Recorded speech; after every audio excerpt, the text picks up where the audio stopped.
So let's review the project scope for this project. It's called cryptocurrency rates. A very popular topic these days is cryptocurrencies, and I'm going to show you how to add this into your website. So first, it's going to consume the data from a REST API. It's going to convert from 3 different currencies, United States dollar, Great Britain pound, and euros, into 100 different cryptocurrencies. It's going to be developed using classes, arrow functions, async await, and the fetch API. And finally, it's going to add a small image that is going to simulate that we're doing some calculations. So let's review the project. This is going to be the project cryptocurrency rates calculator. And you can see here we have currency. From here you can select between 3 currencies, the United States dollar, Great Britain pound, or euros. So let's select the first one, United States dollar. And from here you can select between 100 different cryptocurrencies. To be honest, I didn't know that there are so many cryptocurrencies before developing this project. These cryptocurrencies are going to be displayed from a REST API. So in case that there are new cryptocurrencies or some of these doesn't exist anymore, this is going to be updated by the REST API. So let's select Bitcoin, and we're going to click here on Get Valuation. So click here, we're going to make some calculations, and you can see we have the price of Bitcoin, and this is going to be the price. We're going to add some extra information. For example, in the last hour, the value of Bitcoin has decreased in this minus 2.38%. In the last day, we have this. And in the last 7 days, we have minus 7.46%. So let's select, for example, Great Britain pound, get valuation, and we're going to query the server again. And you can see we have the result. The price of Bitcoin from Great Britain pound is this one. So let's select now euro, and we're going to select Ethereum. Click here on Get Valuation. It's going to get the results, and it's going to print the value. It's going to print in the last hour. You can see it decreased the value in minus 2.47%, but in the last day, in the last 7 days, it grew the value 8.31%. So you can select between 100 different cryptocurrencies, and you can convert from these 3 currencies. I'm going to show you how you can add more of these currencies. So if you want to add the currency from your country into this cryptocurrency rates calculator, it's going to be one of the most complex and complete projects for this course. It's going to use several different techniques, very advanced techniques also. So let's continue working, developing this project in the next video. In the course materials for this chapter, you will find these cryptocurrencies. So we're going to open this into Visual Studio Code, and we're going to launch the server. We're going to open the index.html, and we're going to open this with live server. This is going to be the design. You can see we have this cryptocurrency, and it's going to calculate, or it's going to get the latest rates for 100 different cryptocurrencies. This project is made using a framework called Materialize. So this is going to be the HTML. You can see we have a form, the ID form, we have this currency, and here we have this cryptocurrency, but you can see that this is empty. We're going to fill this select using the REST API. So we're going to do that in the next video. Then we have the form, and we have the submit, and here we have the result. Something different in this project is that we have these 3 different files. So we have this crypto API, we have this user interface.js, and finally we have the app.js. So we're going to separate these, for example, this crypto API and UI. Both are going to be classes, and this one is going to contain all the event listeners, and it's going to instantiate the other classes. So these files are already in the JavaScript folder. We're going to open these 3 files. We're going to work with these 3 different files The order is really important because these are classes and we're gonna instantiate them in the last file. So first we're gonna create the classes. We're gonna open this UI. We're gonna create a class called UI, and in the other one I'm going to have the class. It's going to be called Crypto API. So this is going to be the cryptocurrencies. And both are going to be instantiated into the app.js. So we're gonna add instantiate the classes. So we're going to add const crypto API, and it's going to be equals to new crypto API like this. And the other one is going to be const UI equals to new UI. This UI stands for user interface, and it's going to be everything related to the HTML. So in the next video, we're going to continue working with this. We have already kickstarted this project, so we're going to continue building this. And I'm going to add also the REST API right here. So this is going to be the JSON API that we're going to be using. You can see this is the website, coinmarketcap.com/API. And from here you can see we have this ticker, and you can see we have a method get. In the design, I added only 3 different currencies, but you can see here you can add a bunch of different currencies to get the rates into cryptocurrencies. And you can see, for example, the second select is empty. It only has this option that says select cryptocurrency. Is this one right here, select cryptocurrency. So we're gonna fill this select using this REST API. If you open this in a new tab, you can see that this is going to print all the different cryptocurrencies that we have. We have this ID and the name, so we can access this and print these values into that select. So first we're gonna open the UI. You can see here on the app I have already instantiated both of these. So if I open the UI.js, I'm gonna create a constructor. So this is going to be executed once this is instantiated. So right here I'm gonna create a method called init. Something really similar as Angular, for example. They have already also that init method. So from here, this constructor is going to call this function called init. And from here, I'm gonna call another function called print cryptocurrencies. So we're gonna create this function. And we're gonna add a comment, prints the options for the form. Like this, we're gonna create the method also. And right here, for example, I'm gonna open the app.js, and this is the current instance for the new crypto API. So we're gonna pass this right here, crypto API, and we're gonna call a method called get cryptocurrencies list. So we need to create this in this file. So it's going to be like this. So this method is going to call this URL. It's going to query this endpoint in the REST API. So we're gonna call this one get all the cryptocurrencies. And I'm gonna make this asynchronous. So we're gonna add async right here. And then we're gonna add const. We're gonna add URL. It's going to be equals to await. So we're gonna block this URL or this code until this URL has finished downloaded all the contents. You can see this is a really big JSON. So it's going to wait. It's going to delay a little. So we're gonna pass fetch, and we're gonna pass this URL.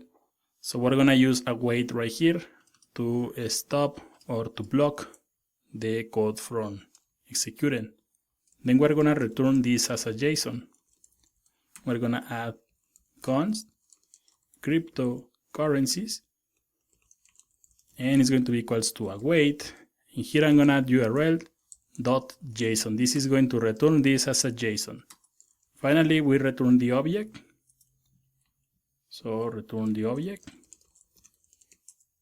and it's going to be returned, and we're gonna return this object. So it's going to be called like this, cryptocurrencies. So this is it. You can see how easy it is to query this JSON and return a JSON using async await. So now this get cryptocurrencies is going to be called in this UI.json. You can see we have this. And right here I'm going to add .then. If you remember, when we're using these promises, we need to use .then. And this is going to return some data. So from here we can console log the data just to see what this is printing. So save all the files and open this project, and I'm gonna right click here and I'm gonna click here on console. You can see we have an object and it says cryptocurrencies and it says 100.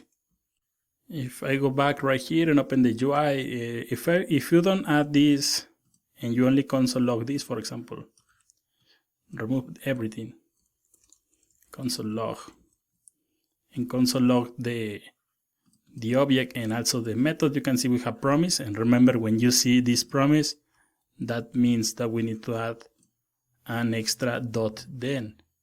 So now everything is going to be added right here. Save this again, and you can see that we have this object called cryptocurrencies, and then we have cryptocurrencies again. So I'm gonna remove this, and we're gonna call this one const cryptocurrencies is going to be equals to data and a dot and cryptocurrencies like this. So now we can console log this and this, and you don't have to add this data and a dot. So save this, and now you can see we have access directly to this. So we're gonna open the index.html, and you can see this ID is called cryptocurrency. So we're gonna select this, copy, and right here I'm gonna cut this, and we're gonna build the select from the REST API. And we're gonna add const select is going to be equals to document get element by ID, and we're gonna pass cryptocurrency. Then we're gonna use this array that we have here on the top. You can see this is an array. So we're gonna copy this, paste right here, and we're gonna add dot for each, and we're gonna pass this as a currency. Use the arrow function right here, and you can see we only have one argument, so we can skip the parentheses, and we can add the options right here. So we're gonna add this for each, and every time that we loop through this array, we're gonna create a new option. So we're gonna add const option is going to be equals to document create element, and we're gonna pass option. We're gonna create the option. Then we need at least the value and the text. So we're gonna add option dot value is going to be equals to currency, and we're gonna use this ID as the value because this is going to be the value that we need to send to the REST API. You can see if I scroll a little right here, you can see we have Bitcoin and we have Bitcoin, and this is going to be the value that we need to send to the REST API. So we're gonna use currency and a dot, and we're gonna pass the ID. Next, we need the text that is going to be inside this option. So it's going to be option, append child, and we're gonna use document dot create text node, and we're gonna create currency dot and a name. So this is going to insert, for example, from the REST API, is going to insert this name, which is going to be a more human readable name. If I scroll to the top, it's going to be Bitcoin like this, Ethereum, Ripple, and some others. So finally, we're gonna insert this into the select. So we're gonna use select, and we're gonna use append child, and we're gonna insert the option. So we can save this and open the project, and click here, and you can see we have a bunch of different options. If you inspect this code right here and open this select, you can see we have the option, we have the value, and we have also the text inside the option. Let's create or let's review a quick recap. Here we have the app.js. We create the 2 instances for these 2 classes. So we're gonna start with this UI. If you open the UI, you can see that we have the constructor, in this case this init. So this constructor is going to be executed once we instantiate this. That's the purpose of the constructors. Then we're gonna execute this method init, and then we're gonna call this print cryptocurrencies. I'm doing this because here you can attach other methods. So you can add multiple methods right here, and using this init you can execute those methods. So then we have this print cryptocurrency, and you can see we have crypto API because this is in the global scope, so we have access to this instance. So we're gonna open this again. You can see we have crypto to API. And then we have this method. This method is going to be in the crypto API class. You can see we have the method right here, and we're using the fetch API to return this data. We make this asynchronous. That's why we're using this await. So this is going to block this code from executing, and it's going to return this as a cryptocurrency. Now we're going back to the UI. So this object cryptocurrencies is going to be available right here. You need to access this using a promise. So we're going to use then. And now the data is going to hold this cryptocurrencies object. You can see here I added this line. And now all the cryptocurrencies, all this object, this response is going to be in this variable. So we select the select that prints the different cryptocurrencies. And then we use for each to add different options. That's basically what we are doing here. You can see we have more than 100 different cryptocurrencies, and you can add this here in the index.html, but the idea is to use the REST API. In the case that any cryptocurrency is removed or a new one is added, it's going to be updated in the REST API. So let's continue working in the next video with this amazing project. So let's continue working with this project. In this video, we're gonna create the event listener for this form. You can see this is the ID, so we're gonna copy this and open the app.js.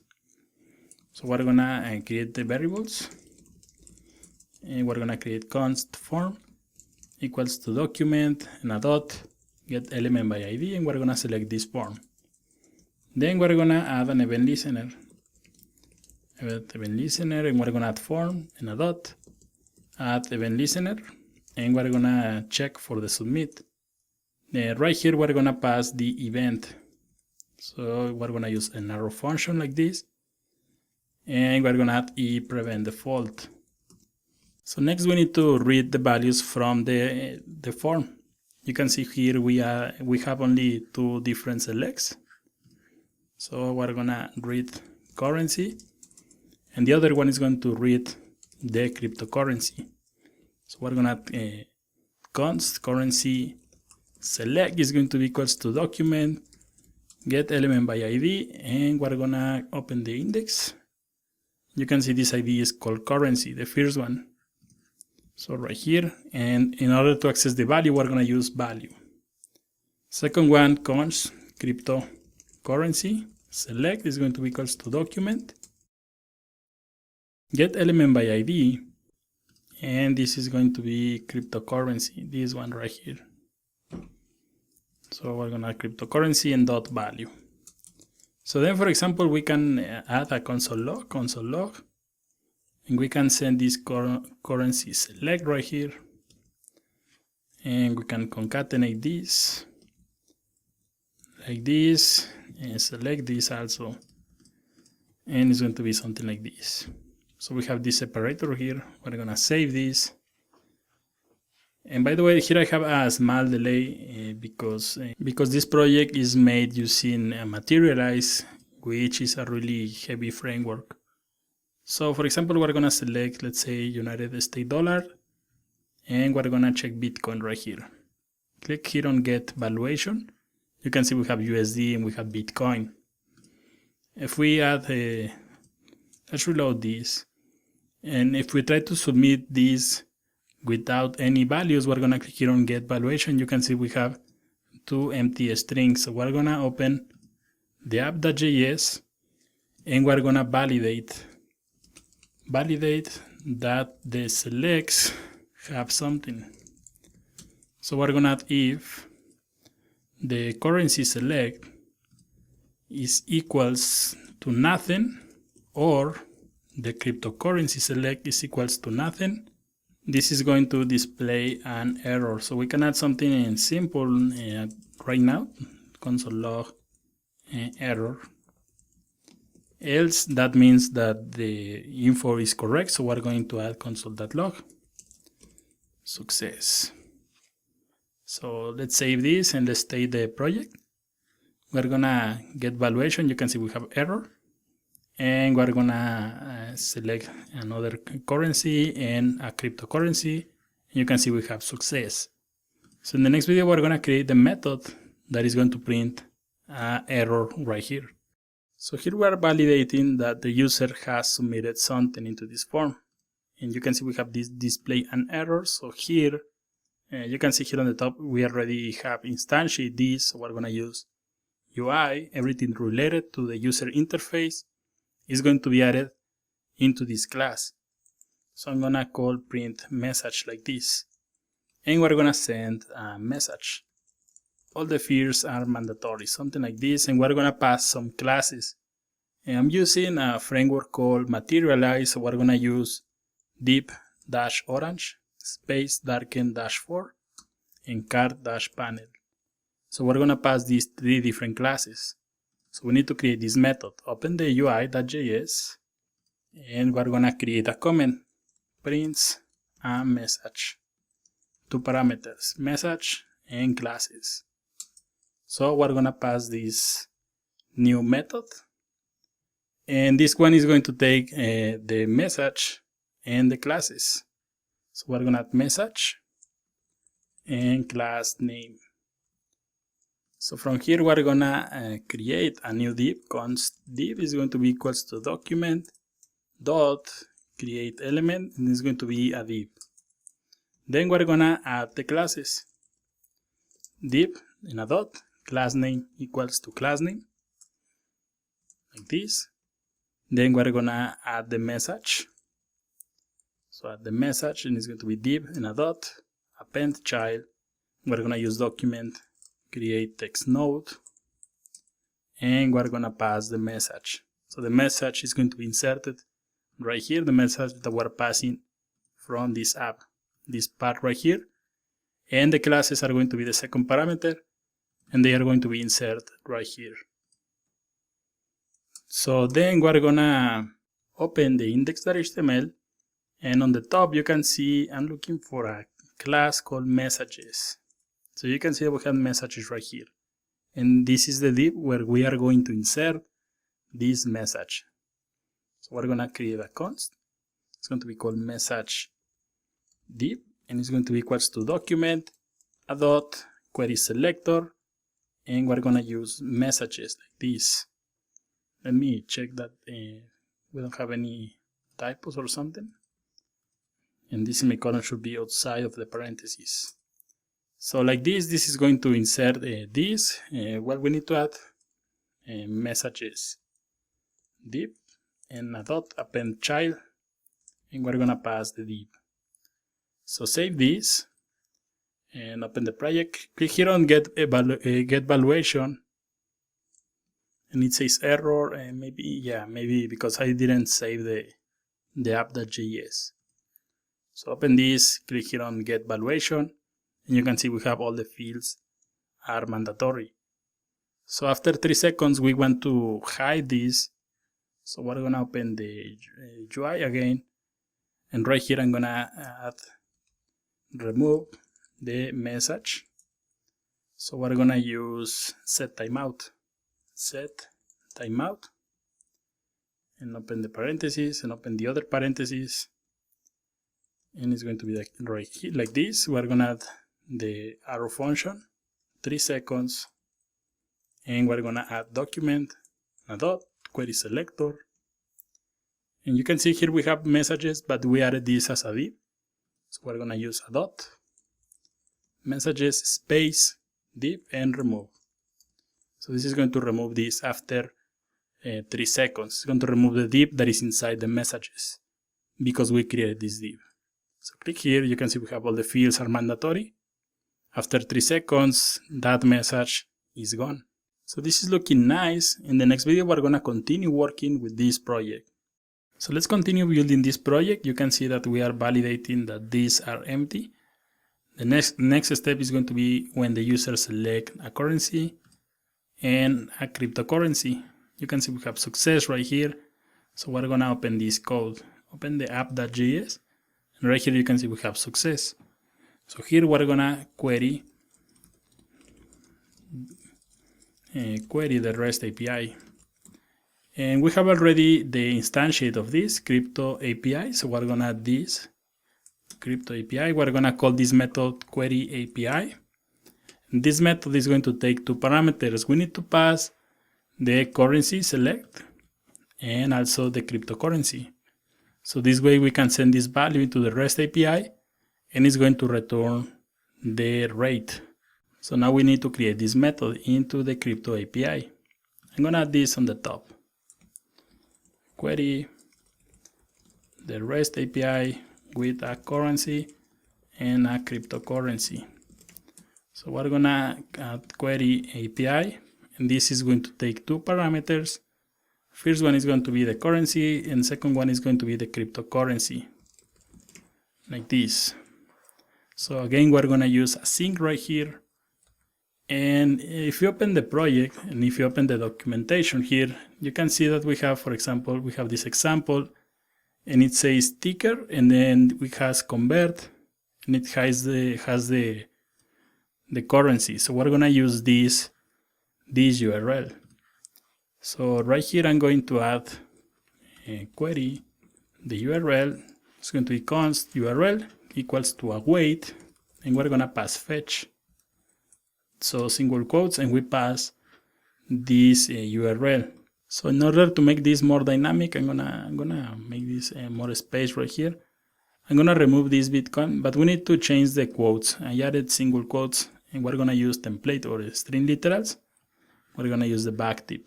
So we're gonna remove this Bitcoin, and here we're gonna insert the cryptocurrency.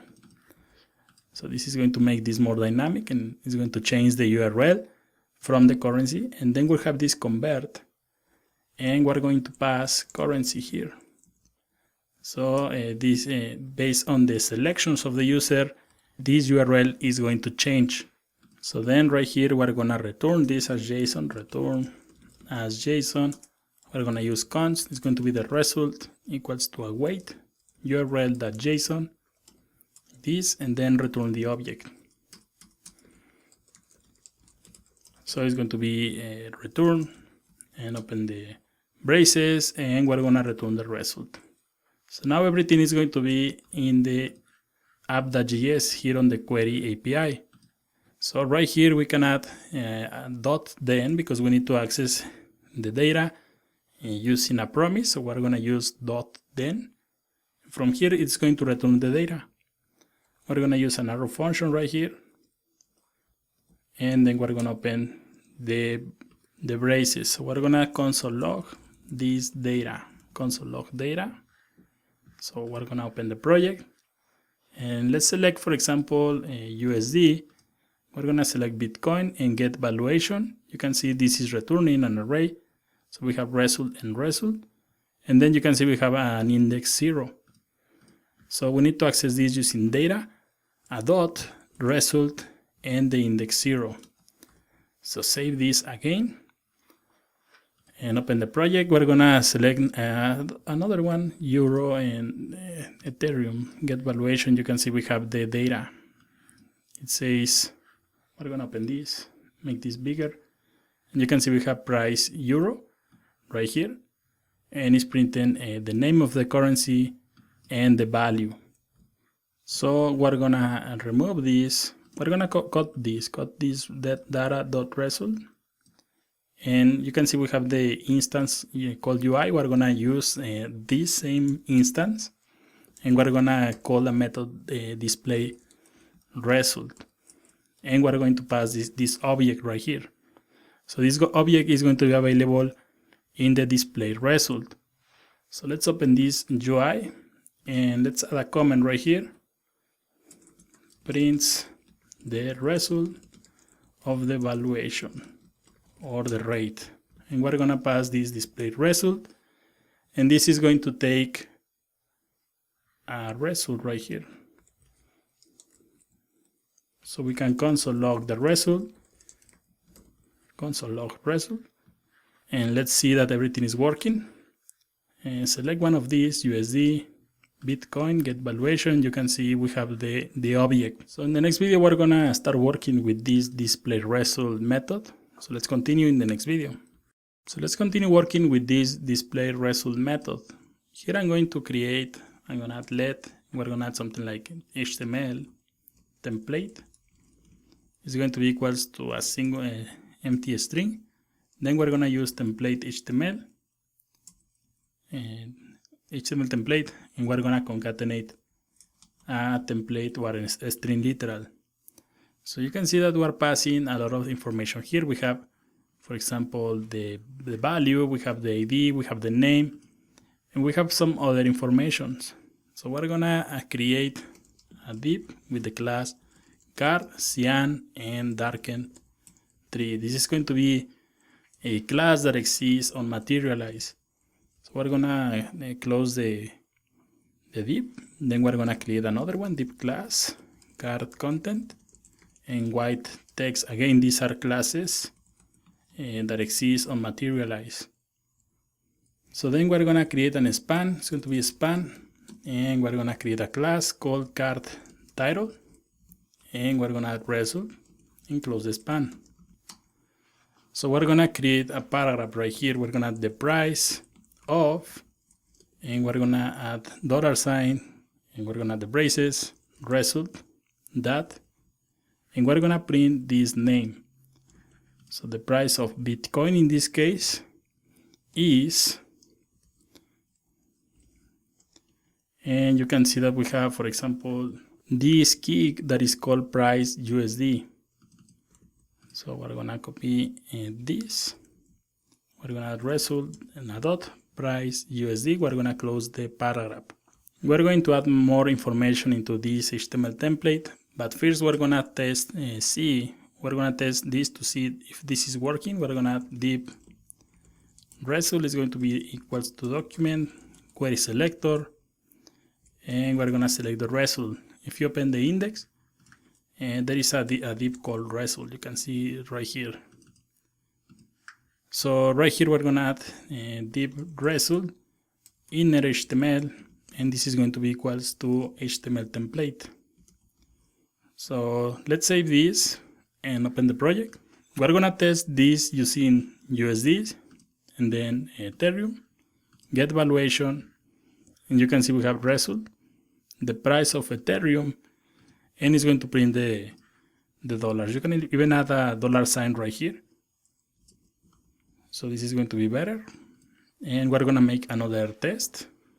So click here, we're gonna select USD, and we're gonna open Bitcoin, for example. Get valuation, and you can see we have the result. So this is working fine. If you try to change to something else, for example, Euro, and get valuation, you can see that nothing happens. Let's reload this, and we're gonna select Euro again. We're gonna select Euro and Bitcoin, get valuation, and you can see that this is printing a value, but if you open the code, you can see it says price USD. So we need to find a way to get the specific key. In this case, for example, if I console log the result and open the project again, we're gonna select, for example, USD, we're gonna select Bitcoin, get valuation, we're gonna change this to Grand Britain Pound and get valuation, and finally Euro and get valuation. I'm gonna have these 3 right here, and I'm gonna make this bigger. So let's open the first one. You can see we have this key called price USD. So close this, let's open the second one, You can see that in this case it says price. It has USD, but it also has the Great Britain pound. So the key is different, and that's going to be something important, but because we need to write a code that is going to change based on the keys or based on the currency that the person is selecting. And if we select the last one, you can see we have a euro right here. So we need to change this code just a little. So let's open this. Let's open the app.js, and here you can see we're passing the result. We're gonna add a comma, and we're gonna select the currency that is select. Now this is going to be into the method. And let's open the UI, and right here on display result, it's going to take a result and a currency. So let's console log the currency, console log currency, and save this, and let's make a quick test. We're gonna make this smaller, and we're gonna select USD, and we're gonna select Bitcoin. Again, get valuation. You can see we have the result, but we also have this key.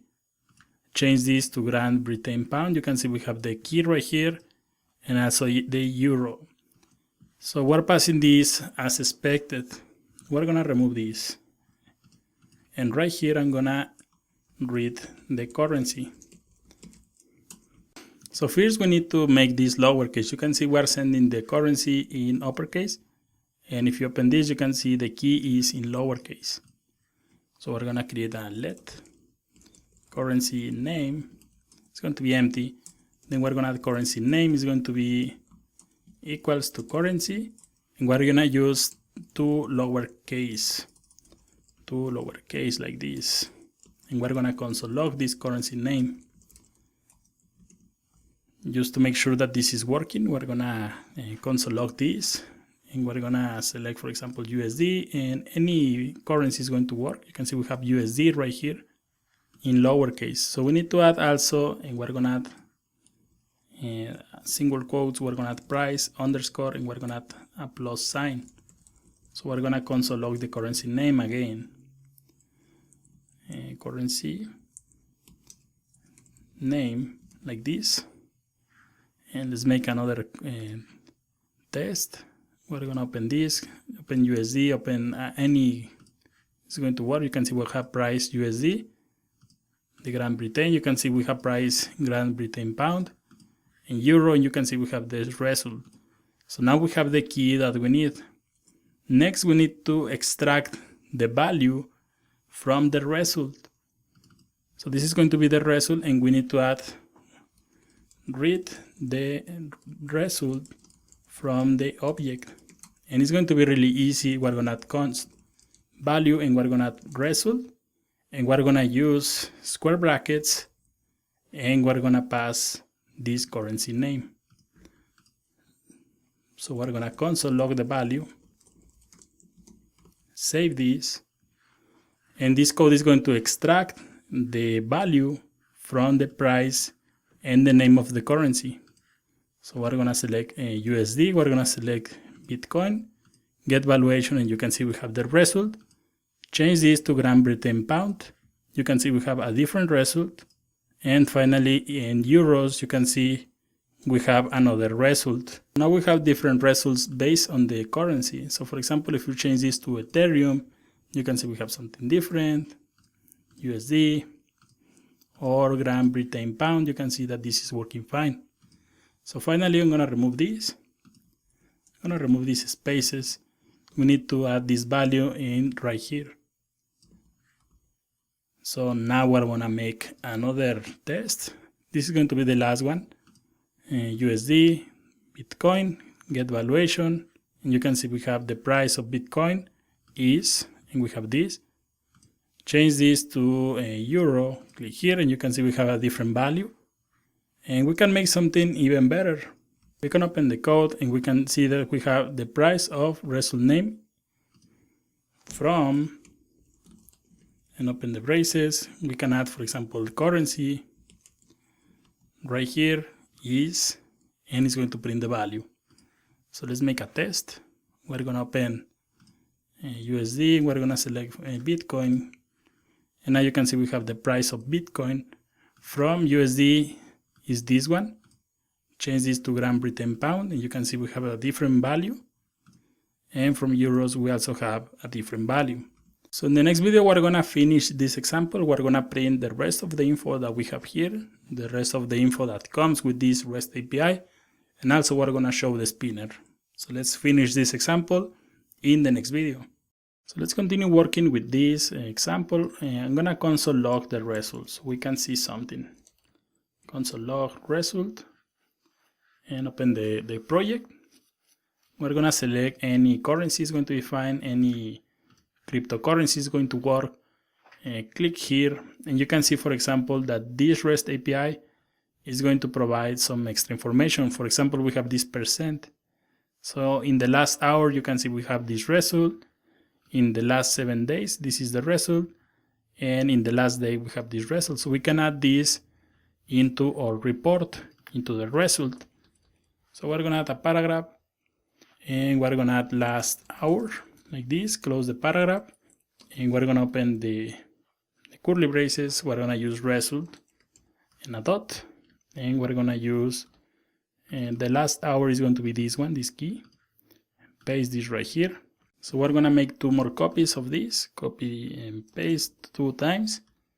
The second one is going to be, for example, the last day. So last day is going to be this one, 24 hours. And the last one is going to be last 7 days. So it's going to be this one. And you can see they also provide some ranking and other stuff, so you can use that. We're gonna save this and let's make a test. Select USD, and any cryptocurrency is going to work. Get valuation, and you can see we have result, and we have the price of Ripple from USD is this one, and then we have the percentage. Here you can add, for example, percentage like this. And let's make another test. And we're gonna USD, Ethereum, get valuation, and you can see we have the percents right here. So this is working fine. And next we're gonna create an spinner. So right here, before we close the class with the UI, the class name UI, we're gonna create a method, prints the spinner. We're gonna call this one show spinner. And we're gonna create a const. It's going to be a spinner GIF is going to be equals to document and a dot, create element, and we're gonna create an image. Then we're gonna use this spinner GIF, and we're gonna add src. It's going to be equals, here on the project img, you will find this spinner. Something really simple, and we're gonna add img dash spinner dot GIF. Then we're gonna add document.query selector, and if you open the index, we have a div with the class spinner. So here is where we are going to insert this spinner, and we're gonna add append child, and we're gonna add a spinner GIF. So we need to call this method from here. So it's called show spinner, and maybe right here we can print the spinner. Print the spinner, and we're gonna execute this using show, and this show spinner. So this is going to insert the spinner, and we need to add, for example, a set timeout right here. So we're gonna add a set timeout, and after 3 seconds we're gonna print the HTML template that we have here.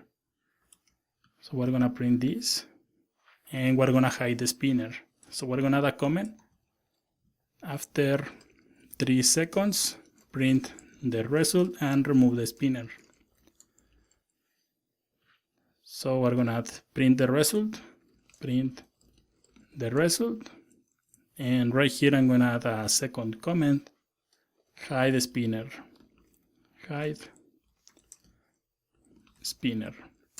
So we're gonna use document.query selector, and we're gonna use spinner, which is the name of the class. If you open the index.html, copy this, and then we're gonna add img, and we're gonna remove the image like this. Right here you can see I forgot to add the arrow function. So save this and open the project. You can see there are no errors. So I'm gonna close this. So select euro, and we're gonna select Bitcoin. Get valuation. You can see we have the spinner like this, and then it's going to hide and it's going to print the results. Change this to another one, Ethereum, get valuation, and you can see that we need to remove this previous result. So if we inspect this, you can see that this is a div that is inside. I'm gonna inspect this. This is a div that is inside the result. So here on the top, we're gonna remove the previous result. We're gonna add const prep result. It's going to be equals to document query selector, and we're gonna select the result, and we're gonna select only the first div, and we're gonna add if, because maybe there is no result already. We're gonna add an if statement, so we're gonna add if prep result. In case that there is something, we're gonna add prep result, and we're gonna add dot remove like this. So this is going to remove the result in case that there is a result or a previous result. USD, Bitcoin, get valuation. You can see we have the spinner, and then it's going to print the result. If you open Ethereum, get valuation, this is going to remove the previous result. It's going to show the spinner, and then it's going to print this new result. So with this we finished this project, and you can see it was a more complex project. We put everything together that we have learned so far in this course: classes, fetch API, async await, promises, scripting, and a lot of things. So hopefully you have liked this project. In the next chapter we're gonna continue working. We're gonna develop a new project using the Eventbrite API.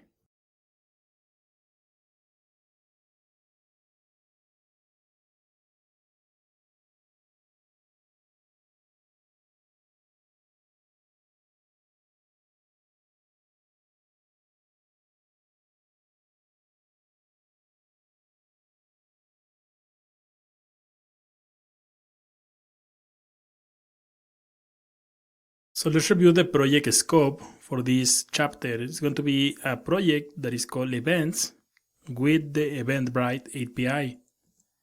So let's see the features.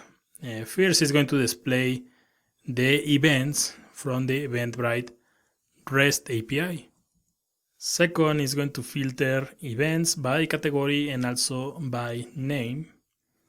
It's going to query the Eventbrite REST API with fetch API and async await, and it's going to be developed with classes. So let's review the project. So this is the project. It's going to be something really simple. We only have this field, so we can type the name of the event, and from here we can select the different categories. These categories are displayed from the REST API of Eventbrite. So for example, I'm gonna select business and professional, and I'm gonna add the city where I live, or the state. It's called Jalisco. We're gonna click here on search, and you can see we have some results. We have some events that are happening in this state, and you can see we have the image, we have the name of the event, we have some extra information, we have the capacity and the date and time, and you can also click here and you can buy some tickets in the eventbrite.com website. So let's remove this, and I'm gonna type Metallica right here, and we're gonna filter by music. So music is the first one, and we're gonna click here on search. It's going to clean the previous result, and it's going to print events for Metallica.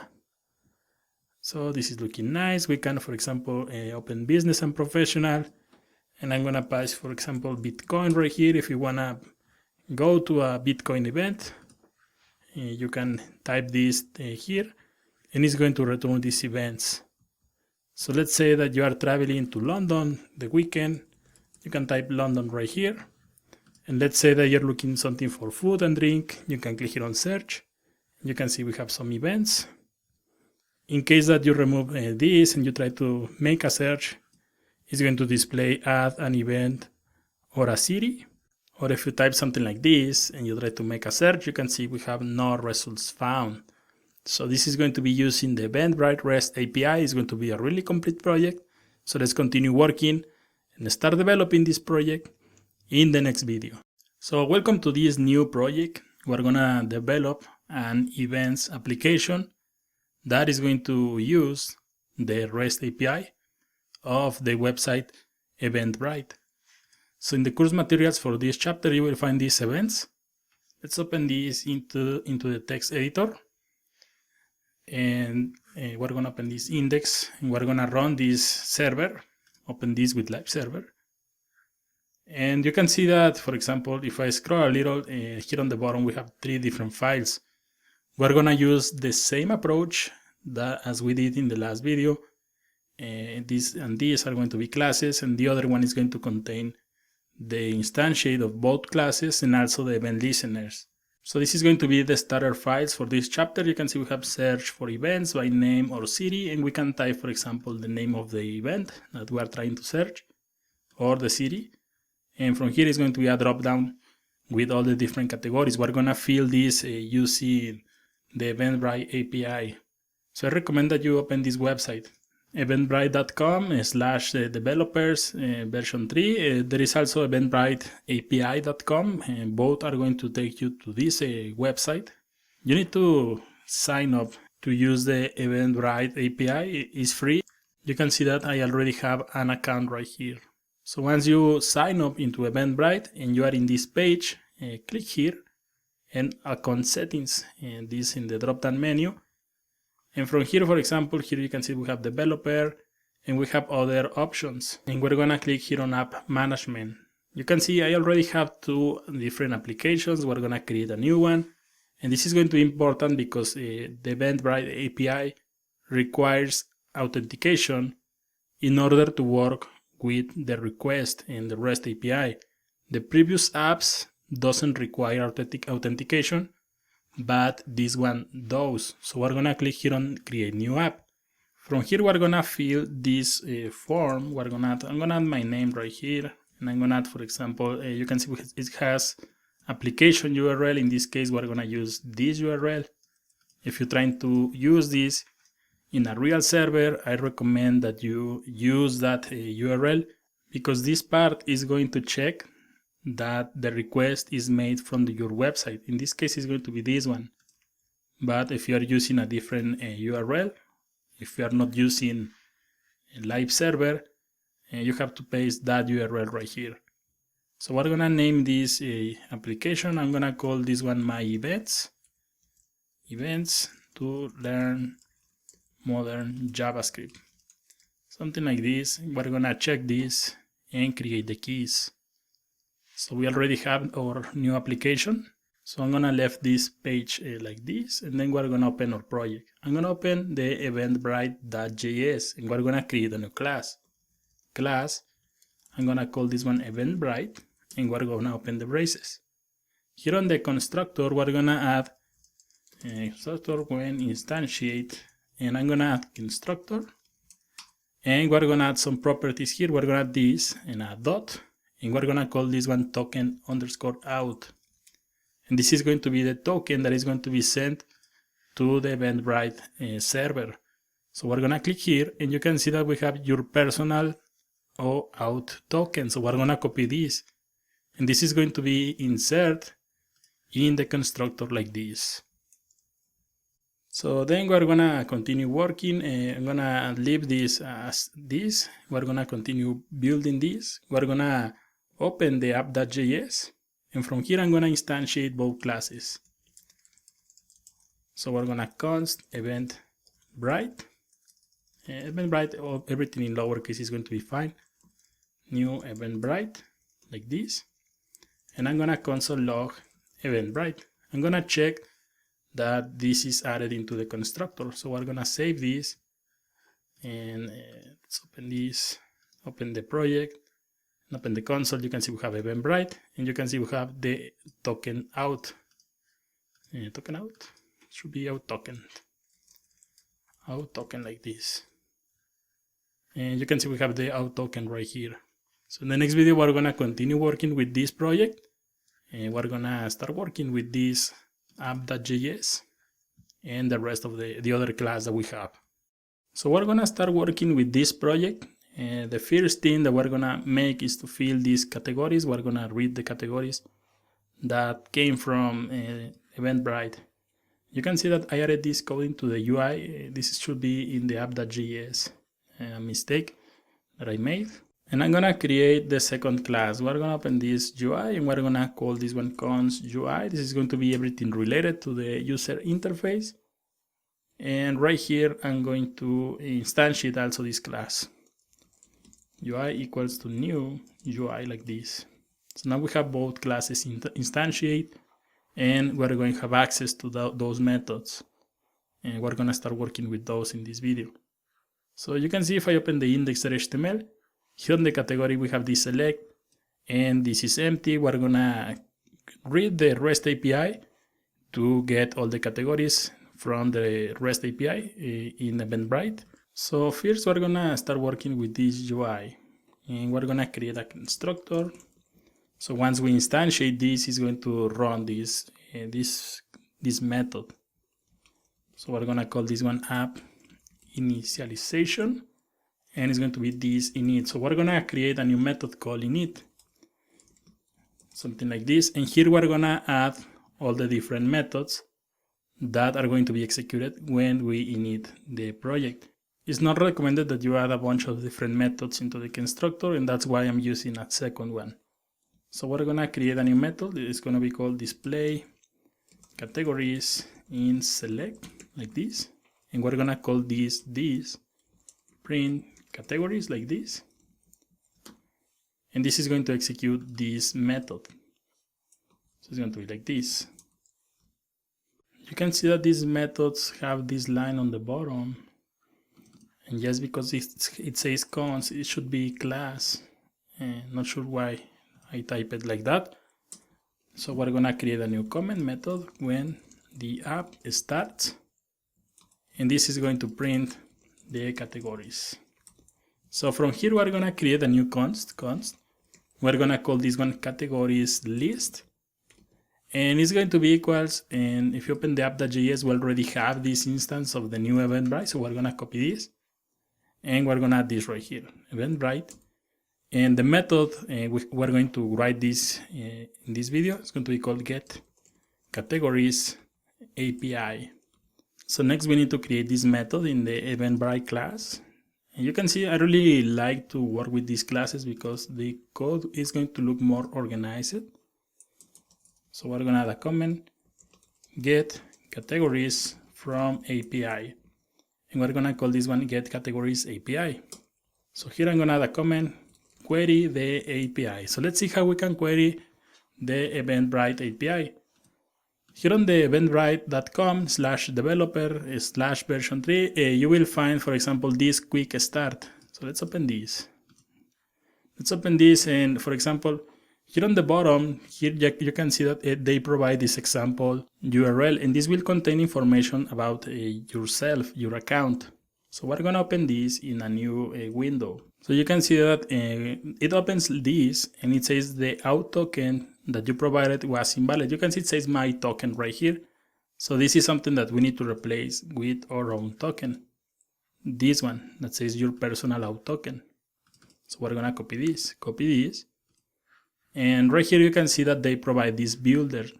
So you can add this right here and click here on send, and this is going to replace the URL. If you click here on back, you can replace this directly here. It's going to be the same, but I really like this builder in the Eventbrite API. One of the best APIs that I have worked is this one, Eventbrite. We're gonna click here on send, and now you can see that we have something. I already have, for example, here is my name, here is my ID, my email, and everything verified. All the information is going to be added right here. So, but this is going to be the URL to users, and it's going to return me. If you open again the developer, here you will find the endpoints, and here are the different URLs that you can use. In this case, we are interested in this category, so we're gonna click here, and you can see that we have these categories. So we can copy this, and open this builder. And we're gonna remove this part that says users and it says me. Remove that. And I'm gonna remove this slash because I already have two. Like this. And you can see that it sent the request and we have the results right here. And this is a JSON response. And from here we can read, for example, this name and this ID. The ID is going to be important. So we have a bunch of different information here, but also it's important that you send the token. So we're gonna cut this and we're gonna bring this into the code. We're gonna create a new variable. Const is going to be, for example, categories. Response is going to be equals to await. So we're gonna use async right here. This is going to be an asynchronous call, async await, and we're gonna use fetch. I'm gonna use template or string literals because you can see here we have the token. So we're gonna read the value from the constructor. So select this token and remove. It's at the $, braces, and we're gonna add this and a dot out token. So this way, this is going to read this value and it's going to add this into the URL. Using this, for example, if you have multiple methods with multiple URLs and you wanna change this token, or you have to change the token, you only change the token here in the constructor and it's going to change the token in all the other methods. So that's why I recommend this approach. So then we're gonna hold for the response and then return as JSON, So we're gonna use const categories.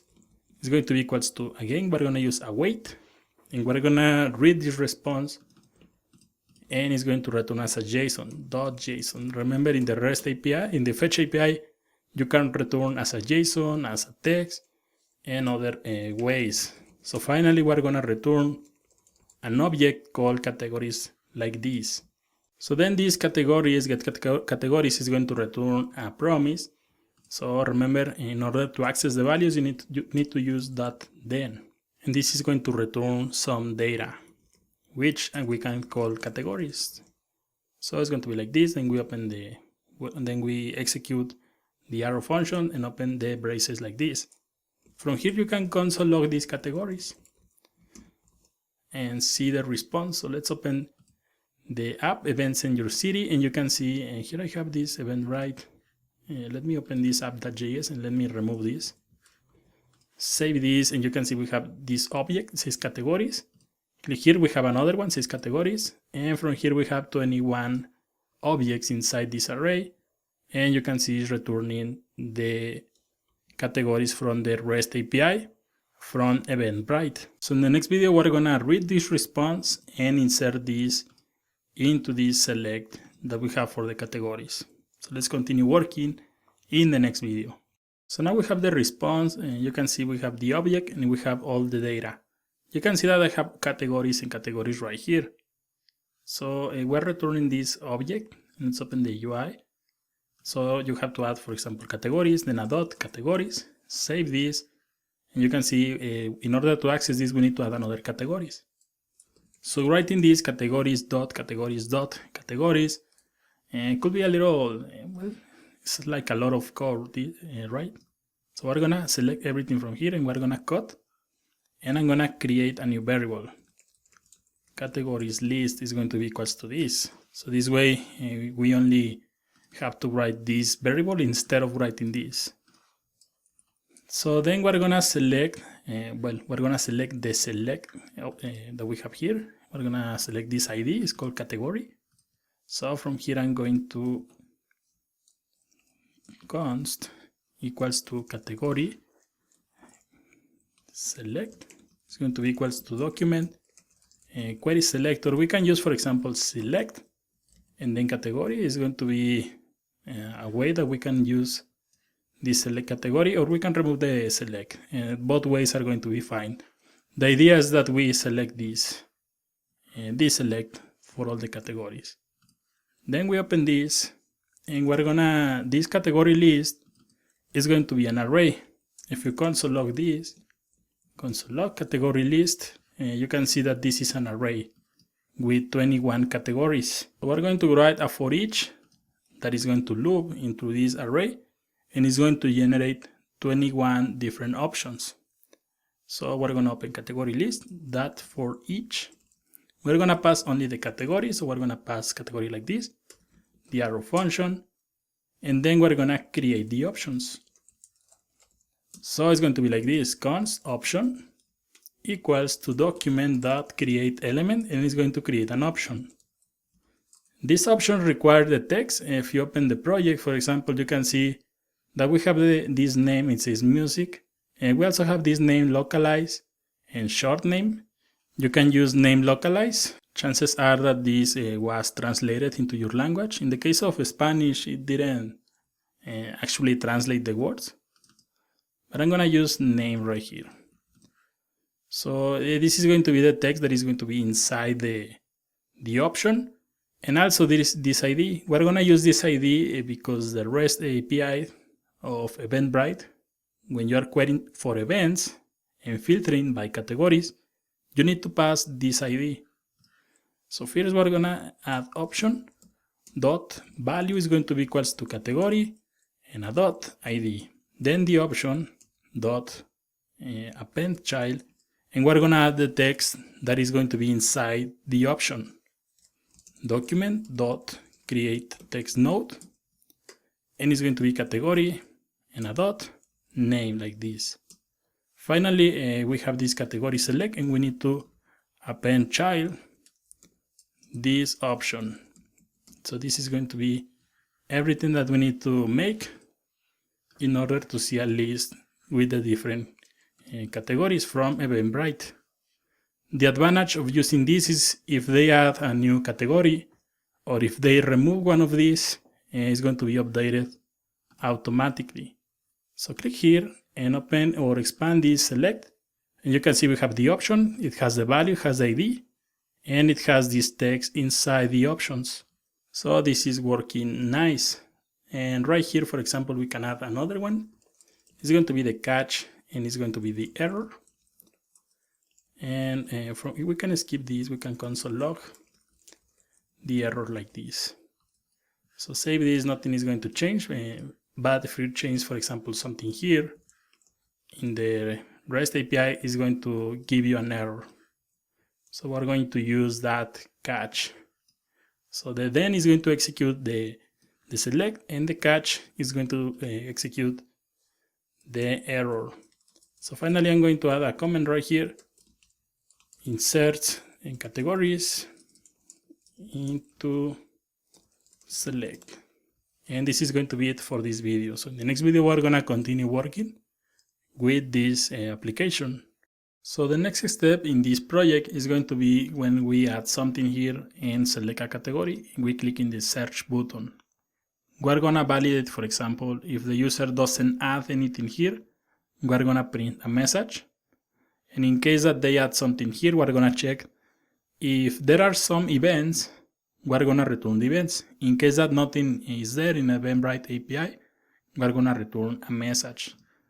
So we're going to open the app.js, and here we're going to create a listener for the submit button. We're going to add document, get element by ID. And here you have the index.html. We're gonna, this is this ID called submit btn. So we're gonna submit btn, and then we're gonna add an event listener. It's going to be click, and we're gonna pass the event. We're gonna prevent the default first, always. And then we're gonna read the values from the form. So get values from form. And it's going to be like this. Const event name is going to be the first one, the input with the text, this one that we have here. And we're gonna document and a dot, get element by ID, and open the index, and this is called event name like this. So we're gonna use event name, and we're gonna access the value using dot value. Second one is going to be the category. We're gonna use document and a dot, get element by ID. And this is going to be category dot value. So from here we can console log event name plus and space right here plus category. So we can see these values into the console. So we're going to open this. And I'm going to move this to the right. Open the console, and you can see we have an error. It says line 8. Yeah, right here we're missing the arrow function.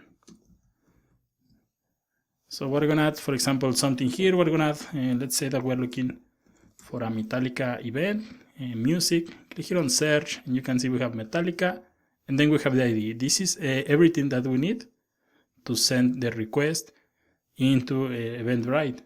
The name of the event and the ID of the category. I'm gonna reload this, click here on search, and you can see that we always have one category. So we're gonna validate this. It's mandatory that the user adds something in this input. So we're gonna start this, we're gonna open this, we can comment this line in case that we need to refer this again. So we're gonna add if the event name is not equals to nothing. So we're gonna console log and success like this, and we're gonna console log else console log failed. So we're gonna save this, and if you leave this empty, click here, you can see we have failed. If we add something here, you can see we have success. So here on the else, we're going to print a message. And in this one, we're gonna query Eventbrite API. So we're gonna start with the second one. Second one is going to be simple. So we're gonna print a message. We're gonna use the current instance UI, and we're gonna use print message like this. We're gonna pass a message name, add an event or city. Then we're gonna pass some classes, alert danger, and empty4. So these are Bootstrap classes. This project is made using Bootstrap, so we're gonna pass these classes. So we need to write this method. Let's open the UI, and here I'm going to add displays a message, and it's going to be this class or this method. And it's going to take two parameters. First one is going to be the message, and the second one is going to be the class name. So then we're gonna create a div. So we're gonna const div is going to be equals to document and a dot, and we're gonna create element. So we're gonna create a div, and then we're gonna add div class name equals to class name. So all the classes that we are passing in the app.js, these one are going to be added into this new div. Then we're gonna add the text. So we're gonna use div, and we're gonna use append child and document create text node, and we're gonna pass the message like this. So now this div is going to have the class and the message. So then we're gonna insert this into the HTML. Insert into the HTML, and here we have this HTML. Here I have added a div in says search event, so we're gonna use as the reference. So right here I'm gonna add const search div is going to be equals to document dot query selector, and we're gonna use search events. We need to add the pound sign right here like this, and then we're gonna add search div is going to be a dot, and we're gonna append child the div with the class and the message. So let's save this, save the app.js also, and click here on search, and you can see we have add an event or city. And since this is using Bootstrap, we can add, for example, also text center is another class in Bootstrap that is going to center the text. So you can see this is looking nice. The only problem is that this is going to be there forever, so we're gonna remove the alert after 3 seconds. So you can see that we added, and we're gonna open the app.js, we added this alert. So we're gonna use this, and I'm gonna write another method. Remove the message. And we're gonna call this one remove message. And it's going to have a variable const alert is going to be equals to document.querySelector, and it's a class called alert. So we're gonna use if alert in case that there is an alert. We're gonna use alert that remove. So we're gonna call this. We're gonna use set timeout. So this is going to be clean after 3 seconds. Set timeout. And we're gonna add 3 seconds right here, 3000. And then we're gonna refer to this remove message method. So this is going to execute this other method. So save this and click here on search. You can see we have the error after 3 seconds and the error is gone. So we're gonna continue working with this, and you can see here on the app.js we finish this part. In the next video we're gonna start working with the first part of the if statement. So we're gonna continue working with this project. We're gonna start working with the first part of the if statement. You can see it says query Eventbrite API. So we're gonna start with this part. Right here I'm gonna call the Eventbrite instance, and we're gonna add a dot, and we're gonna execute query API this method. We need to write this method. It's going to be query API, but in order to return, for example, the events, we need to specify the name and the category. So these values are here, event name and category. So right here I'm gonna pass this into the method, event name and category. So now these are going to be part of the query API method. So let's open Eventbrite, and right here I'm going to write this method. So we're gonna add a comment first, get the events from API, and we're gonna use again async query API is going to be the name of the method, and this is going to take an event name, and it's going to take a category. Of course we can also pass, for example, the city for this event, but I'm going to call this event name. Now let's open again the docs. It's going to be something really simple. You can see that we are using categories right here. So if you take a look here, we have events. So we have the endpoint for events. We're going to click here, and you can see that we have events, and then we have /search. So we're going to copy this, and it's going to be added instead of the categories. So paste this and remove the extra slashes. So send this. And now you can see that we have a lot of events right here, one of 250 items per page, because we're returning all the different methods. Here on the right we have the builder. You can see we have the builder right here, and we can, for example, the queue, and if you open again this, you can see that the queue is the event that is matching the given keyword. So this is going to be the parameter that we need to send to read the value from the event name. So let's say, for example, here on the queue we add something like Metallica, something like this, and click enter. So you can see this is going to filter all the events related to Metallica. So this is going to be the parameter that we're going to use, and we're going to inject the code from the form and right here. So right here, for example, if I scroll a little, you can see that we have categories right here, and it says return the events with the given category ID. So that's why we are sending, if you open this select, you can see that we have different categories. So we're gonna select this 101. It's going to be right here. So click here on send, we're gonna send this and click enter. You can see this is going to return 0 because this 101 category is business, so there are no events that start with Metallica and they are part of the business category. But let's add something like cryptocurrency and enter. And you can see that we have some events. So this is going to filter by the search, and it's also filtered by the category. So here, for example, we have this sort by. If you open again the events, the documentation, you can see that we have date, distance, and best. So we can ask, for example, date, and this is going to return the events. Order by date, you can see that we have some events. Even today we have some events. So we're gonna cut this, and we're gonna add this into the query API. So first we're gonna create a new variable, const events response is going to be equals to await, and we're gonna use fetch and template or string literals like this. And then we're gonna replace some parts. For example, this cryptocurrencies is going to be removed, and we're gonna pass the event name, which is going to be the variable that comes from the form. Then we have this sort by, and we can make this easier because we can add a new property. For example, this order by, and it's going to be date. So we can always refer to this method in case that we want to change.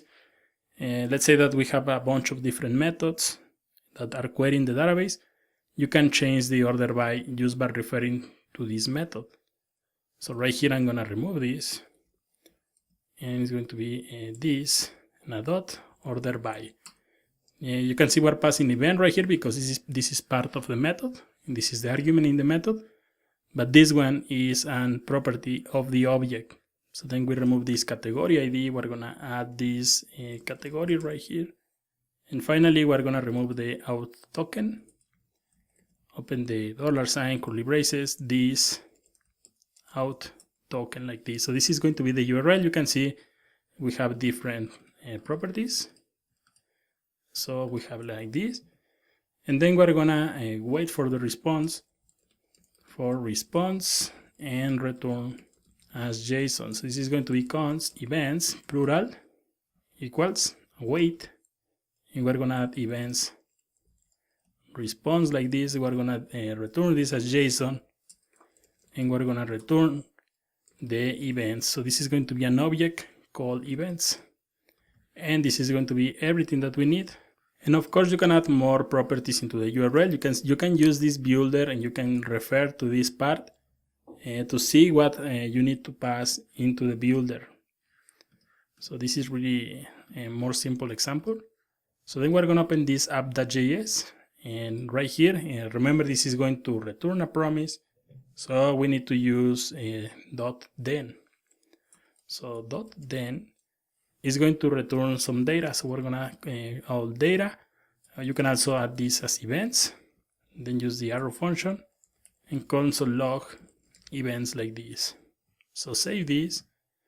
Let's open the project again. We're gonna select, for example, Hero Music.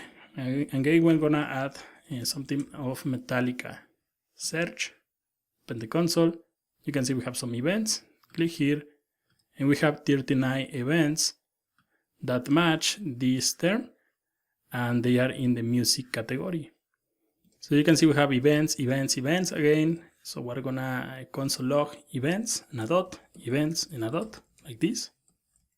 So save this, and I'm gonna search for something different. I live in a state called Jalisco, and we're gonna see, for example, business and professional, and you can see we have 11 results. So we're gonna use these events, but let me show you something. If we add right here .length and save this, and again we're going to add Jalisco, this is my country, my state, we're gonna click here on search. You can see it says 5. If you add something like this and you click here on search, you can see it's going to return 0. So right here I'm gonna cut this, and we're gonna add a comment. Check for events. So this is going to check that it's returning events. So we're gonna add the if, and then we're gonna use events, and we can also create a new variable, const event list equals to events like this. So we can remove this, and we can use .length.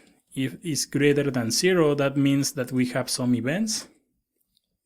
Print the events, else there are no events, print a message.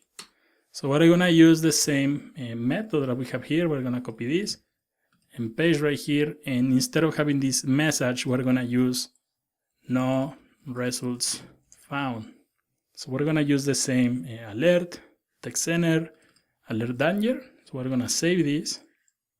Let's add something like this. Click here on search, and you can see we have no results found, and it's going to clear the message because this print message has all the methods and properties that are going to remove that after 3 seconds. So in the next video, we're going to start working with this print the events. this is going to be almost the end of this project. So let's continue working in the next video. So let's continue working with this project. Right here we have these print events. So we're gonna use again this UI instance, and we're gonna call this method display events. And we're gonna pass the wall object, events. So this is going to be passed into the display events. So we're gonna open UI. And since this is going to be one of the main methods, we're gonna add this on the top, display events from the API. So we're gonna call this one display. Is display events? Yeah, display events. And this is going to take the events object. So it's going to be like this. Console.log events, and just to make sure that this is passing to this method. And we're gonna add again, I'm gonna add my city, search, and you can see that we have events right here. So I think we can add an extra events, an extra event. We can pass this event list. I think this is going to be better. If we pass the complete object, and let's add again, I'm going to add Jalisco, search, and yeah, definitely it's going to be better because this way we don't have to access another property into the object. So then we're gonna build the template. And we're gonna start with a let HTML template. It's going to be an empty string. So then we're gonna loop through these events. So we're gonna add loop events and print the result. So we're gonna use events dot for each, and I'm gonna call this one event info. If you add event like this, event is a reservoir keyword in JavaScript, so we're gonna add event info like this, and we're gonna use the arrow functions. And this is going to be a really big, and right here I'm missing a parenthesis. This is going to be a really big template, so you can refer to the code snippets in case that you face any problem. This is going to be the template that we are going to write. Some people prefer to copy this and paste and continue. Some other people prefer to watch me typing this and explaining the properties. So feel free to copy this and continue if you want. So here we have on the index, we already have this row. So we're going to use the Bootstrap grid. So we're going to display this one next to the other. You can see this one is called result. So here in the constructor, then we have this init. We're going to add select the results. So it's going to be like this. That result, a new property is going to be added to the object, and we're gonna document get element by ID, and we're gonna pass the result. So now we can access this result in these display events. So we're gonna refer this as this dot init result equals to the HTML template, and inner HTML like this equals to the HTML template. So we're gonna start building this template. So we're gonna add HTML template, and we're gonna concatenate. We're gonna use a string or template literals, and from here I'm going to add a div with the class. We're gonna start call MD4. We're gonna use the Bootstrap grid. So we're gonna close the div. Then we're gonna use the cards. So we're gonna use div class card. So each of the events is going to be in a card. So then we're gonna use div class card body, and we're gonna close the card body. This card body is going to hold the contents. So we're gonna add img, and we're gonna insert the image for the event. So if you you click here, you will find that the image is right here called logo. So we have logo, and then we have a URL in order to access the image for this event. So we're gonna add img class img fluid, and we're gonna add also mv2 margin bottom 2. The src, we're going to add the $, and we're gonna access this event info. So there are some events that have an image, some others doesn't have an image. So we're gonna use the ternary operator right here. So we're gonna use event info dot logo. In case that this is not equals to null, we're gonna add event info dot logo dot URL. Otherwise, it's going to print an empty string. So basically, because there are some events that doesn't have this image, so we're checking that if the event doesn't have the image, it's going to print this empty. So then we're gonna create another card body. So we're gonna add div with the class card body, and here on the bottom we're gonna add div class card text and close the div. So right here we're gonna add the event name. If you open the response, these are called as a name. So you can see we have name and we have an HTML and text. We're gonna use this text because we're going to add the HTML. So we're gonna add h2 with the class text center and card title.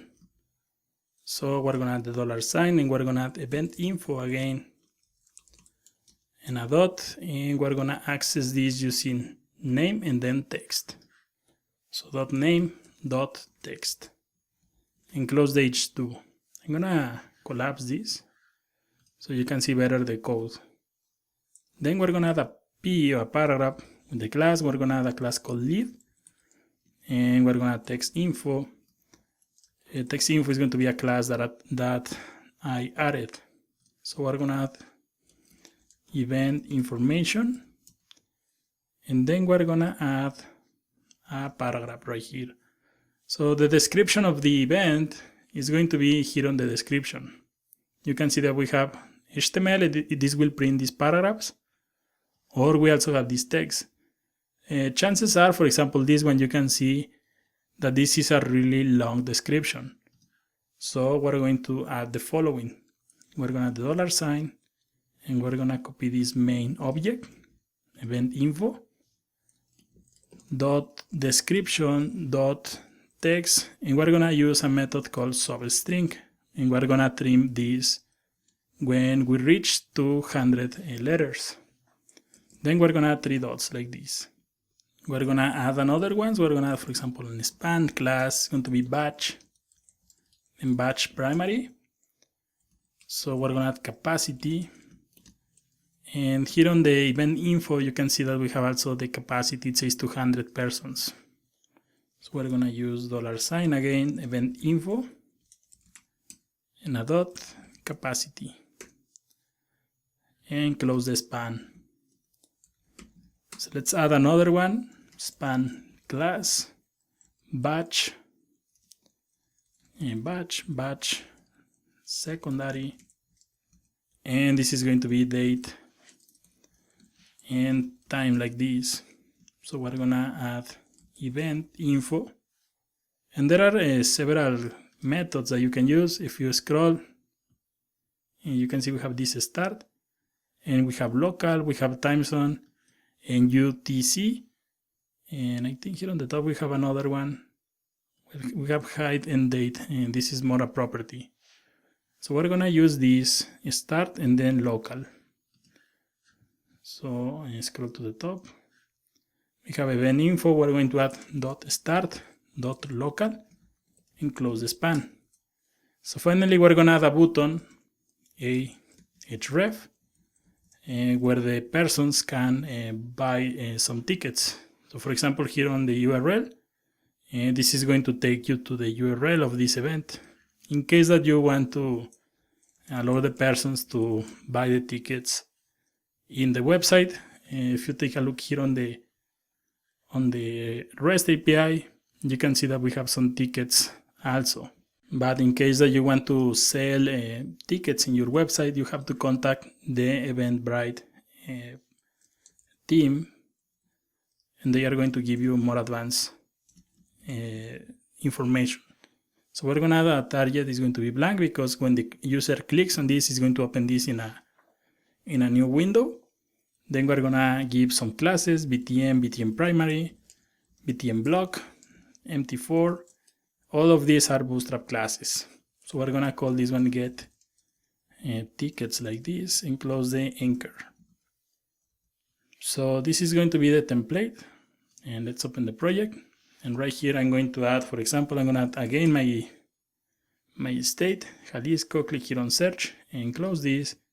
And you can see that we have some events right here. They are printing the image. You can see they are printing the images. We have the title, we have the event information, and that is right here. And you can see that we trim this description in some of these. And we have the capacity, we have the date and time. And you can click here. And this is going to open the Eventbrite website where the visitors can buy some tickets. So we can close this and we can make another search. So for example, business and professional. Let's say we make a search for an event in Bitcoin, search, and you can see that we have the results, Bitcoin Training Center, and we have some other examples. And you can filter by the other categories also. And also if you remove this and you make a search, you can see we have this message. And also if you type something like this and it didn't find any results, we have no results found. So in my opinion, this was a really complete project and something that we make from scratch using the Eventbrite API. So let's continue learning more topics in JavaScript. In this one, we're gonna see what is a topic called the destructuring. The destructuring will extract values from a JavaScript object. And this is one of the new features in JavaScript. So for example, the old way was something like this. Let's say that we have a const that is a client and it's going to be an object, and you use destructuring when you want to extract values from an object.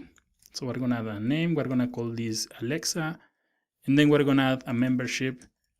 She already has a membership, premium membership. So the old way is going to be like this. You add name is going to be equals to client dot name. You access the object properties using this dot. So this was the old way. And then, for example, in order to access the membership, you use membership client dot membership. This code has the advantage that if you have multiple properties that you want to access, you have to create a bunch of different variables. So for example, if you console log the name and console log the membership, you can see that this is going to work. But again, if this object has, for example, 100 properties, you have to create 100 of these variables. So let's review the new way. The new way was introduced in ECMAscript 6. So we're gonna add the new way. And it's going to be something like this. I'm gonna comment this. And I'm gonna copy this object. We're gonna reuse this. And I'm gonna select these comments. So we're gonna use the same object. So the way that you access this using the structuring is going to be like this. You create the variable, and then we're gonna create the variables name, comma, membership, and it's going to be equals to client. So using this syntax, this name is going to map to the first property, and membership is going to be mapped to the second one. So from here you can console log both name and console log the membership like this. And you can see we have the same result. So using this syntax, this is going to be mapped into this object. Let me show you something important. If you create two variables, name, comma, membership like this, and right here, if you add, for example, name equals to Mary and the membership equals to platinum like this. If you save this is going to print an error because you can see name has already been declared. If you remove this let, because you can see we already initialized this right here on the top. If you save this, this is going to throw an error also. So when you are using this syntax, like this, where you have the same variables, you have to add a parenthesis right here in the beginning and also here on the end. Save, and you can see it says Alexia and Premium. So this already knows that they are going to find the values right here. Even they have these variables here, or we have these variables here, they are going to look for the object. So this is, you need to add this parenthesis in order to work with this. That's going to be important. So in the next video, we're going to continue working with the structuring.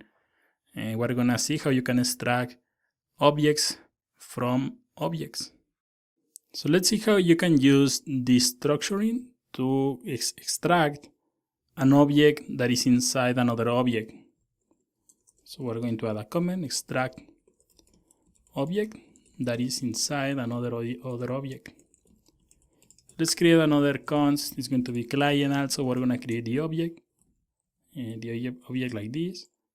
And we're going to, for example, again, we're going to use membership. We're going to have premium, comma, we're going to use, we're going to have a name, Paul, and we're going to create a second object. It's going to be data.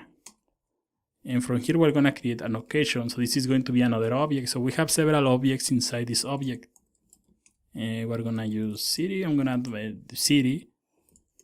And we're going to add my country, Mexico. Then we add a comma. And remember that you have to leave the last one without the comma right here. And I'm going to create a second object. So we're going to add this comma right here. So let's say that we have something like account, some information about this account. And let's add something like member since. Let's add a date right here, 2012. And let's add also a balance. Say that we have 4,000 here. And I'm not going to add commas right here.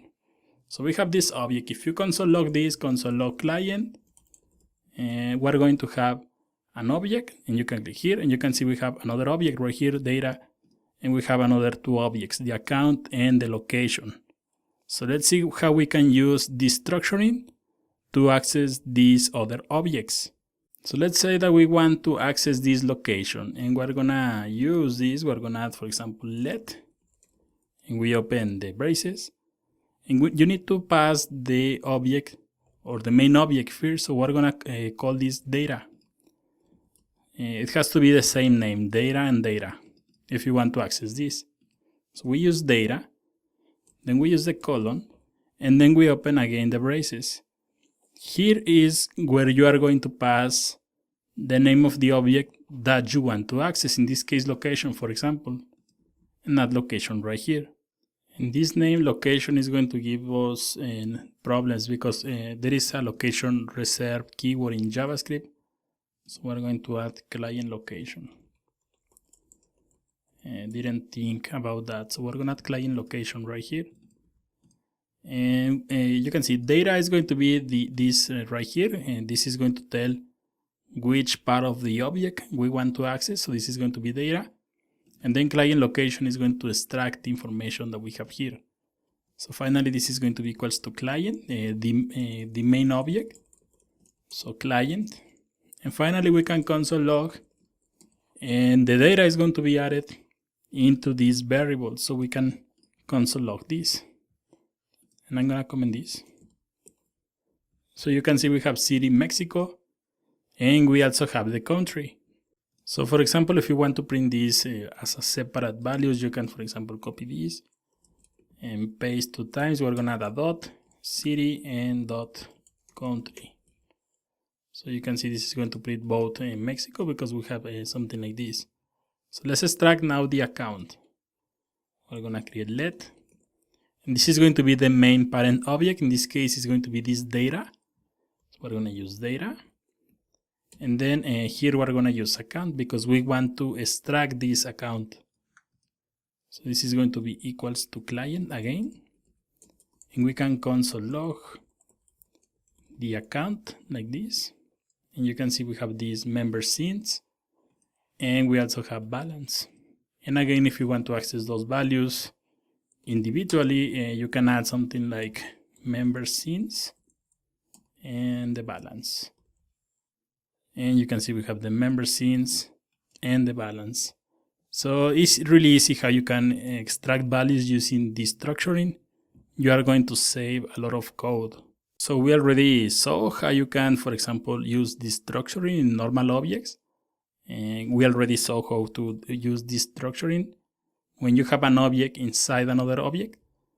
So let's finally, we're gonna see, for example, default values when destructuring. So this is going to be really simple. We're gonna create a const called client, and it's going to be a name. I'm gonna add my name right here. I want to be part of this example, so we're gonna add my name, and I'm gonna add premium, for example, right here. And finally, we're gonna add a balance, 100, something like this. And we're gonna, for example, console log this client. So save this. You can see we have a name, we have membership, and we have the balance. So this is normal, what we have expected. So we're gonna use this structuring right here. It's going to be really easy. We're gonna add, for example, let, open the braces. We're gonna extract, for example, the name. So you have to use the same name, membership, and balance. And this is going to be equals to client, the main object. And this is basically the first example that we did in the last video.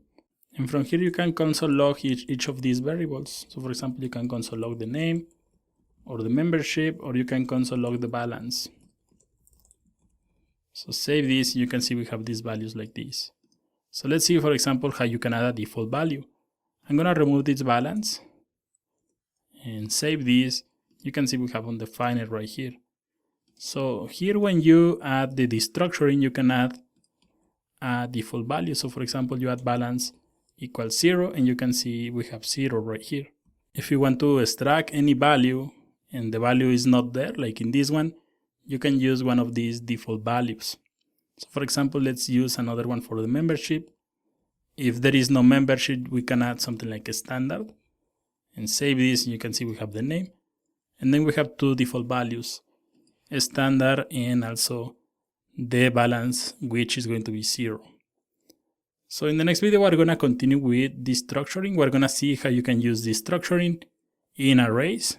So let's continue working in the next video. So let's see how we can use destructuring with arrays. I'm gonna add the command right here, destructuring with arrays. And let's say that we have a const of cities. So let's say again, we have London, we have New York, and we have Madrid, and we have Paris. Something like this, a really simple array. And I'm gonna do this with uppercase. And this is going to be an array. So let's say, for example, if you want to extract these values, you can use const, and then you can use let also. And both are going to be fine. So for example, we can use let right here also. And let or const, the result is going to be the same. So then you use square brackets. And then, for example, you can add, for example, the variable first city, and then second city. And this is going to be equals from cities. So using this, you can console log, for example, the first city, and save this, and you can see we have London. So this is going to extract the values from the first position. This is going to extract the values from the second position. You can add another one. If you add something like another, you can copy this and paste right here. It doesn't really matter the name that you are using. It's going to extract this based on the position. So let's say that you have an array like this and you want to extract Paris. And you can add also something like this. You can add Paris right here and change this to Paris. But you can see we have Paris. And let's say that you only need this value. So for example, we remove this. And you can see we're creating 4 different variables, and we're only using the last one. So for example, if you want to skip the creation of this, you can add this empty and pass this only the commas, and you can see we are going to have Paris. So basically it's really easy to use the destructuring, and also it's really powerful. You are going to save a lot of code using this technique. So let's create a more in-depth example, So we're gonna basically create an object with some different objects and also arrays. So we're gonna add something like const client is going to be equals to, again, we're gonna create something like membership. We're gonna call this premium. We're gonna have a balance of, let me remove the quotes, 30,000. So let's add some data right here. This is going to be an object inside the object. And I'm gonna add a name. We're gonna add Paul. Last name is going to be Banks. That's why he has a lot of money. And we're gonna add living. So this is going to be where this person lives. So we're gonna add city London. And also the country is going to be UK. So right here, right after this, I'm going to add another comma because I'm going to add an array. So we're gonna add the last movements, and this is going to be an array. So we're gonna add 1203 2080, comma, we're gonna add a second movement. So this is going to be 1003 2080. One more, we're going to add, so for example, 0803 2080, like this. So if you console log this client, you can see that we have an object. Expand this, you can see we have some properties right here. Then we have another object with the data. We can expand this. You can see we have another with living. And here on the bottom, we have these last movements, which is an array. So let's say that we want to extract this living. So I am going to add let, open the curly braces. We're going to refer this as this object. So we're going to have data. These names always has to match. This is how the structuring is going to know which part are you referring when you want to extract the data. Then I'm going to add a colon, and then we're going to open again the braces. And in this case, I want to extract this living. So we're going to console log this, console log living. Here I'm missing something, living. And missing equals to the main object, which is going to be client. So save this, and you can see we have city and we have the country. We can comment this. So you can see we have city and we have country. So we extract this object, which is inside another object and which is inside another object. So you can see how easy we can extract this data. Then you can use the dot to access city and country. So for example, let's say that we want to print or return or extract this first movement. Right here we can add a comma, and we can add something like last movements. The name of the object property has to match right here. And then we can use this structuring for arrays and use the square brackets, and you can add something like last. And for example, you can console log last like this. And you can see we return this date. If you want to use this structuring to return this one, remember you can use, or you can pass commas and add something like third. And paste right here. And this is going to return the last one. So the structuring is really powerful. When you are trying to use the structuring inside an object, remember to use the same keys. And when you're using the structuring inside an array, remember the name of the positions, and also the order of these positions are going to extract the values. So in the next video, we're going to continue working with the structuring. We're going to see, for example, how you can use the structuring with functions. So let's continue working in the next video. So let's see how we can use the structuring in functions. First, I'm going to show you the old method, the structuring functions, and we're going to call this one old method. So let's say that we have a function that is called a reservation. It's going to validate when a reservation is made. So for example, let's say that it takes two parameters, complete and the options. So we're going to call this right here reservation, and I'm going to open the parentheses, and in the case of complete, we're going to pass through. And in the second one is going to be an object. So it's going to be like this. We can add, for example, also add enter right here, enter right here. This is going to be more organized. So for example, we can pass some options right here. We can pass, for example, payment method equals to credit card. and comma, and let's add another one. This is going to be the amount, 3000, and finally the days that this reservation covers is going to be 3. So here is where we are going to use this structuring to access these values. Remember, this is going to be the old way. I'm gonna show you the new way also. So basically, options is going to be equals to options, or in case that it is empty, is going to be equals to an object. And for example, you can use let payment equals to options, and then you're going to map these options, payment options.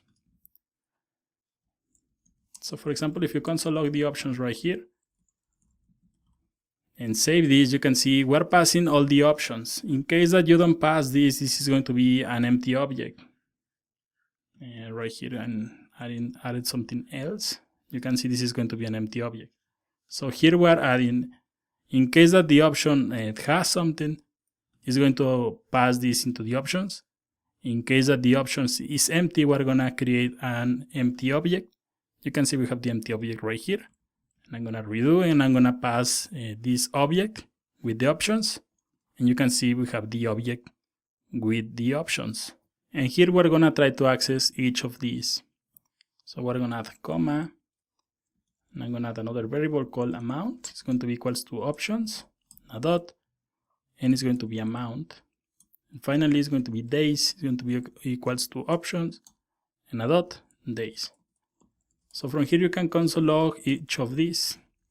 Console log payment, console log amount, and console log the days, because we have extract the values. Save this, and you can see we have credit card, we have the 3000, and we have 3 in the days. So let's see how we can use this structuring in the new method. You can see this requires a lot of code and it looks a little messy. It doesn't look right, in my opinion. So we're gonna remove this. And I'm gonna change this to the new method. The new method is going to be more cleaner because we're going to add, for example, right here, let, and we open the braces, and then we're gonna access each of these. So we're gonna add payment method, and again, this has to match. So we need to name this as they are right here, and a comma right here, and days, and finally this is going to be equals to the options that we're passing into this function. So copy this and paste right here, and from here you can console log each of these. Payment method, you can console log the amount, and you can console log the days, and this is going to give the same result. But you can see that this code looks more cleaner than the other one. The other one was a little messy. So for example, let's say that I remove these days, save these, you can see we have undefined. So we can use also the structuring to pass or to add some default parameters into the function. And I'm gonna add with default parameters. So this is going to be the example. Right here, instead of having these options, I'm gonna remove that and I'm gonna add enter right here. So this is going to be like this. Then right here, I'm gonna add the braces. So this is going to be the object properties. So right here, we need to add payment method, and you can add the default parameter. So let's say that we have cash like this, then amount. So let's add 0 because this is going to be the default in case that this doesn't execute this, or the person didn't add this. And finally, we're gonna have days is going to be 0. So this is going to be helpful, especially if the reservation was not completed. So you can see we have the braces right here, then we have the parentheses, and then we open the curly braces, which this is going to be the body of the function. Finally, we need to remove this because this is going to be, we have already the values right here, we have the default values, so we need to remove that. And right here after these curly braces, I'm gonna add equals to this object. So you can see in the last example we have undefined. I saved this. So the last example we have undefined here, and you can see that we didn't pass the days. So it's going to return the default parameter. If you add something like days 20, something like this, then it's going to take this value. So let's say that we, in the reservation, we pass this as the completed was false, and also we didn't pass anything here. It's going to be like this, then it's going to be cash, and the amount is going to be 0, and the days are going to be 0. So you can see how clean this solution is using this structuring, and this is one of the new features in JavaScript. Hopefully you have liked this. So let's continue working. In the next video we're gonna see what are the symbols. We saw symbols when we start the fundamentals of JavaScript in the data types. In the next video we're gonna see some examples using symbols and also some methods that you can use with a symbol. So in this video we're gonna see what are symbols, and they are a new feature in ECMAscript 6, and they will also create a unique value in JavaScript. So you can create a symbol like this. So we're gonna create const, and we're gonna call, for example, client equals symbol like this. And you can see that we didn't use new because this is a primitive that exists on the language, on JavaScript. You use the keyword new when you want to create a new object. This one is a symbol. So if you console log the client, console log client like this, is going to return a symbol you can see here. So for example, you can add something here, client symbol like this, and this is going to be known as the description. You can see we have symbol, and then we have client symbol. So one of the main features of symbols is that they are always different. Always they are going to be different. So I'm gonna add a comment here, right here. Symbols are always different. So for example, if you console log symbol equals symbol and save this, you are going to get false because the symbols are always different. So let's see symbols in action. We're gonna create a const. We're gonna let first name is going to be equals to symbol, and then we're gonna add let, and I'm gonna add last name also is going to be a symbol. So now we have two symbols. So let's say that we create an empty object like this, and then we add const person equals to an empty symbol. If you console log person, this is going to be empty. So let's say that we want to attach these symbols into this person. If you add something like person.first name, and this is not going to work, this is going to be empty because there is no way that we are telling that we want to add this symbol into this person. Instead of using this dot, you have to use the square brackets like this, and let's say that we add a value. I'm gonna add my name right here. So save this, and you can see we have symbol and it says 1. So using this syntax, this is going to attach this symbol into this object. So let's do the same with the last name, and I'm gonna add my last name. So if you save this, you can see we have two symbols inside this object. So let's say that we want to add some standard properties. So for example, we have person, and then we add a dot. And again, we're going to use the same example with the membership. We're going to add a premium. Then we use person and a dot, amount. And let's add, for example, 500 here. Save this, and you can see that now we have something like this. We have the amount, and then we have the membership, and we have the two other symbols. If we want to access these values, you can see, for example, I'm going to add person and I'm going to add membership, and this is going to print the membership. If you add the amount, this is going to print the amount. So if you add, for example, first name right here, it's going to tell undefined. So if you attach a symbol like this, you have to access the symbol using the same code. So it's going to be like this, copy this, and remove everything, the dot included, and you can see now we have 1. So this is the way that you return the values from the symbol. So let me show you something important. And I'm gonna close this. I'm gonna remove this and save this, and you can see this is printing the amount, the membership, and the two symbols. So let's say that we use an iterator, let e in person, and then we console log, and we're gonna use template or string literals, and braces person at the position e, and you can see this iterator is going to access only the premium and the 500. Is going to access these standard properties.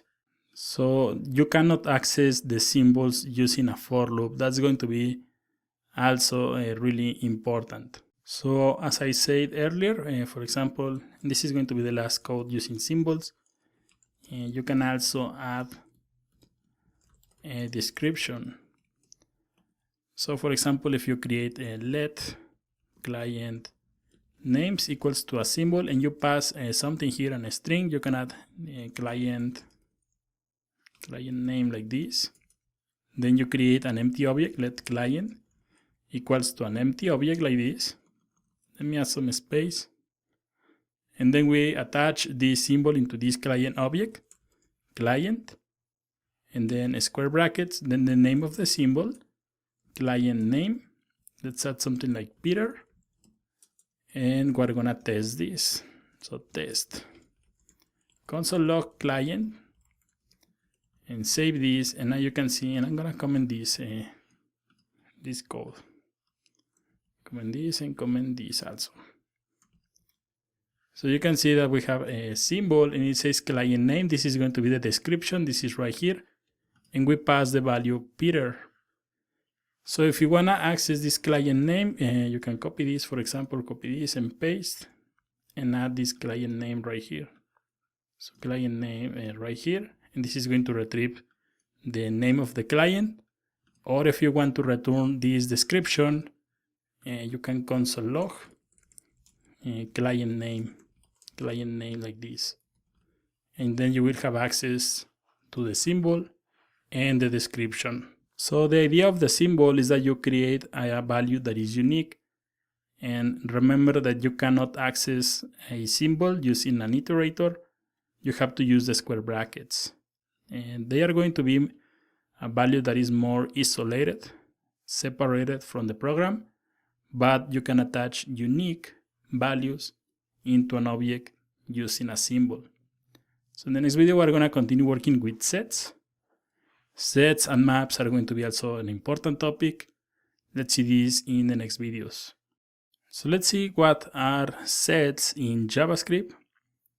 A set is going to be, well, a set of values, but the main difference with an array or an object is going to be that a set cannot have duplicates. So let's create a set, and let's see a small example. So let me add, for example, let shopping cart, and it's going to be equals to a new set. So this is going to create a set. Console log this shopping cart. Console log shopping cart. Save, and you can see we have set and it says 0. So in order to add something into the set, you have to use the name of the set, then a dot, add, and then you add the item. Let's say that we add a shirt right here. Now you can see we have set 1. We have only one item into the set. So let's say that we want to add a second item. Copy and paste, and we're going to add, for example, album number 1. Like this. Now we have 2 items into the set. So let's add another one. Album number 2. Save, and you can see we have 3 items into the set. So let's add another one. This is going to be album 3, and save, and now we have 4 items. In case that you want to add another item that is already in the set, so for example another item 3, save, you can see this is going to be ignored because the sets are going to remove any duplicates that you have. But you can continue adding more values, of course. You can add, for example, a guitar right here, guitar like this, and you're going to have 5. This is going only to ignore this one because we have already this value in the set. So for example, you can, get the length of the set. Get length of the set. You can console log, and let's add a shopping cart and a dot. And normally we use dot length. In this case, is going to be dot size, and this is going to return 5 items into this new set. So you can see you can get this value, the number of the items, using dot size, and also the set is going to ignore duplicates. That's going to be important. So let's review other methods. So for example, check if a value exists on a set. You can use, for example, console.log, a shopping cart, and a dot, and you can add has. You can check, for example, for a guitar, and you can see this is going to return true. If you add, for example, album 4,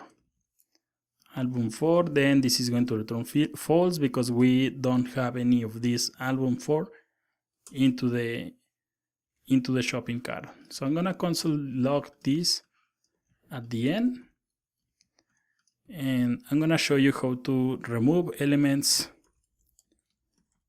remove from the set. So you're gonna use something like this, shopping cart and a dot, and then you're gonna use delete, and then you're gonna pass the name of the item that you want to remove. So for example, this guitar, and save this. You can see we have the guitar already here, so I'm gonna expand this. You can see we have guitar here, so save this, and this is going to return remove this item from the set. So you can see that these keywords also are really similar to local storage. So we can also clear the set. You can add, for example, a shopping cart dot clear. Save this, and now you can see the set is empty. And we're gonna comment this and save this, and you can see we have only 4 items. So for example, you can use for each to iterate in a set. So you can add, for example, shopping cart dot for each, and then you pass, for example, the name of the product. We're gonna use an arrow function right here because we're using only one parameter. We can skip the parentheses, and then you can console log. And I'm gonna use template or string literals, and I'm gonna pass product. So save this, and now you can see we have shared, we have album 1, 2, and album 3. Same as we have in arrays. I'm gonna add a parenthesis right here. You can add a comma, and then you can pass the index. So for example, you can copy this and pass the index right here. So pass the index, save this, and you can see that the index in a set is going to be the same value as this one, because the sets doesn't have a key. They actually are key and value are the same. In an array you have, for example, 0, 1, 2, 3. In an object you name the properties as you want. In the case of the set, the value and the key are going to be the same. You can pass a tier parameter when you are working with sets. You can add, for example, is part, and we're gonna console log, and we can add, for example, is part like this is equals to the shopping cart. So you can save this, and you can see we have true because this item belongs to the shopping cart. Finally, let me comment this line. If you console log the shopping cart, let me add some space right here. Save this, and you can see we have set, and it's going to be a set. If you want to apply one of the methods that we have in arrays, you can convert the set into an array, and it's going to be really easy. You only add, for example, const shopping cart array is going to be equals, and then you use square brackets. You are going to use 3 different dots, 3 dots, and then the name of the set. And for example, you can console log the shopping cart array in this case, and this is going to convert the set into an array. You can click here, and you can see we have an array, and you can apply any of the methods that we have available with arrays. So in the next video, we're gonna see maps. they are very, very similar to sets. So we're gonna see the difference between sets and maps in the next video. So in this video, we're gonna take a look at maps. They are ordered lists and they have a key and a value. The main difference between a set and a map is that the map has a key and a value. They can hold any value. So for example, you can create a new map by adding a variable, client equals to new map. And then for example, you can console log this client. Console log client, and at the moment this is going to be empty. So if you remember, when you are working with sets, you use .add. In this case is client.set, and you need to pass a key and a value. So we're gonna add name. I'm gonna add, for example, name Karen. Save this, and now you can see we have a map. It has a length of 1, and you can see we have 0, and it says name and the value. So we have key and a value. So let's add a second one, client set. We're gonna add a membership, and we're gonna add premium, and finally I'm gonna add a third one. Let's add, for example, a balance, and this is going to be a number. So save this, and now you can see we have a map with 3 different values: name, membership, balance, and also we have the values, current, premium, and the amount. So let's see how you can retrieve a value from a map. So for example, we're gonna access the values, and we need to comment this line. So we're gonna use, for example, console log, and we're gonna name the map, and then we're gonna use a dot, and we're gonna use get. For example, then you can pass the key that you want to retrieve. So for example, the name, and save this, and let me comment this line, and you can see we have Karen right here. So you can access the other values if you want. It's going to be membership, and it's going to be the balance. So save this, and you can see we have the 3 different items. So let's review, for example, and I'm gonna comment everything from here. And I'm going to add a comment. Map methods, it's going to be like this. We're gonna get map size. It's going to be, for example, console.log. You pass the name of the map, and then dot size. Save this, and this is going to return 3. We have only 3 items into the map. Check if a value exists. We're gonna use console.log, and you can use, for example, you can use client.has, and from here we can pass, for example, the key membership. You can see that we have a membership right here. So we can save this, and it's going to return true. We can add, for example, member since, and this is going to return false. So the main difference between get and has is going to be, for example, if I copy this and paste, and then you add get, and we have values that doesn't exist, member since, you can see this one return false, and the other one return undefined. In case that we add values that does exist, you can see we have true and we have premium. So the first one is going to return if this value exists, and the other one is going to return the value, the actual value.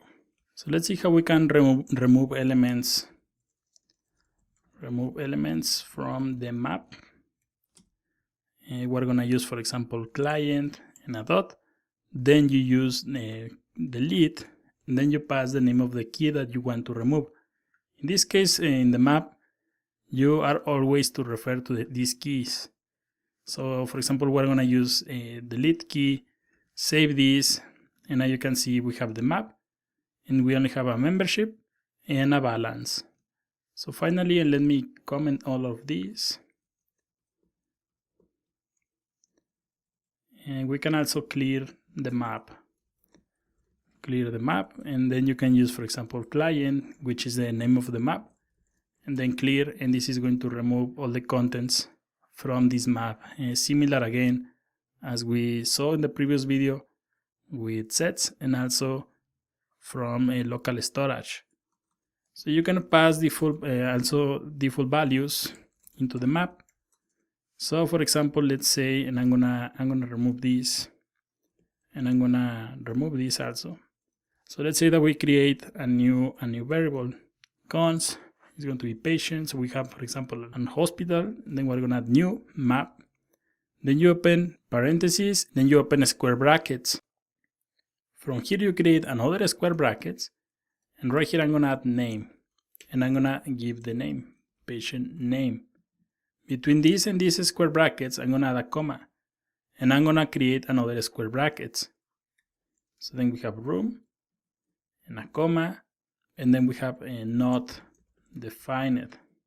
So if you console log this patient like this, save this, and you can see we have name, we have the patient name, and then we have the room, and it says not defined. So for example, if you add patient.set, you add name, so you give a name Paul, then you can see that we have the name, but the room is not defined. If you add a room, you add 404, save this, and now you can see we have the name and you have also the room. So this is how you create default values. So let me comment this. And here on the top, you can see that we have this client new map. So let's see, for example, how you can pass for each into a map. So it's going to be client, the name of the map, dot for each, and then you give, for example, client info. Then you use the arrow function, console log, and then I'm going to use again template or string literals, $, open the braces, client info like this. Save this. You can see we have Karen, we have premium, and then we have 3000. Same as the arrays or objects. You can add a comma right here when you are passing two different arguments into this arrow function, and you have to use parentheses. But you can add, for example, the index and pass the index right here. So save this, and you can see that the indexes of the maps are the keys, and the values are going to be in these that we have here. So these are maps. They are also really helpful. In the next video, we're going to continue working. We're going to see iterators and generators. So in this video, we're going to see what are the iterators. One of the advantages of using iterators is that, for example, if you have a shopping cart, you can use a method that is called next or something like this. And then you can loop in your array one element at the time. So let's see, for example, as a small example using iterators. Then in the next video, we're going to see what are the generators. So we're going to create, the title is going to be iterators. So let's create a card. It's going to be, for example, a shopping cart. Shopping cart. And like this. I'm going to make this lowercase. And this is going to be equals to an array. So we're going to add, for example, product 1, and product 2, product 3. And let's add another one. So we have 4 different products. And product 4 like this. So then we're gonna create a function that is going to be called a create iterator. So let's create this function. Function create iterator. And this is going to take one parameter. In this case, it's going to be the shopping cart. So it's going to take the cart right here. We're gonna pass this array into this create iterator function. Then we're gonna start this. Let I equal 0. Very similar as we did with the for loop. So then this is going to return, and we're gonna attach a method right here. We're gonna attach a function that is going to be called a next product. And this is going to be a function. So this function is going to have this other function right here. And this is the function that is going to be executed. So for example, here on the bottom, we're going to create a new variable. And we're going to call, for example, this shopping cart iterator. And it's going to be equals to this function. And you can see that this function is returning this.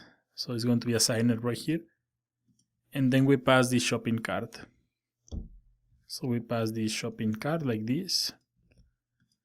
So for example, if you console log something here, console log, something like here, we can add, for example, console log, and we're gonna pass this right here. So this is going to take this function, and it's going to take this shopping cart.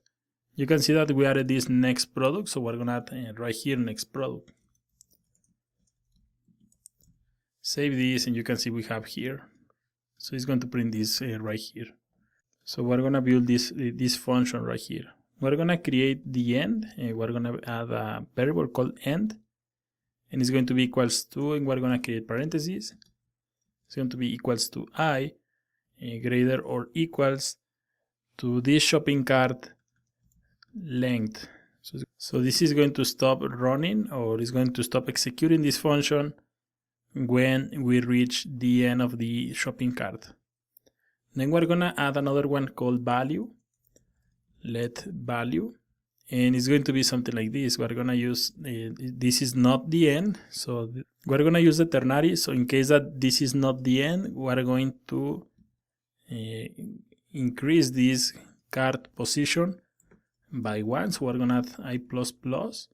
You can see that we have I equals to 0, so this is going to increase the position.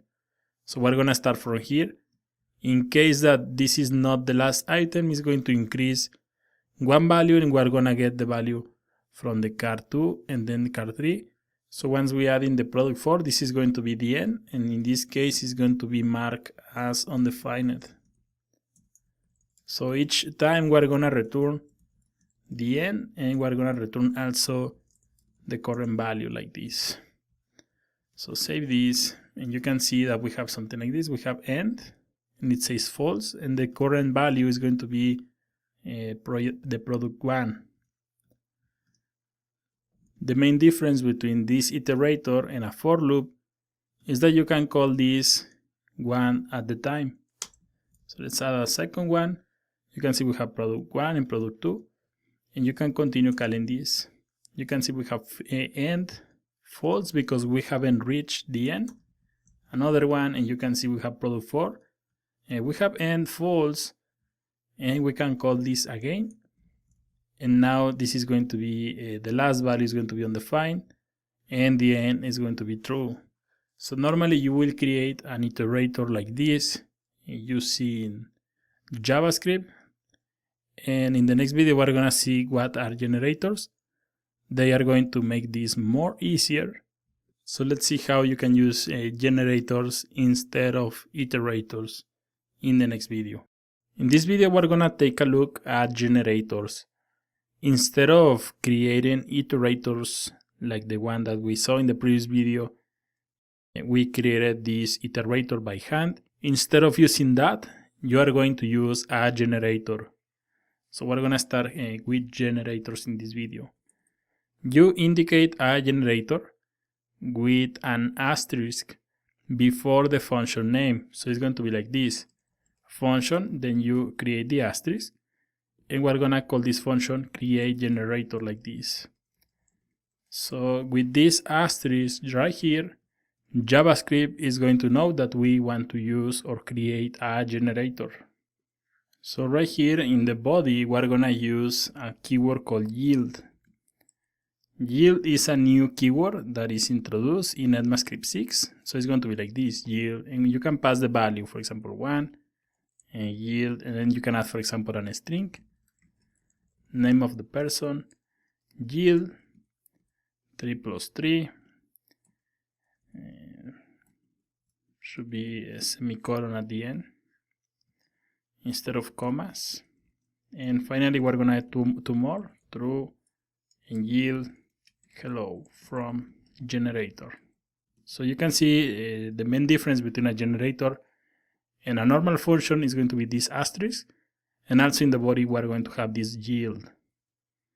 So they are executed as standard functions, but this yield is going to return a value which is a generator. So you can loop through this using the word .next. So we're gonna create const iterator, is going to be equals to this function, create generator, like this. Then you console log this iterator, save this. You can see we have this, and it says create generator, and it says suspended. So you access this iterator that is returning to this variable by adding the keyword .next or the method .next. Always is going to be like this. Save this, and you can see we have value 1, and done, it says false. So in the last video we created this iterator by hand. We created all the code in ECMAscript 6. You can use generators. You can see that we write less code than in the last example, but the result is going to be the same. We're going to return this done. In that case it was called end, and also the value. So in order to access this value, you use .value, and it's going to print the value. If you want to use the other keyword done, you can see it says false. So we can continue, for example, executing this. You can see we have 3 false. If you change this to value, so we're gonna print the value. So 1, you have here 1 right here. Then we have name of the person, also name of the person. You can see we have 3 plus 3, and you can see it's returning 6. So you can continue calling this several times. You can see now we have true, and we can call this again. We're gonna print value, save this, and you can see if I click, if I send done, you can see it says true. But you can continue calling this all the times that you want. It's going to return this true. The iterators or generators can be executed several times. You can see we have this done, and nothing is going to happen. Only is going to print this true, but nothing else is going to happen. So you can see here we added the data that we are using in the iterator. Let me remove everything, and we're gonna create a shopping cart again. Shopping cart. We're gonna create a const called cart, then an array product 1, product 2, comma product 3, comma and product 4. So this is going to be the shopping cart. Now we're gonna create, and this should be added right here. Then we're gonna create the generator, and it's going to be like this. We're gonna create a function, and remember you have to add the asterisk, and we're gonna call, for example, this one new generator. Is going to take the cart as a parameter, and we can pass a for loop right here. Let I equal 0, I minus the cart dot length, and I plus plus, and then yield the cart at the position I. So this is going to loop through this array, and is going to print the values. So finally we need to loop in the iterator, and it's going to be like this. And we're gonna add let iterator, and it's going to be equals to the new generator function, and we're gonna pass the cart array. So again, if you console log this iterator, it's going to print some information. You can see it says suspended. So in order to access this data, you are gonna use .next, and you can see we have the object, and it says value, and it says done, and it says false because we still have these items left. So again, if you wanna access the value, you use .value, or if you wanna access the done, you can use .done. So in this case, we're gonna use something like this, and I'm gonna make several copies of this.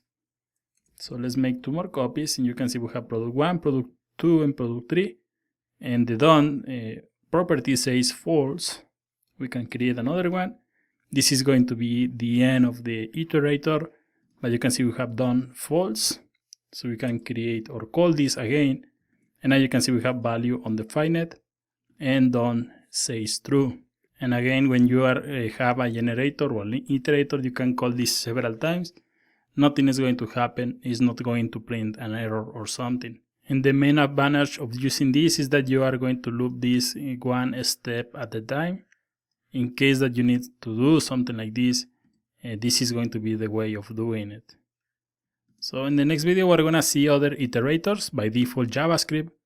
already has a bunch of different iterators, and we have already used some of them, but in the next video we're gonna cover a full explanation about these other iterators. So in the last two videos, we saw how you can create a generator, and it's going to be a syntax like this.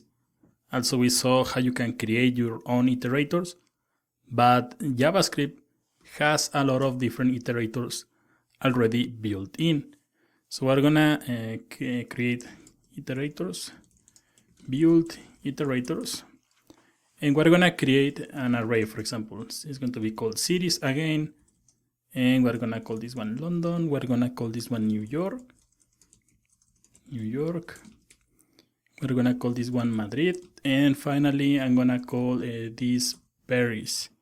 Then we're gonna create another other object. Is going to be orders, and this is going to be a map, and this is going to be a set, and we're gonna create an array. It's going to be 1 2 3 2 3 1 131 and 102. Finally, I'm gonna create a map. So we're gonna add const data is going to be equals to new map, and we're gonna add some data into the map. So we're gonna add something like data set, and we're gonna add the key is going to be learning, and we're gonna call this one modern JavaScript. We're gonna create another one, and we're gonna add JS is great, and we're gonna add the value true. So we have an array, we have a set, and we have a map. And let's see some of the iterators that we can use to access these values or these keys.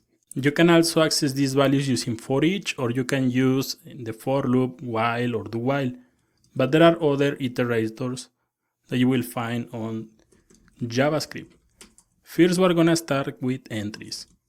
And it's going to be like this. It's going to be a for loop, but the syntax is going to be simple. We're gonna add let entry of, and we're gonna use cities, which is going to be the array that we have on the top, dot entries, and this is going to be a method. So from here you can console log the entry, save this, and now you can see that we have the key and we have the value also. So the entries iterator in an array is going to return the response like this. You can see if I expand this, this is going to be some other arrays between this array. So in order to access, for example, London right here, you need to add the value. Or in order to access the values, you are going to add 1, and you can see we have the values.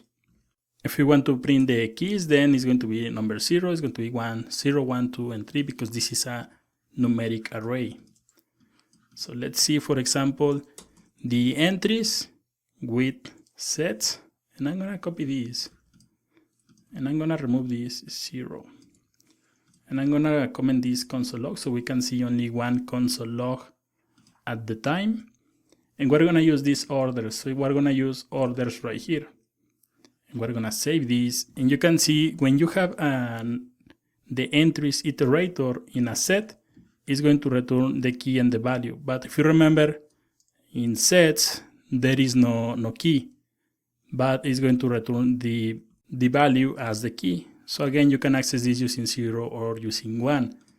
Same example as we saw in the last, with entries in arrays. So it's going to be like this. You can see how easy you can iterate and access the values using these iterators. So I'm gonna comment this line, and I'm gonna copy this again, and we're gonna see entries with this map. So I'm gonna uncomment this, and I'm gonna pass this data right here. So I'm gonna remove this and save this, and you can see that this is going to return also the key and the value. So basically the entries is going to return key and value when you are working with arrays, sets, or maps. So in case that you want to retrieve both, you can see using this dot entries iterator, you can access the key and the value of these arrays, sets, and maps. In the next video, we're gonna continue learning about these iterators. We're gonna see other iterators. Dot entries is only one of these, so we're gonna continue working with the others. So let's continue working with these iterators. I'm gonna comment this line, this last one, In the last video we saw entries. In this video we're gonna start working with values. So instead of having entries right here, we're going to have values. And I'm gonna remove this and remove this also. So save this, and you can see that this is going to print an error. This is happening because this dot values is going to access the values. So basically this doesn't exist there is no iterator dot values when you are working with an array. In this case you have to remove this, and it's going to be like this: let entry of cities, and save this, and now you can see this is going to print the actual values because dot values is going to be the same as using this. So it's recommended to use something like this instead of using dot values. So let's review the other ones. We're gonna comment this line, and the other one is going to be the set. So instead of having entries, we're going to have dot values, and remove this position also. So save this, and you can see dot values is going to return the actual values of the set. So you can see using these iterators how easy you can access the values. So I'm gonna comment this again, and I'm gonna comment the last one. The last one is going to be this map. So instead of having entries, we're gonna have values right here. Save this, and you can see that this is going to return modern JavaScript and true, which are the values. And it's going to ignore these keys that we have on the left. So if you have a set or a map and you want to return the values, you can use dot values. In the case of the array, you can skip that and only add the name of the array. So let's add the other one. In case that you want to access the keys, there is also an iterator for that. So we're gonna comment this line, and I'm gonna remove this comment. And here in cities, we're gonna add cities dot keys, and it's going to be a function or a method. And you can see this is going to return the indexes of this array, 0, 1, 2, and 3. So in case that you want to print that, you can use dot keys, and it's going to print all the different positions. So we're gonna remove this, and I'm gonna comment this line. So let's print the keys of the set.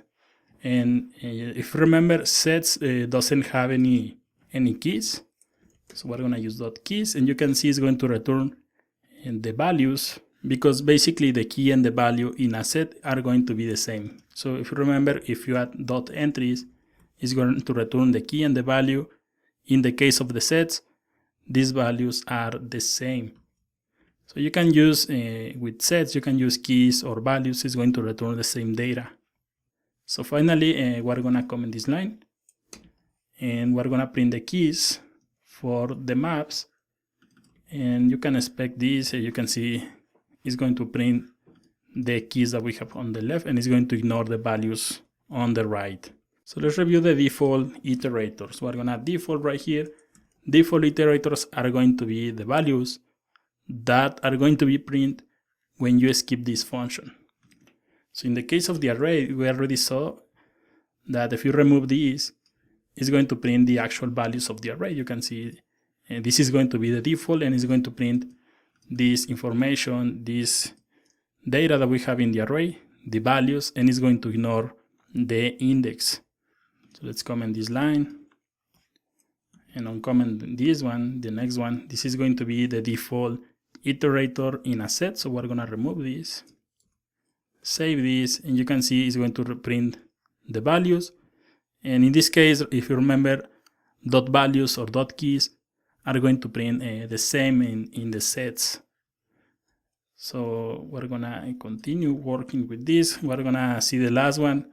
I'm gonna remove these dot keys, and I'm gonna uncomment this line, save this, and you can see that in the case of the map, it's going to return both the key and the value, which is going to be really similar, or it's going to be the same as having these dot entries.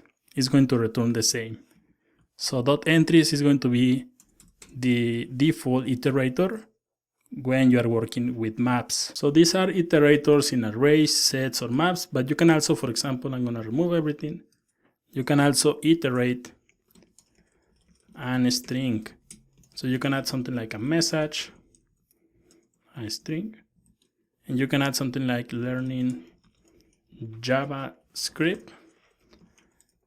And from here you can add, for example, well, I'm going to show you the old way first. Old way of doing this iteration is going to be something like for let I equal 0, and then you add I minus the message dot length, and then you increase this by 1. And it's going to be like console log message at the position I. So you can see this in the console, and it's going to print 1 letter at the time in the console. So you can see this takes a lot of code. If we remove this and we add something like this, let letter of message, and then you console log the letter, it's going to be more simpler, and the result is going to be the same. You can also use these iterators, for example, in HTML. Let me add two basic links. Link 1, let's add another one, pound sign right here. Link 2, like this. And if you open the app.js, let's remove this, and we're gonna add const anchors is going to be equals to document dot get elements by tag name, and we're gonna select the anchors.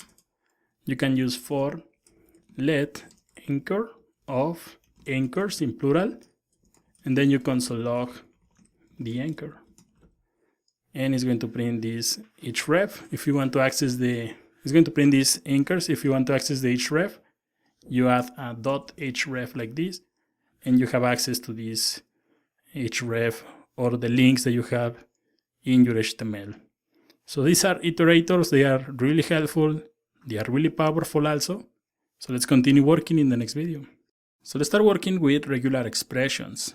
Regular expressions are going to check, for example, if a pattern is presented in a string or anything in your code. So for example, if you have a HTML form and you want to validate that all the entries from the user are numbers, you can use a regular expression. If you want to check if the values submitted by the user is a valid email, you can use a regular expression. I'm going to show you the basics of regular expressions in these next videos. So first we're going to call this one regular expressions. And you can create regular expressions using two different syntax. We're going to create regular expression 1. And this is going to be to a new it's going to be like this. It's going to be regular expression. Then you pass, for example, the regular expression. I'm going to add ABC, something really simple. Second way is going to be like this. And then you use ABC. So this is going to be a regular expression. Something really useful when you are working with regular expressions is the .test command that you can use in the console.log. So let me show you how this works. Let me add something like const, and I'm going to call this one year. Year is going to be equals, year like this, it's going to be equals to 1992 like this. So for example, you can use console.log. And from here you can use the syntax, similar syntax to this one.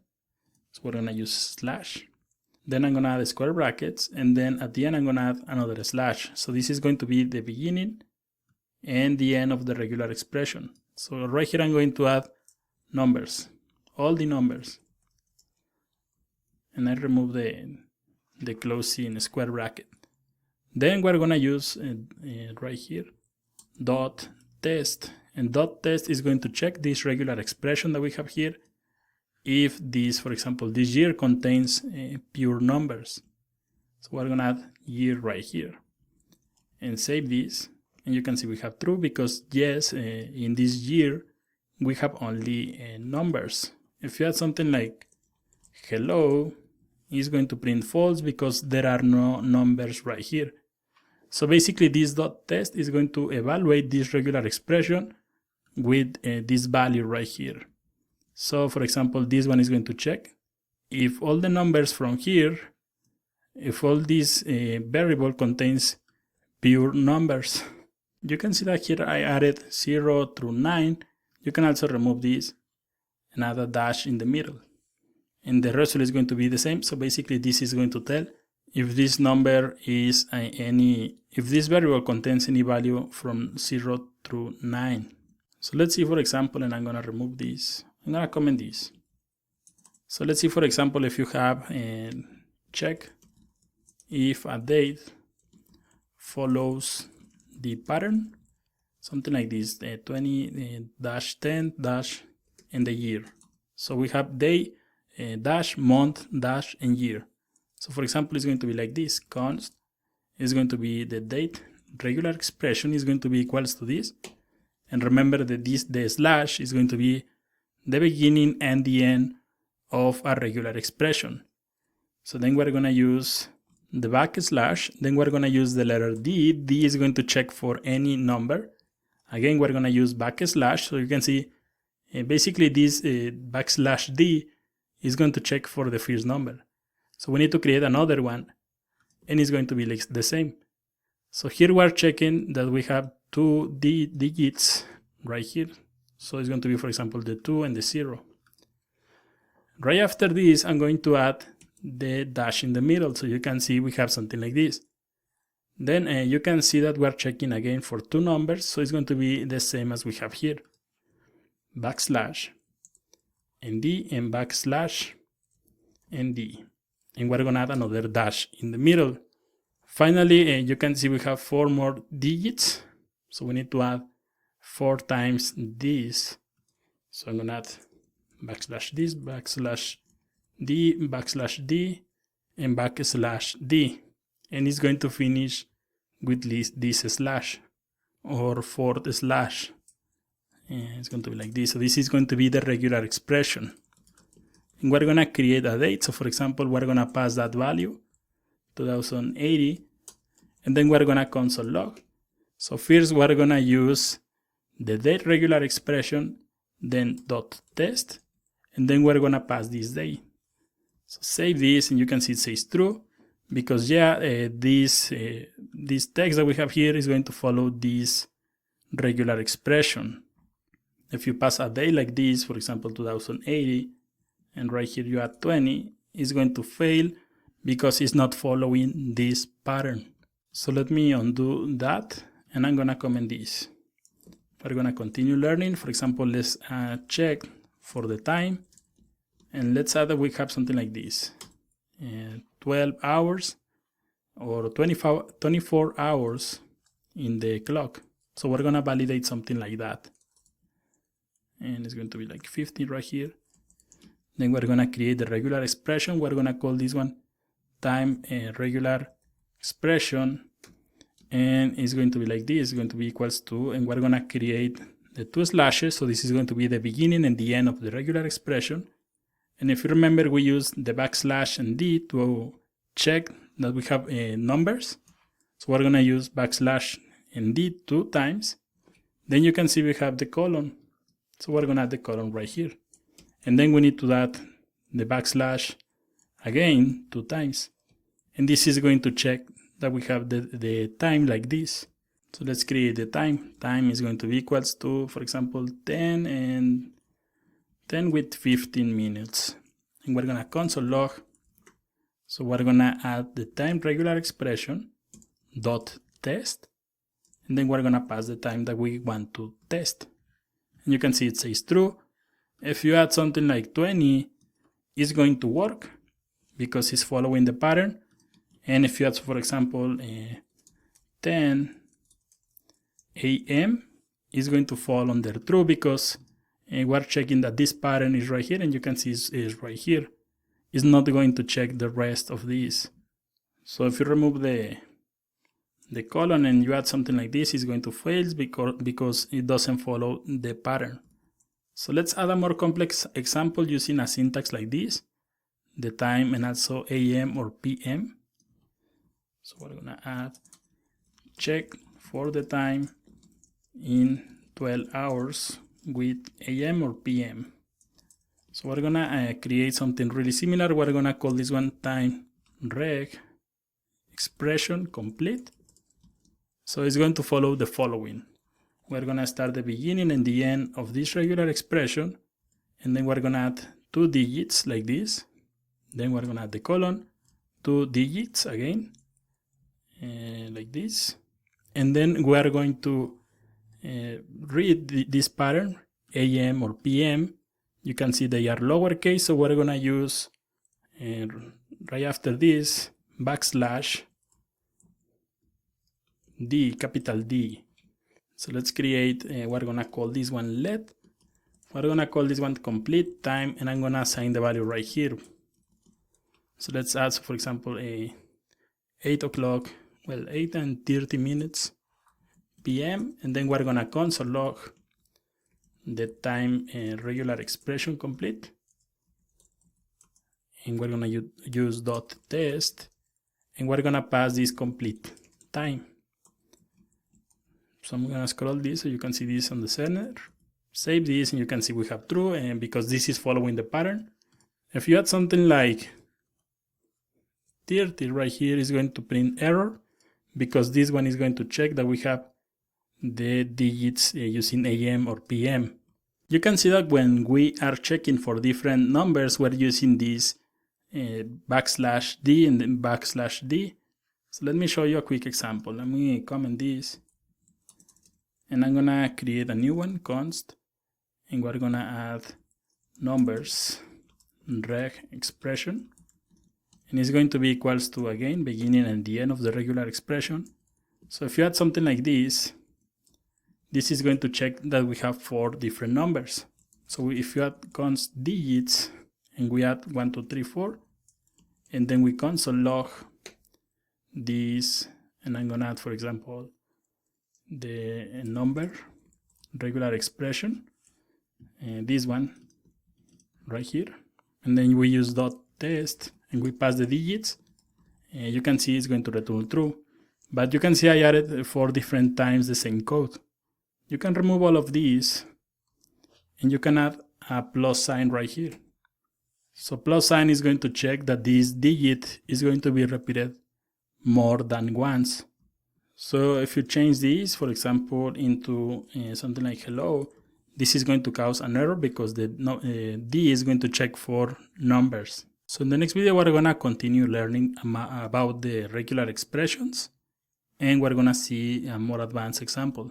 So let's continue learning more about regular expressions. We're gonna see something called denied expressions, and we're gonna create a new variable, deny regular expression, and we're gonna add, for example, the beginning and the end.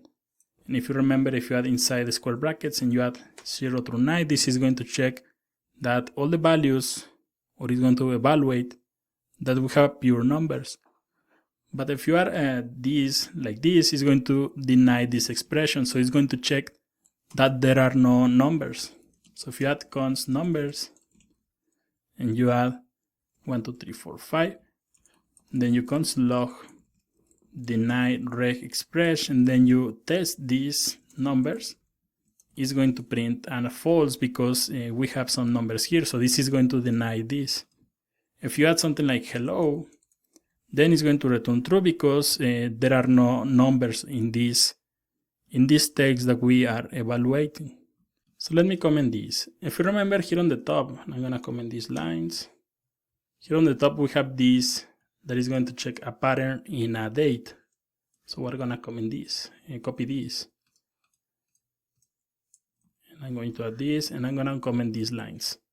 So you can see here I added D, and then the dash, D, \D, and then 4 more times.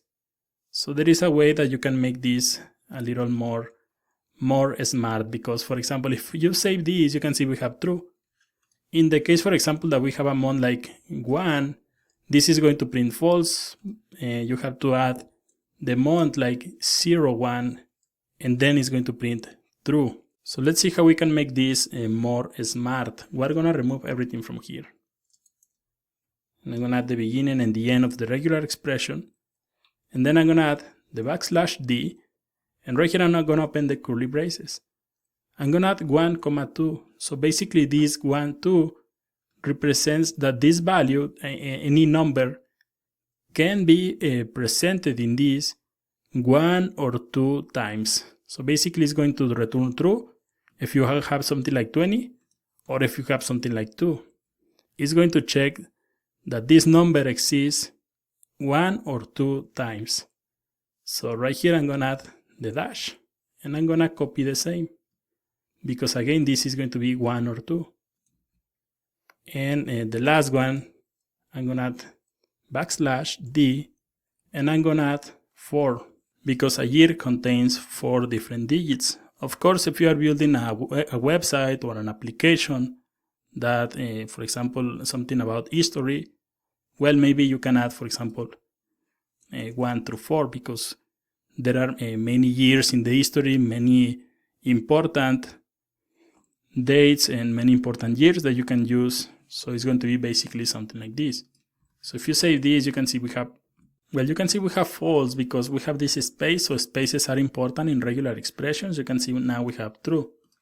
So let's say that we are in the day 2, for example. You can see also is going to return true because this digit is going to be presented 1 or 2 times. So if you skip this, save this, is going to be false because the pattern is not followed. So let's continue working, and we're gonna check for letters or numbers, and we're gonna create a message regular expression, and it's going to be really easy. We add the beginning and the end, \w, and we're gonna add a plus. So remember, the plus is going to check that there are multiple values, and w is going to check for numbers or letters only.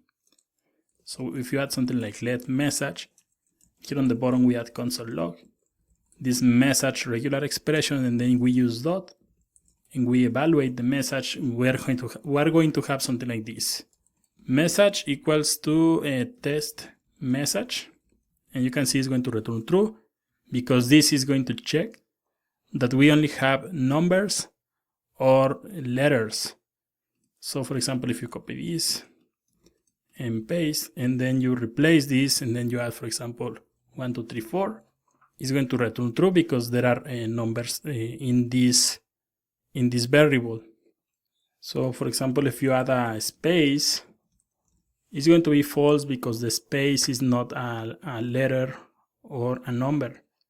But if you add, so for example, an @ sign, hello at mail.com, is going to return true because the @ sign is going to be evaluated as a letter or a character.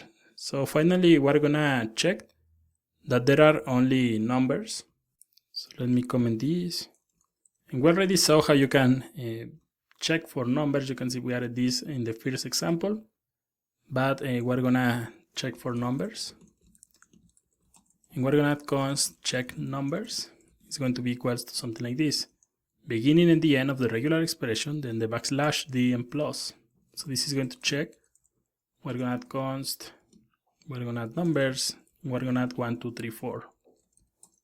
So we can console log, we're gonna check numbers, test, and we're gonna test the numbers variable.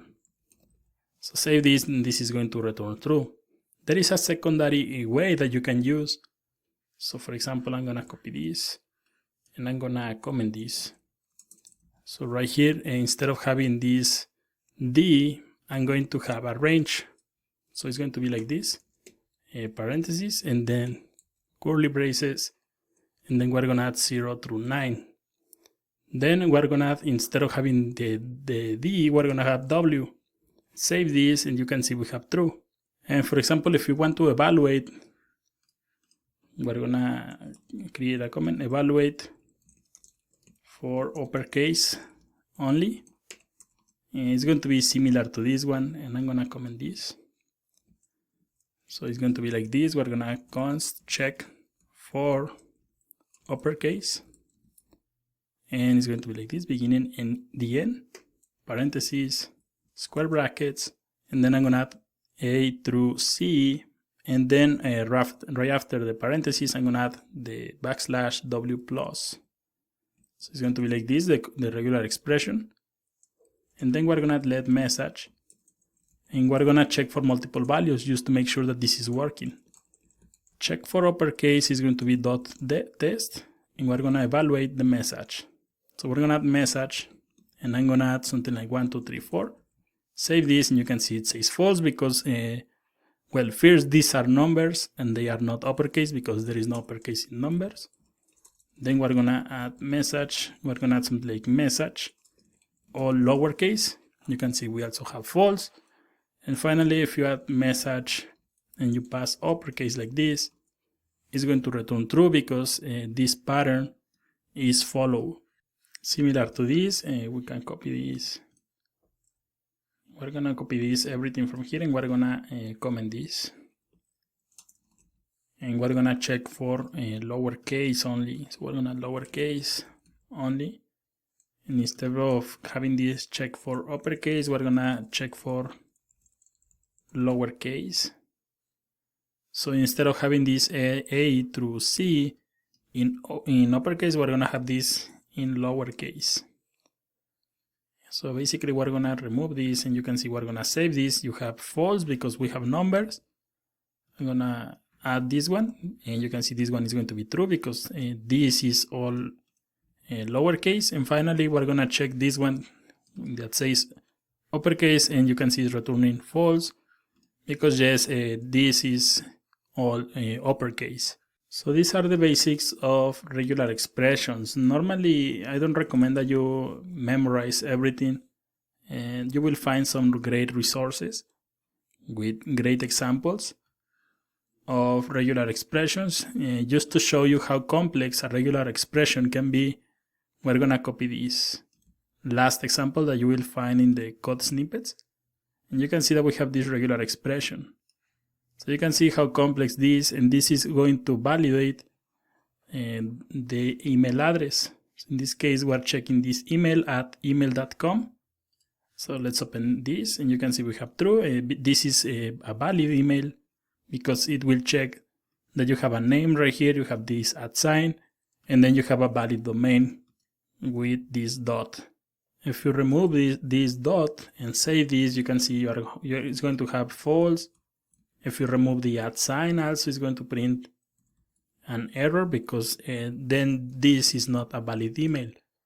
If you remove this part, save this, it's also going to print an error. And if you remove this, it's going to return also an error. Or if you have another @ sign, this is going to print also false. But you can see how complex, and I remove this, how complex this regular expression is, but you already know the basics. You can see that if you take a look here, you will find some examples that we saw. For example, this pattern right here, this 1 to 3, then again from 0 to 9, from 1 to 3 times.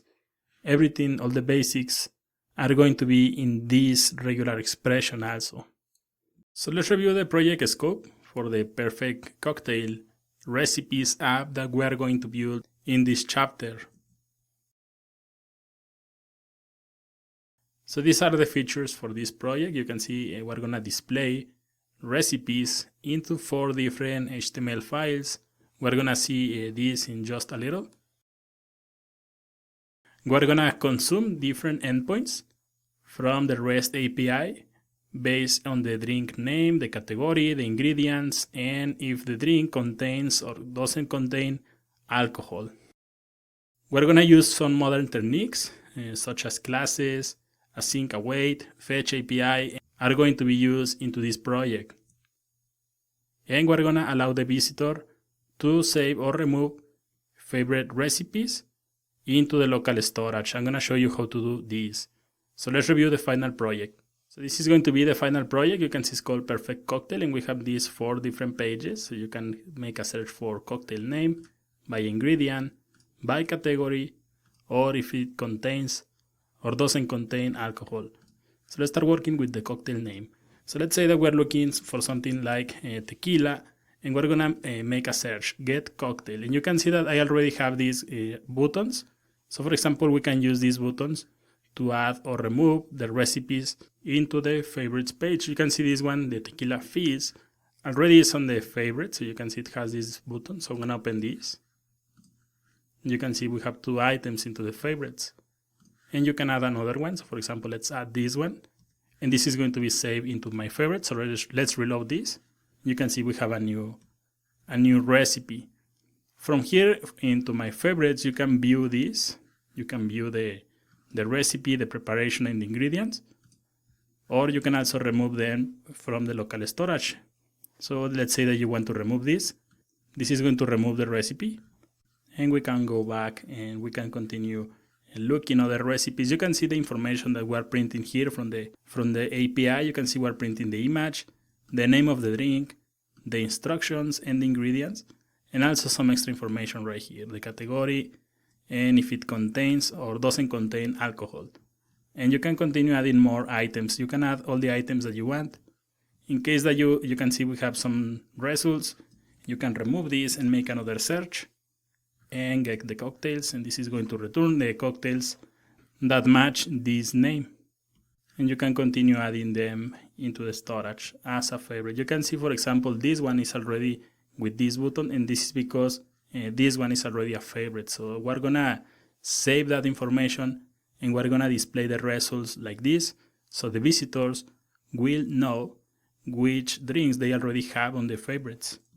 So this is going to be the search by name. You can also open here on the ingredients and you can make a search, for example, gin or tequila or any ingredient in your drinks, and it's going to filter the results. So for example, from here it's going to print the images. You can also add this into the storage, so you can click here and this is going to add this item into the storage. And if you want to see the ingredients and the preparation, you can click here and this is going to open the preparation and also the ingredients and the measurements. You can click here again, or for example this one, and it's going to print all that information. So again, you can make another search. So let's say, for example, we are looking for drinks that contains vodka. We're gonna make another search and it's going to print the results. So it's going to be a really complete app, this one that we are building. We can open the category, and from here we're going to have this select. So for example, you can get an ordinary drink and get cocktails, and this is going to print all the cocktails that match or that exist into this category.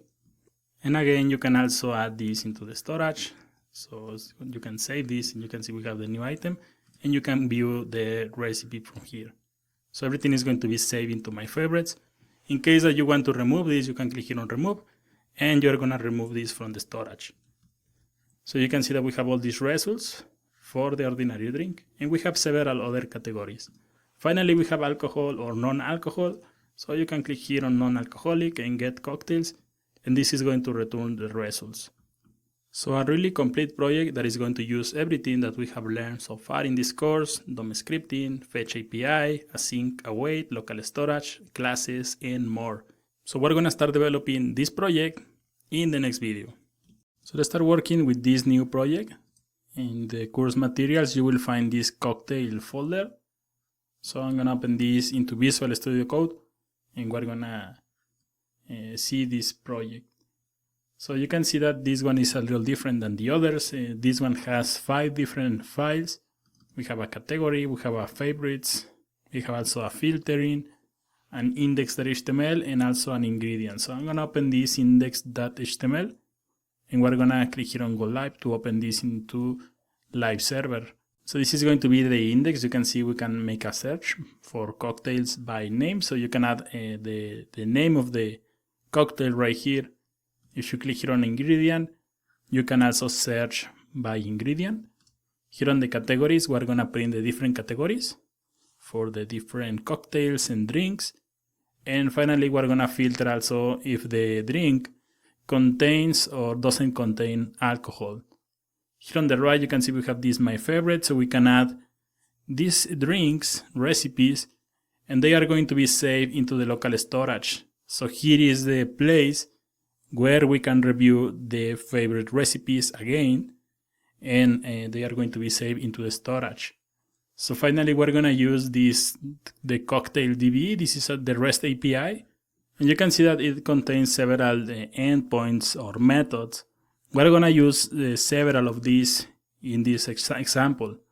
Something important here, something important about this API is that if you wanna use this in a production website, you have to create a new API key.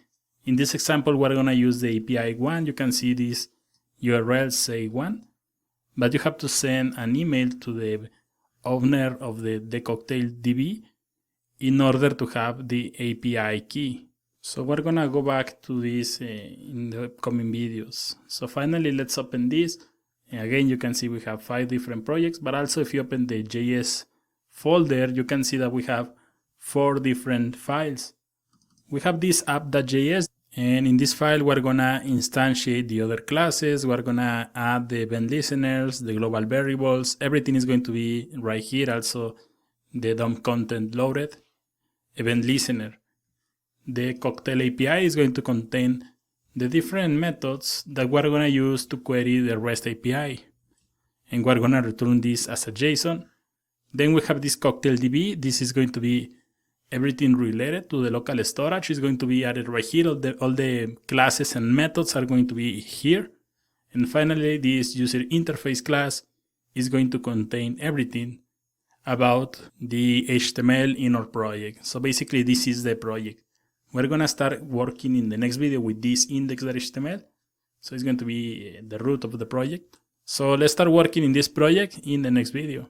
So let's start working in this project, and we're gonna open, I'm gonna close, for example, I'm gonna make this to the left, and I'm gonna close this.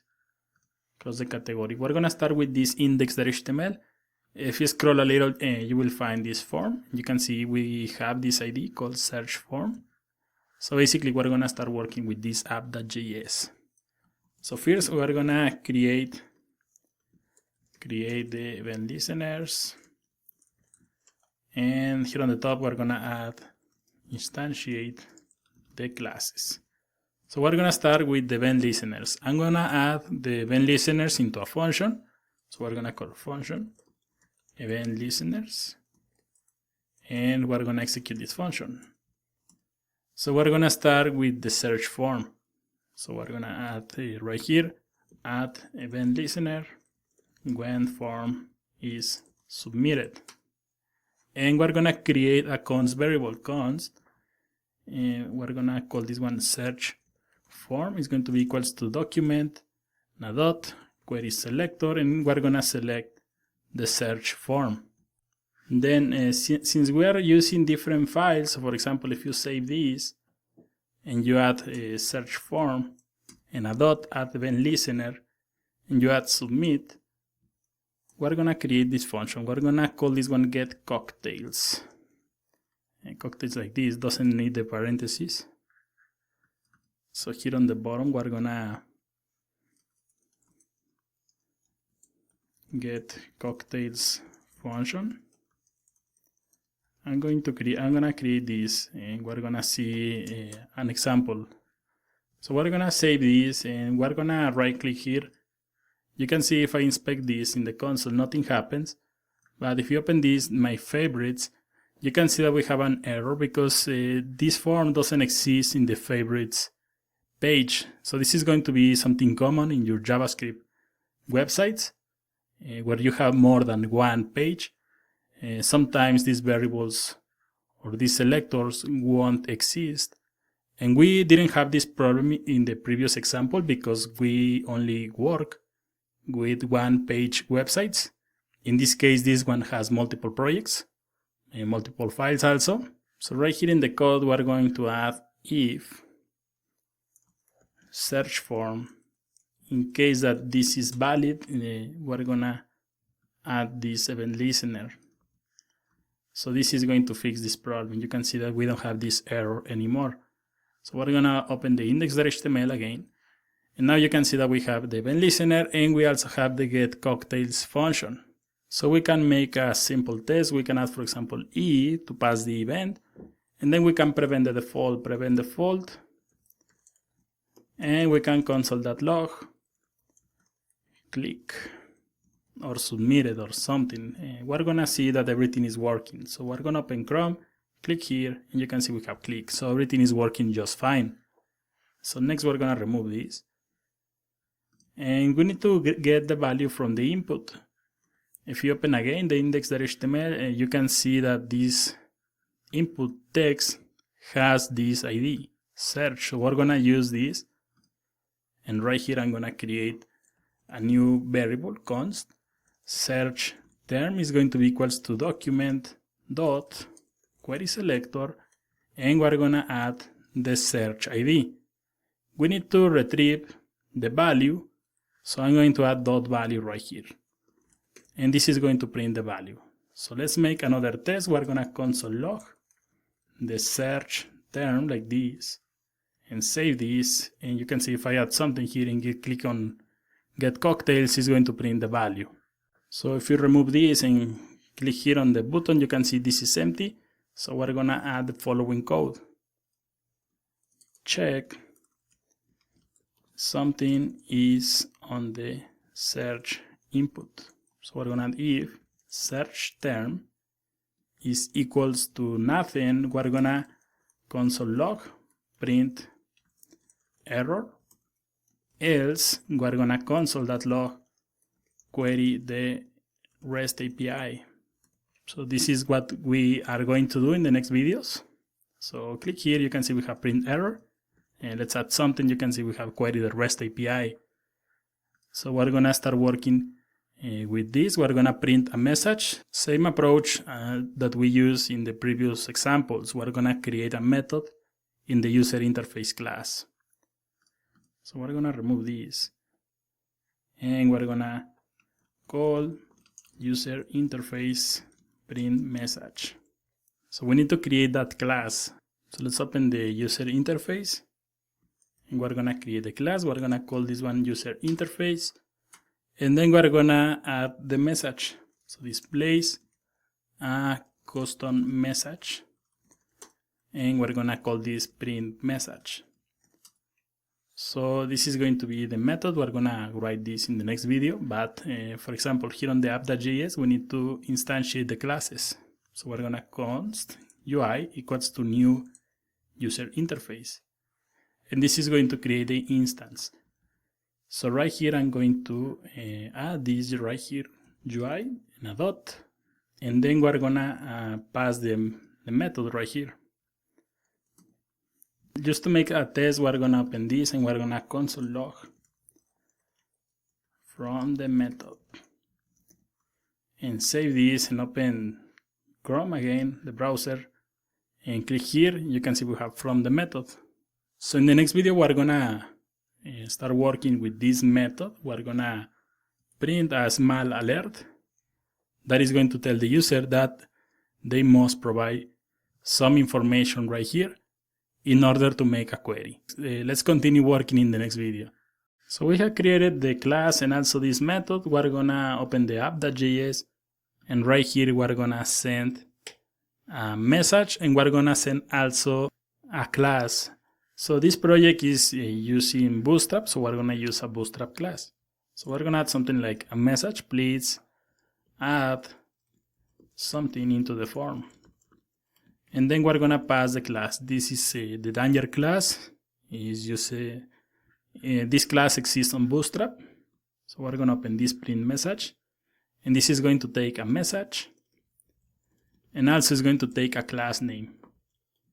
So we're gonna create a div, const div equals to document, and a dot, create element, and we're gonna create a div. Add the HTML, and we're gonna add the following. Div inner HTML, and we're gonna use template or string literals, and right here I'm going to add a div with the class, and we're gonna use alert. So this is another class that exists on Bootstrap, and we're gonna add alert dismissible like this, and we're gonna add alert, and we're gonna pass this class name. So right here I'm gonna add $, braces, and class name like this. So this is going to be the classes for this div. Then we're going to have a button. So we're going to have button, type button. You can see here I created this div, and then we have this div again. So we're going to add, or we're going to place a div inside the other div. So this is going to be the class. This is going to be closed. So this is going to be the button that when you click this is going to be closed. And data dismiss equals to alert, and we close the button. And finally here on the bottom I'm going to add the message. So message like this. So this div is going to contain the class and also the message. And we're going to use insert before. When you're using insert before, you have to pass the new element and also the reference. So we're gonna insert before. First, we're gonna create the reference. So we're gonna create a const variable called reference, and we're gonna use document.querySelector, and I'm gonna use the reference, and I'm gonna open Chrome again, and I'm gonna use this as the reference, this h1. So we're gonna insert the alert before the h1. So you can see we have this h1, and we have this Jumbotron class. So we're gonna use dot Jumbotron, and then we're gonna add h1. So this is going to be the reference. Then we need to add the parent node. So we're gonna const, and we're gonna add parent node is going to be equals to the reference, and we're gonna use a dot parent element. So this is going to return the parent element, and this is going to be the parent. So then we're gonna use parent node, and then we're gonna use dot insert before, and it's going to be the div that we created right here, and then we added this HTML, and then we're gonna pass the reference. So this is basically what you need when you are working with insert before. You need the reference, you need the parent node, and you also need the new node that is going to be inserted. Something I forgot here is to add this X. So this is going to be the button. When you click here, this is going to close the alert. So save this, save also the app.js, and let's make a test. Click here, and you can see we have please add something into the form, and we also have this button. You can click here, and this is going to close the alert. In case that the user doesn't click here, this is going to be always there. So right here in the UI.js, I'm going to remove this. Remove after 3 seconds. So we're gonna add set timeout, and we're gonna add 3000 right here, and we're gonna use document.querySelector, and we're checking for the alert, and we're gonna use dot remove. So save this again, click here, let's wait 3 seconds, and you can see the alert is gone. So everything is looking nice. You can see if you open the app.js, we have finished this part. So in the next video, we're gonna start working with this one. We're gonna start working with this cocktail API.js. So see you in the next video. So let's continue working with this project. Now you can see we have this second part that says query the REST API. So we're gonna start working with this cocktail API .js, and here we're gonna write the query. So first we're gonna start on the top. Here on the cocktail API, we're gonna create a new class, and we're gonna name this the same name that we have the file, cocktail API, and open the braces. So we're gonna open the app.js, and I'm gonna instantiate this. So we add a comma, and we're gonna add cocktail equals to new, and I'm gonna copy this class. So now we have the instantiate right here, or the current instance. We're gonna remove this, and we're gonna query by the name of the drink. So we're gonna have cocktail and a dot, and the method to query this is going to be get drinks by name, and this is going to take the search term. So we're gonna pass this right here. So we pass the search term, and we need to write this method. So copy this and paste right here. So this is going to take a name. So we're gonna add name right here, and we're gonna add a comment, get recipe by name. We're gonna make this asynchronous. We're gonna add async, and then we're gonna open the docs. So for example, you can see we have search cocktail by name. You can see that these routes are different one to the other. So we're gonna copy this in this example. It's going to be the first one. So we're gonna add search by name, and we're gonna add a const variable, const API response is going to be equals. And since we're using async, we have to use a wait right here. Then we're gonna use fetch. And I'm gonna inject a variable right here, so we're gonna use fetch and template or string literals. You can see in this case, this is retrieving Margarita or Margarita. So we're gonna pass the name of the recipe right here. So this is going to return all the drinks that match the name that we're passing or the name that we are writing in this input. So right here I'm gonna add another one, returns a JSON response. And I'm gonna create a new variable, cocktails, const cocktails. It's going to be again a wait, and it's going to be API response dot JSON. So fetch API is going to return this as JSON. Then remember we have to return this, and we're gonna return this wall object as cocktails. So save this. So now everything is going to be right here. So the previous one or this one is a promise. So remember we need to use .then in order to access to the data. So right here I'm gonna remove this and I'm gonna add .then, and this is going to return cocktails. So cocktails like this, arrow functions and open the braces, and from here you can console log the cocktails like this. So save this. This is going to be the response that matches this. So we're gonna add margarita and click here on get cocktails. Let's open the console and see that everything is working. You can see we have an object, and then we have cocktails, and then we have drinks, and we have different cocktails, and you can see that the name of this is margarita. So this is working nice. So for example, if you add something like this and you click here on get cocktails, this is going to return an object, but you can see this object is null, is empty. So from here we can make an if statement. I'm gonna remove this, and you can add something like this: if cocktails, this is the main object. You can see we have cocktails, and then we have another cocktails, and then we have drinks. So we're gonna use cocktails dot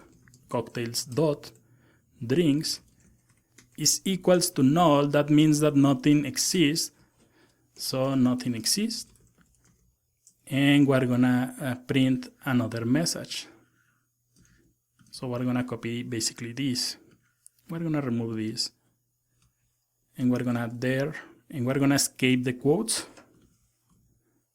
So I'm gonna add escape like this. There are no results, comma, try a different term, and it's going to be danger also. In the case that we have something different, we're gonna add else, and at the moment I'm gonna console log the cocktails. So save this, and let's open Chrome. Let's make a search for something like this, get cocktails. You can see there are no results. In the case that we add something like vodka and we click here on get cocktails, you can see that we have the cocktails in this object that contains the drink. So in the next video we're gonna continue working with this. The idea is that we read these values and we print the results here on the bottom. So let's continue in the next video. So let's continue working with this project. And you can see we have the cocktails, and we have the response right here. We have this object, and it has the information. So we're gonna see how you can print this. But first, let me show you something. You can see we're gonna open this. Copy this and open this into the URL. When you are using this endpoint search, the response is like this. You can see we have the ID of the drink. I'm gonna make this bigger. We also have a category. We also have the alcoholic, the glass, the instructions, and we also have the ingredients and the measurements. If you open one of the others, for example, this one that says search by ingredient, it's going to be right here. You can see that the response is different because this one only has the name of the drink, the image, and the ID of the drink. So there are the different responses. This one is the most complete.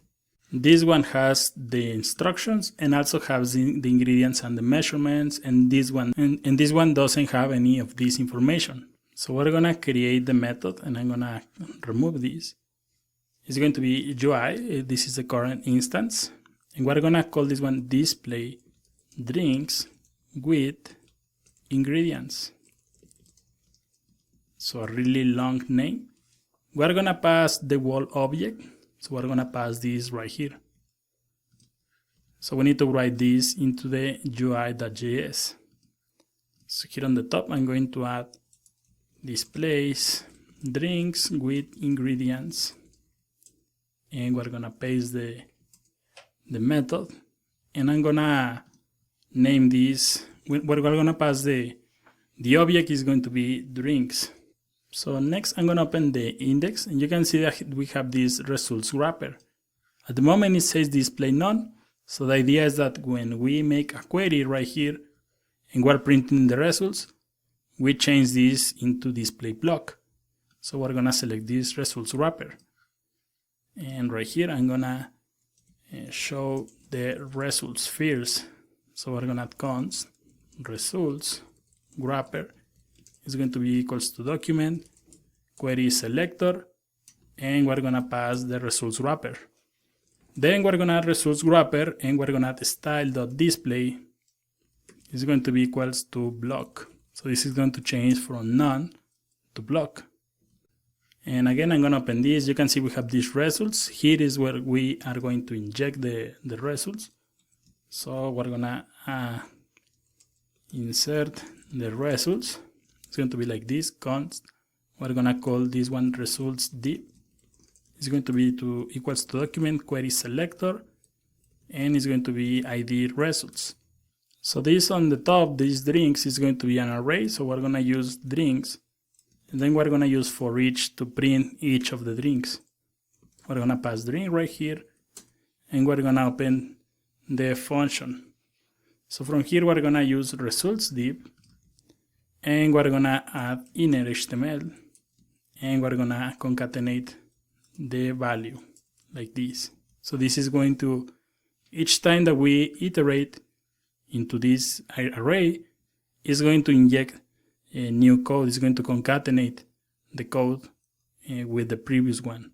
So from here I'm going to write all the template, and if you open the code snippets for this chapter, you will find the same code I'm going to write right here if you want to copy and paste and continue learning. But some people prefer that I write everything. So again, this is using Bootstrap. If you can see here on the index.html, I added this row so we can use the grid in Bootstrap. So right here I'm going to add div with the class call md6. You can change this in case that you want a bigger or a smaller card. We're going to use the card component. So we're going to use div class card, and we're going to use my3.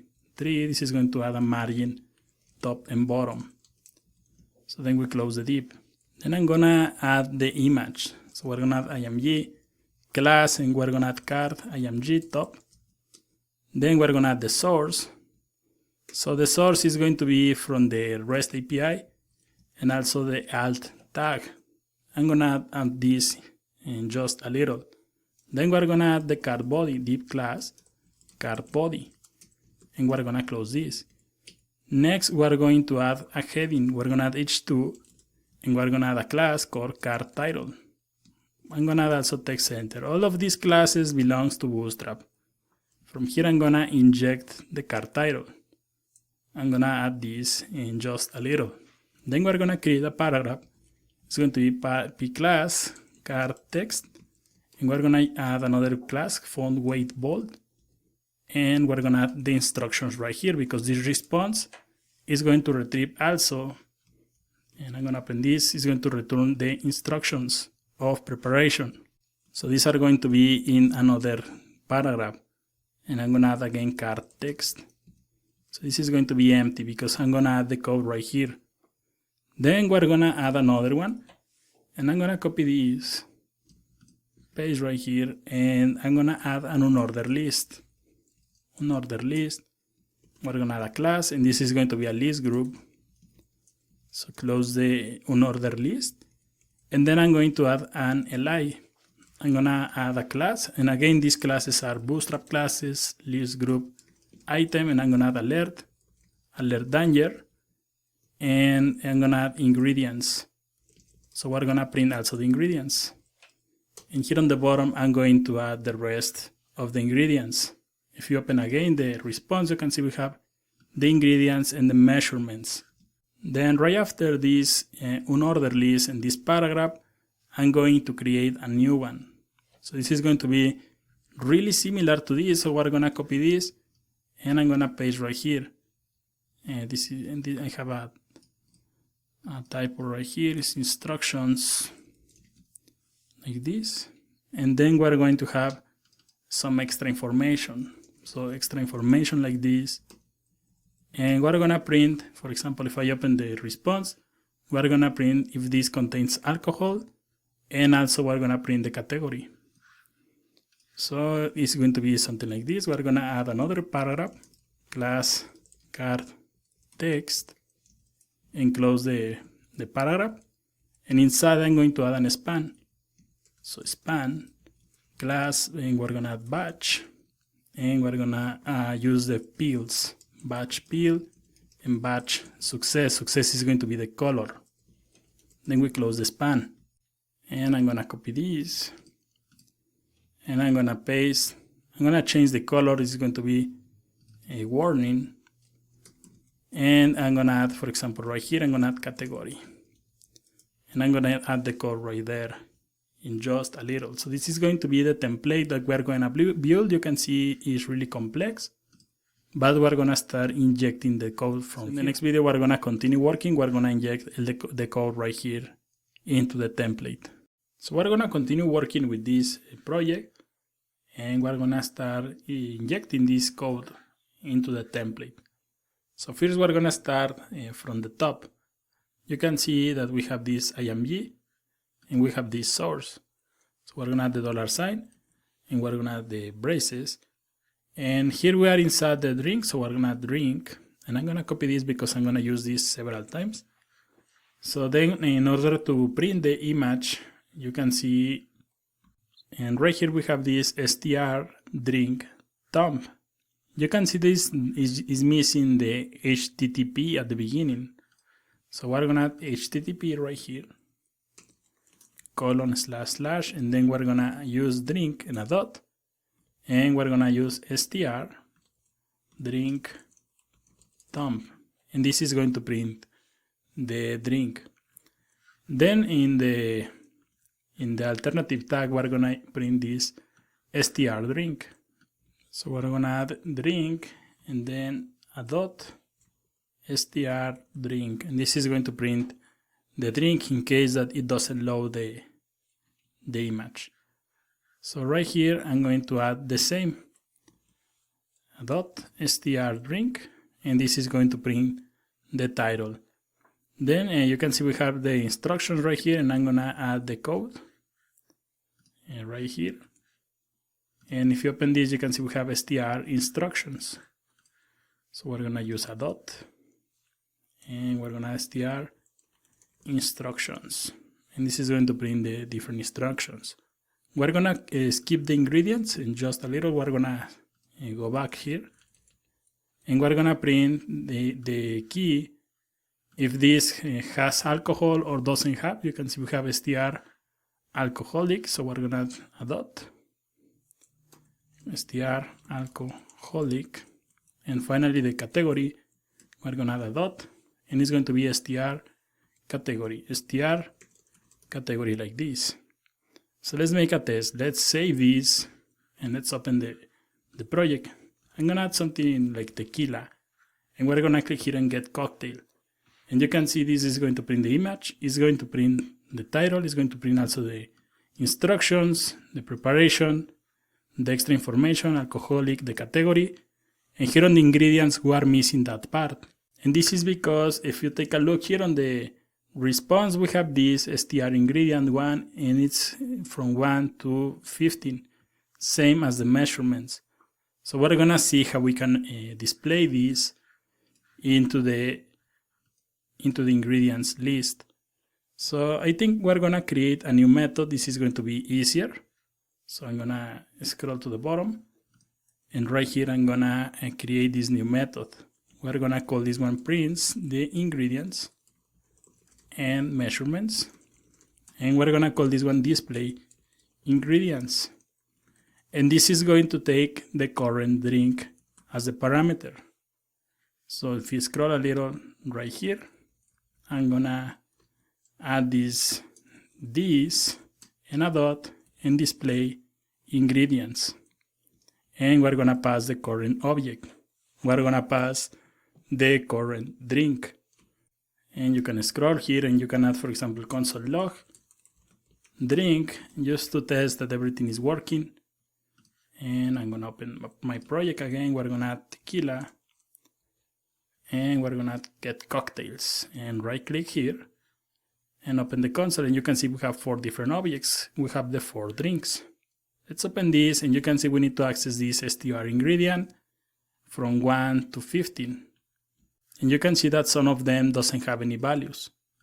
So we're gonna start working with this. I'm gonna comment this line and I'm gonna create a new array. We're gonna add ingredients, and this is going to be an empty array. We're gonna fill this with the for loop. We're gonna add a for loop. We're gonna let I equals 1. We're gonna start in the number 1 because you can see we have str ingredient 1. Then we're gonna add I minus 60 because you can see we have 50 ingredients. And finally I'm going to add I++. So then we're gonna add const, and this is going to be ingredient measure, and this is going to be an object. So this is going to be an empty object. First we're gonna fill this object, and then we're gonna add everything into the ingredient. So basically it's going to be an array of objects. This one is going to be inside the for loop because each time this is going to iterate, it's going to create a new object. This one is going to be outside because this is going to contain all the different ingredients and measurements. So then we're gonna use this ingredient.measure, and I'm gonna show you something again. You can see that some of them are empty. So the idea is, if this is empty, we are not going to add this into the array. So we're gonna right here I'm gonna cut this, and I'm gonna add if parentheses and braces. So right here I'm gonna add drink, and I'm gonna add the square brackets, and right here I'm going to add str ingredient. This is the key that we have here. So open Chrome, you can see we have this ingredient, and we're gonna add the number, but I'm going to add the number using the template or string literal syntax. That's why I'm using this syntax.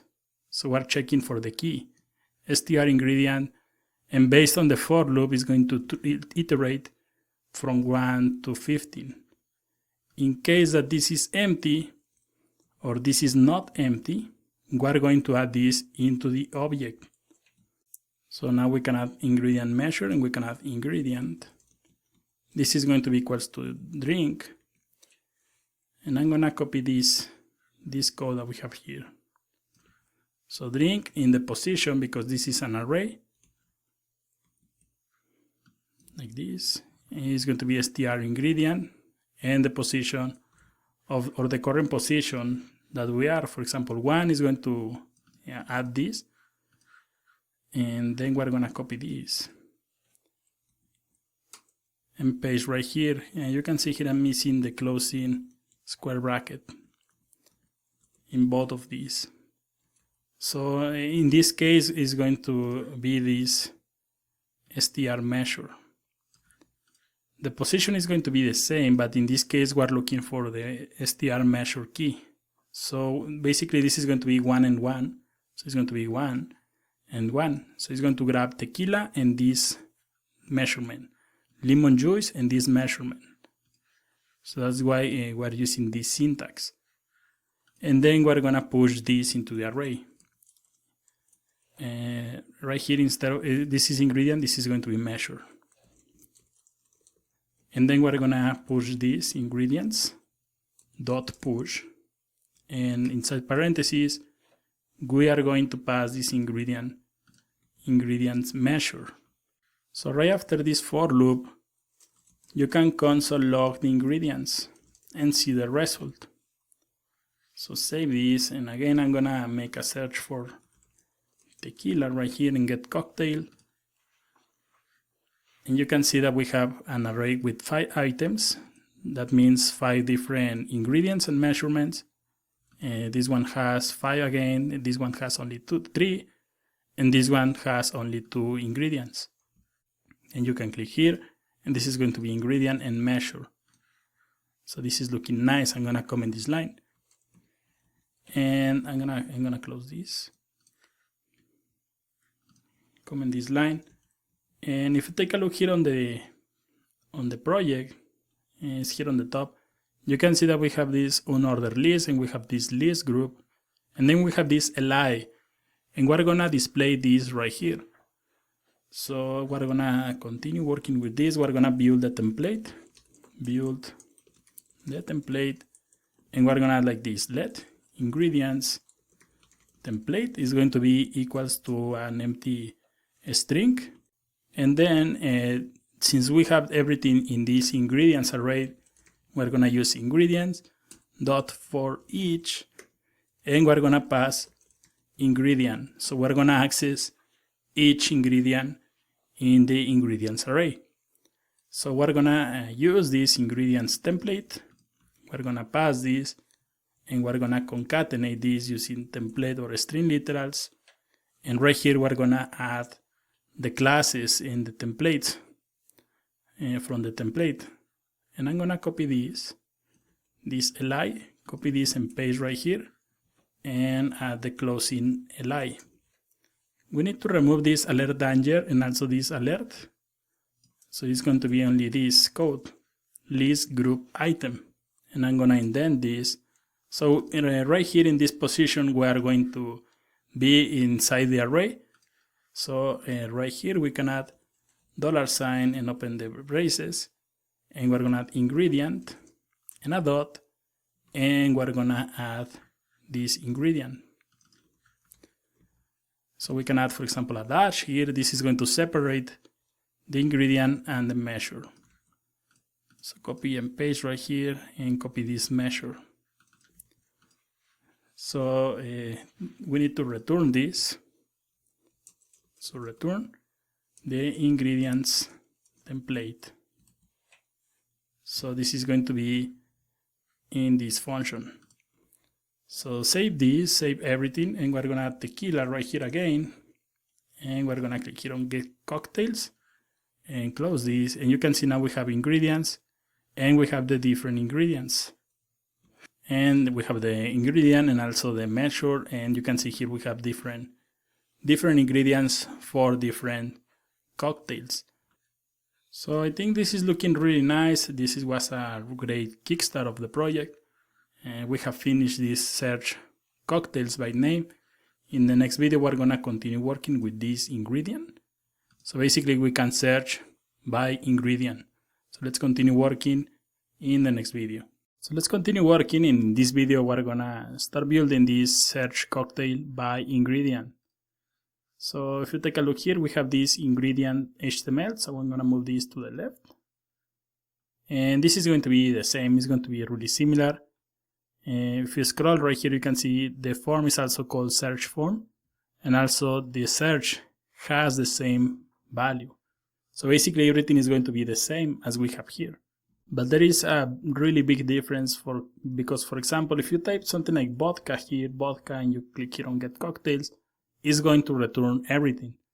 The problem with this is that here in this code that we are querying get drinks by name. And in this case, we want the ingredients, or we want the drinks by ingredient. So basically this part is going to be different. This method that is querying the API has to be different. So how we can deal with something like that?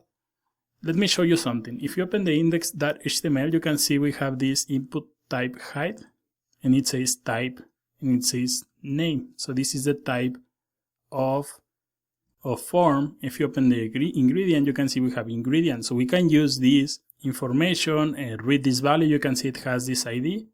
And then here on the app, tell the API which method we want to query, because the methods are different. If you open the cocktail DB, you can see, for example, when you are searching by name, the endpoint has this search.php and has this s. In the case of the ingredient, it has filter.php and it has this I equals to the ingredient. So they are different, and we need to create different methods in the Cocktail API. So let's open the app.js, and right here, right after we have this else, I'm gonna create two different variables. Server response from promise. This is going to be the response, and I'm gonna remove this. And we're gonna call this one let server response, and this is going to be empty at the moment. Then we're gonna get the type of search. Ingredients, comma, cocktails, or name. And we're gonna add const, and this is going to be the type of search that we're doing, and you can see that we have this ID called type also.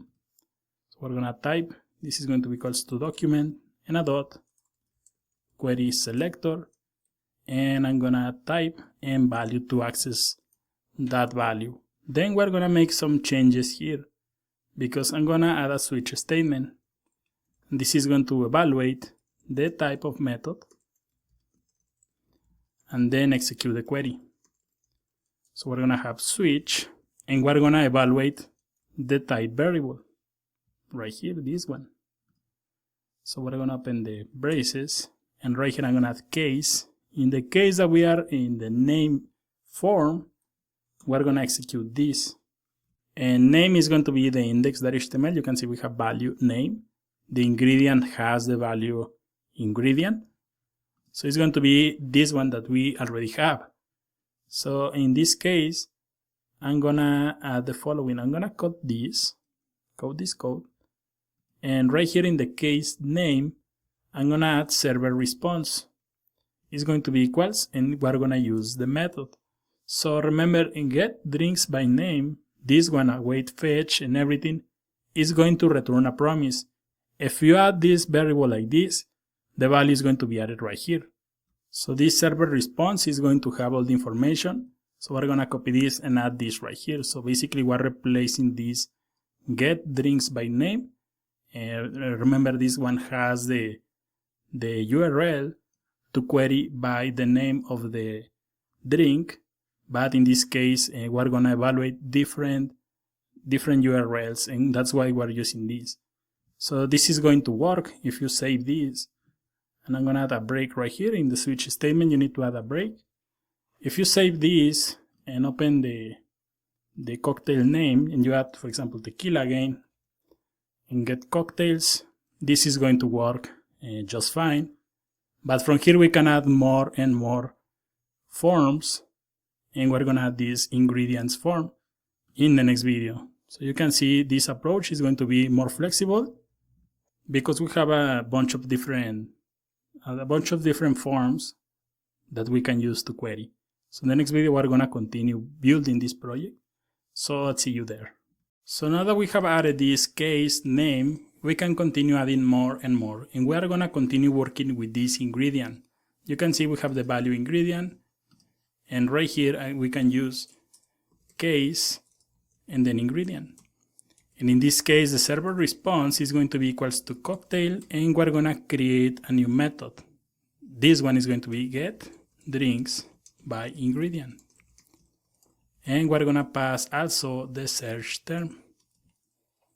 And we need to break this. So we need to query this. We need to write this query. So open the Cocktail API, and right here I'm gonna add the comment, and I'm gonna write this new method. I'm gonna add a comment, get recipes by ingredient. And again, this is going to be asynchronous. We're gonna paste the name, and I'm gonna pass the ingredient right here. So this is going to take an ingredient as an argument. And let's open the Cocktail API. You can see that we have search by ingredient, and we have these two examples. We already opened one of these, so this is going to be the URL. And you can see we're passing vodka, and this is returning all the drinks with vodka as ingredient. So we're gonna add search by ingredient, and we're gonna create another const variable. This is going to be the same API response, await, and I'm gonna add fetch right here, and we're gonna create a template or a string literal because we are going to inject a new variable. So it's going to be this one. We're gonna remove vodka from here, a $, braces, and pass the ingredient. So I'm gonna add another comment, wait for response, and then return JSON. And it's going to be like this, const cocktails. It's going to be the same code as we have in the top.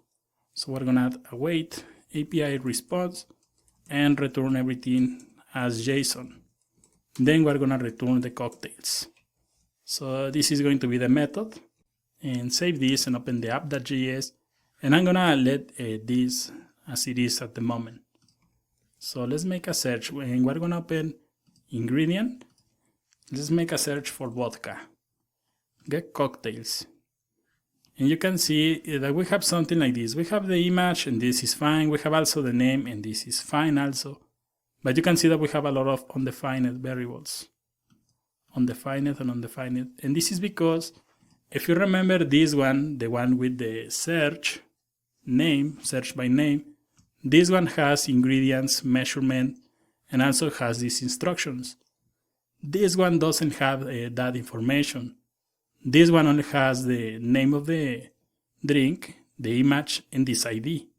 So if you open the app.js, here you can see we added this display drinks with ingredients.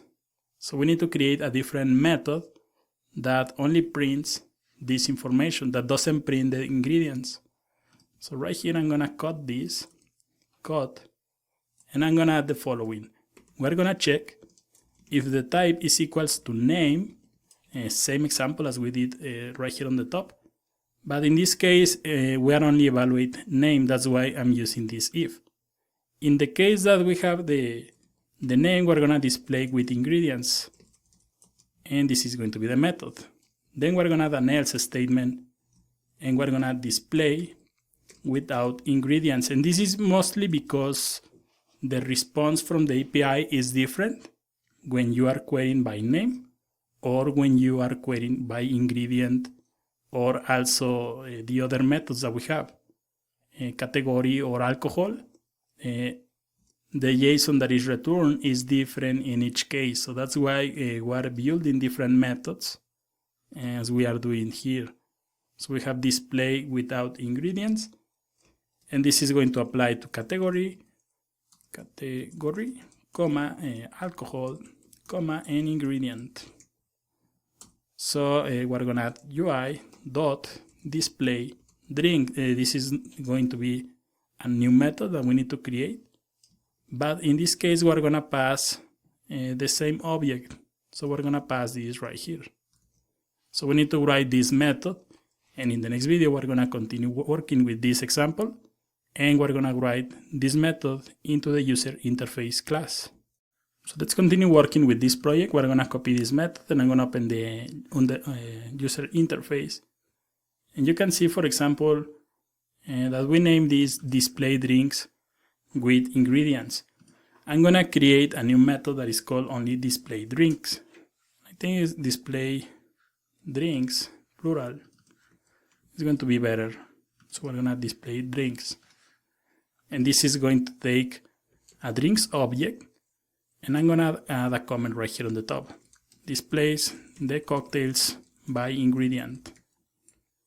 Or better if you add without ingredient. Without ingredient.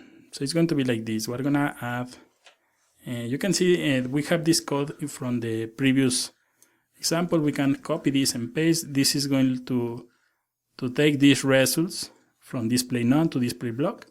So we're gonna reuse that. Then also I'm gonna copy this, insert the results. So we're gonna use the same results div. So we're gonna inject the code in the same place. So we're gonna loop through, and we're gonna loop through drinks. So we're gonna drinks is going to be an object. Then we use for each. Then we're gonna drink. And this template is going to be simpler than the other because it only has the title, the image, and the ID. So we have the for each, then we're going to add the results div, and we're going to add a dot, inner HTML. This is going to be equals to a template or a string literal. Then we're going to start working with the grid. I'm going to add column D4, and I'm going to add the div, the closing div at the bottom. Then we're going to use the card, so we're going to use div class card my3, so it's going to be a margin on the top and bottom of 3 ems or rems. Then we're going to print the image, so we're going to use img, and we're going to use the same class, the same code that we have in the previous example, so we're going to copy this and paste. There is no need to rewrite everything. And we are going to print the image of the drink. Then we're going to create the class body, so it's going to be the card body. So it's going to be like this, and we're going to print the h2, so we're going to copy this again and paste right here, and this is going to print the title, and I'm going to add at the bottom an anchor, so we can have a button that is going to the full recipe. So here on the href is going to be the pound sign. Then we're going to add data toggle. This is going to be a modal. We're going to display this into a modal. We're going to see this in the upcoming videos. Then we're going to add data ID, and we're going to add a $, and the ID is going to be really similar to this. Let me copy this, paste right here, and we're going to use the ID drink that we have here from the response. So this is going to be the response, and then I'm going to add a new class, so I'm going to add the class right here so we can see better. This is going to be btn, and we're going to add btn success. So this is going to print this in a different color. And finally, I'm going to add right here the text that says get recipe, and add the closing anchor. So right here I'm checking that I'm missing the plus sign, so this is going to concatenate also from the previous result. So let's make a test. I'm going to add, for example, tequila. This is going, let's add vodka. Vodka is going to be the ingredient. So get cocktails, and now you can see this is going to print the different cocktails. So it's going to print the image, also it's going to print the title, and when we click on the get recipe, it's going to display this into a modal window. But we need to write this code in the upcoming videos. But you can see that this is looking nice, and you can see we have the image, the title, and we have this get recipe. For example, if you remove this and you add tequila right here and you click here on get cocktails, this will add the results at the bottom. We need to clear the previous results, and it's going to be really easy. If you open the user interface, and I'm going to add this code at the bottom. So we're going to add something like clear previous results. We're going to create a new method called clear results. We're going to create a new const variable. This is going to be results div, and it's going to be document.querySelector, and we're going to get from results. And you can see, for example, if I open the ingredient, we have this div with ID results. So we're going to add this, and we're going to add results div dot inner HTML, and this is going to be empty. So we need to add this into the app.js, and we're going to add this before we print the results. So I'm going to add this right here, clear results, and this is going to be a user interface clear results like this. So let's make another test. I'm going to add vodka right here, get cocktails. This is going to display the results. Then I'm going to add tequila, get cocktails, and this is going to remove the previous results, and it's going to return the results for this search. So in the next video, we're going to continue working. We're going to see how we can add a button, where we have the button right here. When you click this button, we want to display the full recipe for this cocktail or this drink. So let's see how we can do that in the next video. So you can see that we have these results when we make a search by ingredient. we added this button that says get recipe. And we're gonna see, for example, when you click here, how you can display this into the Bootstrap modals. So we're gonna start working with that part. If you open the app.js, scroll to the top, and here where we have the event listeners, we're gonna create a new the results div listener. So basically we're gonna use delegation. If you remember, when you have data like this that is generated dynamically, the best way is to use delegations, a topic that we saw like 100 videos ago, but it's really useful when you have something like this. So first, all these results come from a div with the ID results. So we're gonna create a new variable, const results div is going to be equals to document and a dot query selector, and we're gonna add results. Then again, we're gonna use if results div because not all the pages have this ID, and then we're gonna use the results div and a dot add event listener. So we're gonna listen for a click, and we're gonna call this one results delegation. So we need to write this function. We're gonna copy this, scroll to the bottom, and right here I'm gonna start working with this new function. So we're gonna create function, and I'm gonna add a comment right here, delegation for the results area. So we're gonna add an event prevent default. So this is going to prevent the default. And if you open, for example, if you inspect the code right here, we're gonna listen when you click in these buttons. So you can see that we have BTN and BTN success. These classes are very popular in Bootstrap, and chances are that this class exists in more than one place when you are working with delegation in your projects. So if you open the user interface and we scroll a little, you can see that we have BTN success. So we're gonna create a new class, and we're gonna call this one get recipe. So if you save this, and for example you make a search right here for tequila again, we get the cocktail, and click here on these buttons, you can see that now we have this new class. So we can use that class to work with our delegation part. So right here I'm gonna add if. If you remember, the way that you access the classes using delegation is using e.target and a dot class list dot contains, and then you pass the class that you want to check. So for example, if you click here, if you add console log, yes, you click the button, and then you add else right here, and you console log, no, you didn't. Let's see the output of this. So let's open Chrome again. I'm gonna add tequila right here, and click here on console. Click here, you can see we have, yes, you click the button. If you click here, you have the no, you didn't. So this is working fine. We can remove this else. We only are going to work with this part. Something important here, if you remember, in the user interface, if you scroll a little to the top, you can see that inside this anchor, I added this data-id. So each of these buttons is displaying a different ID. So you can, for example, inspect this one and you will find that it has this ID, and also this one has a different ID.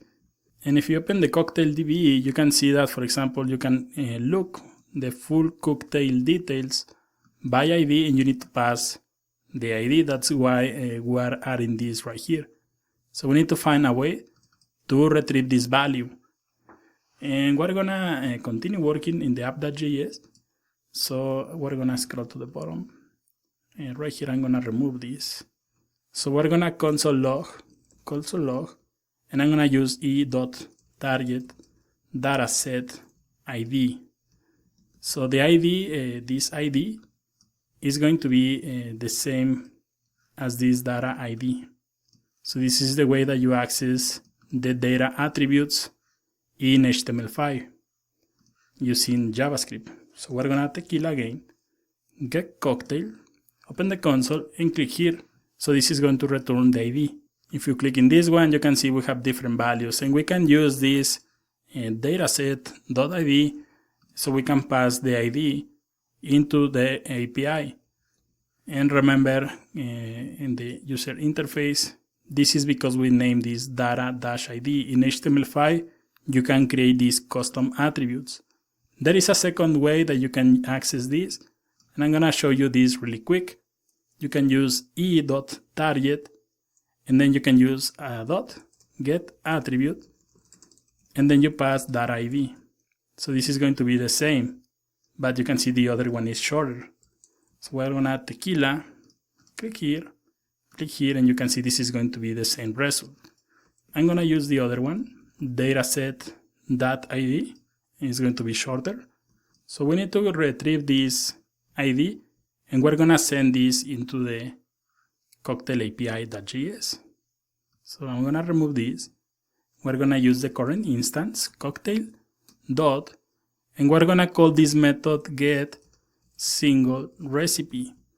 And we're gonna pass the ID, which is going to be e.target.dataset.id. So we need to write this method. Open the cocktail API, and right here I'm gonna write a new function. We're gonna add a comment, get single recipe, and we're gonna add a sync first. Then we're gonna call this one get single recipe. This is going to take an ID, so it's going to be ID right here. Let me copy everything from the other methods because it's going to be the same. The only difference is going to be this fetch. So let's open this, and we need to copy this that is inside the look full cocktail details by ID. And I'm gonna remove this. I'm gonna replace this right here. So let me make this a little bigger. So I'm gonna remove everything from here. And I'm gonna remove this ID. So I'm gonna replace this ingredient with ID. In this case, it's not going to return cocktails, it's going to return a single recipe. So we're gonna return the recipe or the single recipe as this. So save this, and let's open the app.js. And right here, we're gonna access the value from the promise, and we're gonna use .then. This is going to be a recipe, so we can console log the recipe like this. So save this. Let's open Chrome. Let's open this, and I'm gonna add tequila right here. Let's make a search.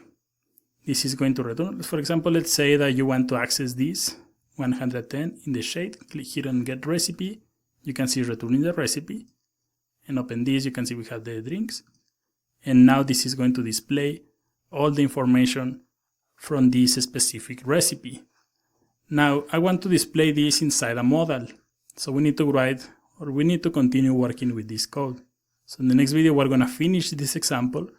We're gonna print this information into a modal, and if the user clicks in any other drinks that we have here, it's going to update the modal information with the new drink information that the user has clicked. So let's continue working in the next video, and we're gonna finish this section.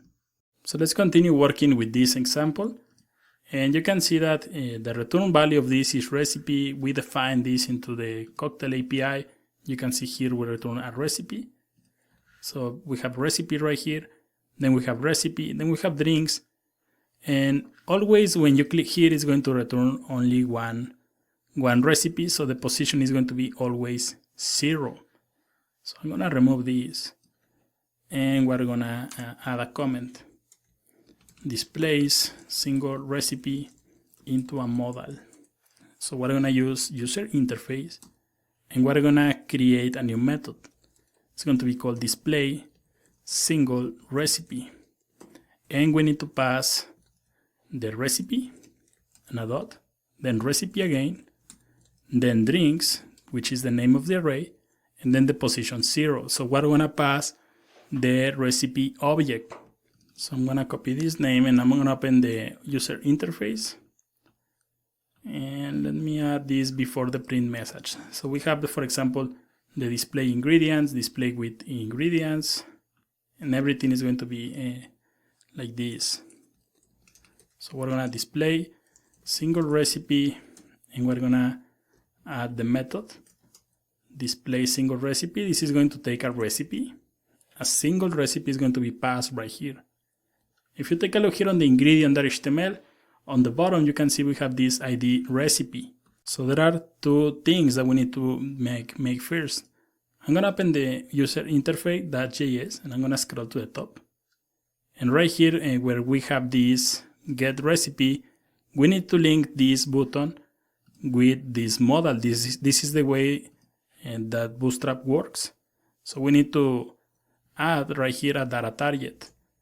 Data target is going to be equals to recipe, like this.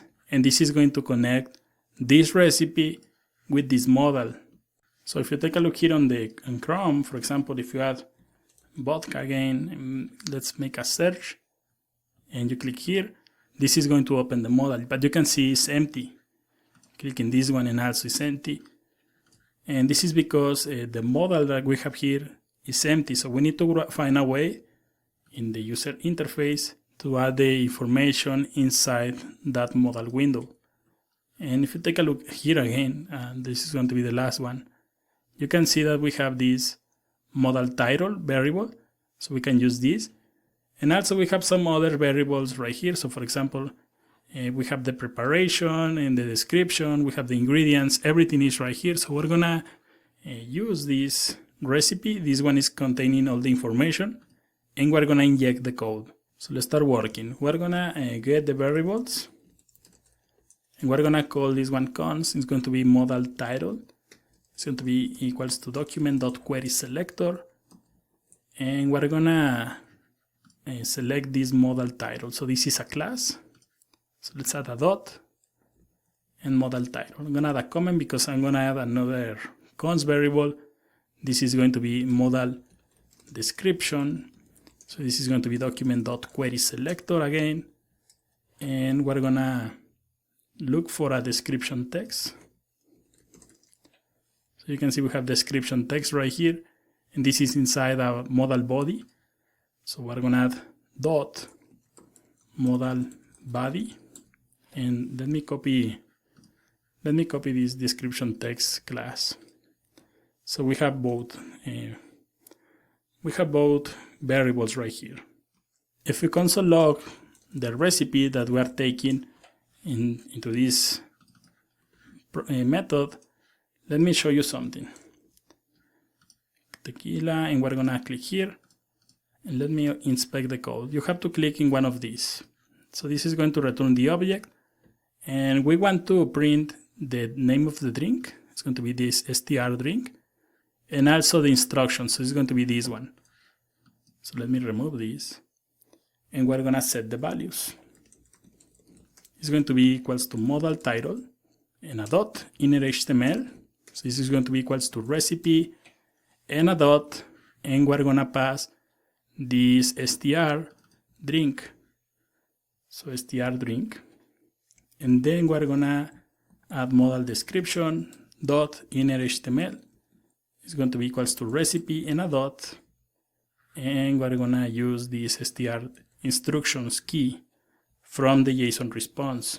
So save this and let's make a test. Vodka again, click here. And you can see we have this recipe, click here.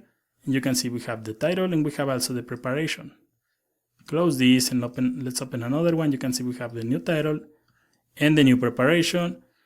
And for example, let's click on this one and you can see that we have different information for each of these. So this is working just fine.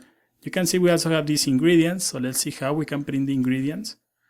And we're gonna add a comma and we're gonna create a tier variable. So comma, and we're gonna add modal ingredients. And here I'm missing an I in uppercase. So this is going to be equals to document.querySelector, and we're gonna select for this list group inside the ingredients list. So we're gonna use this class, open the user interface.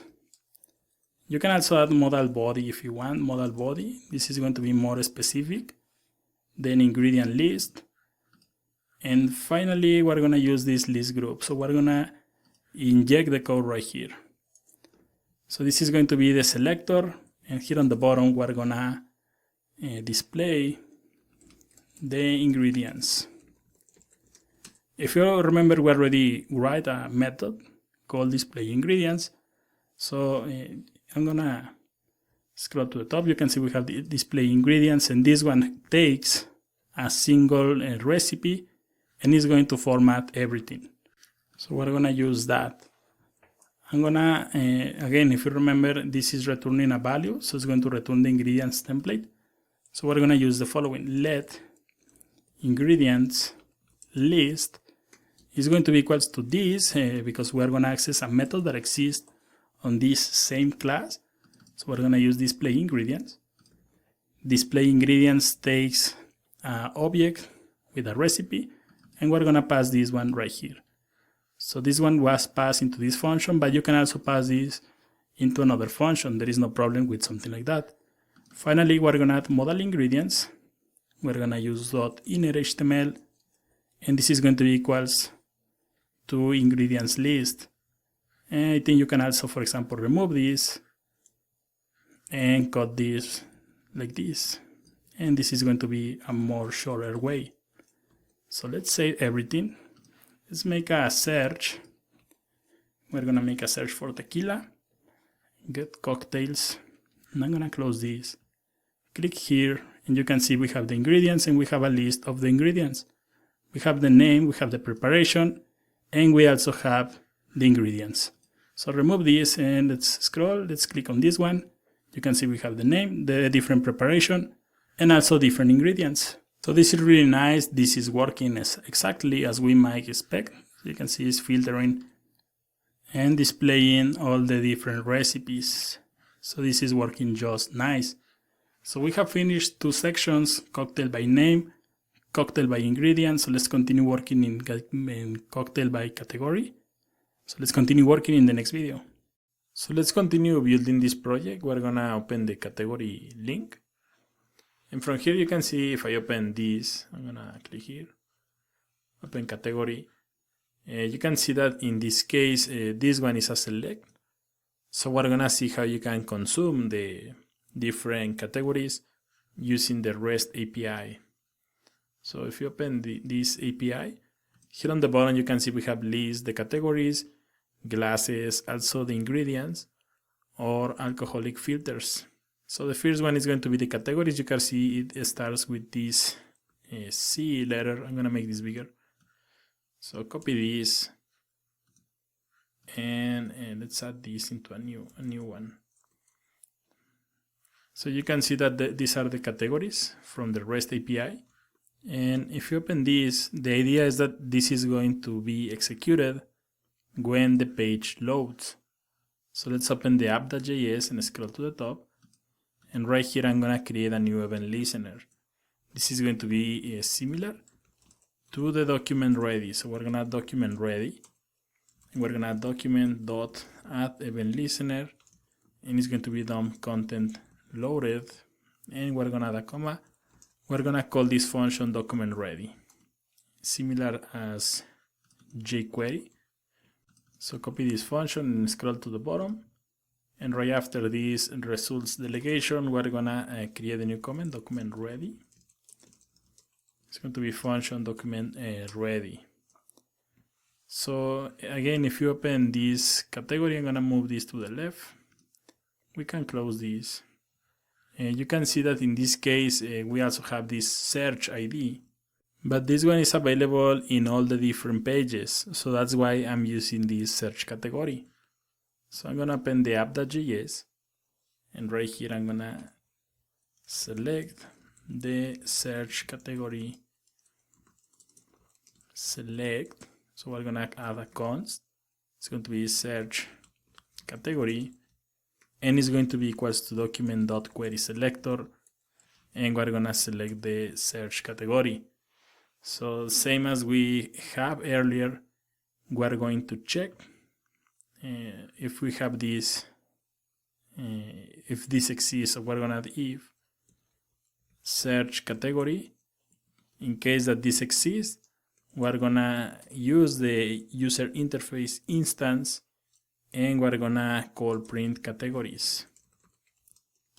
So we don't have this yet, so we're gonna open this. Open the user interface.js, and I'm gonna scroll. I think I'm going to add this on the top. So we're gonna add display all the drink categories. So I think we're gonna change this from print categories to display categories.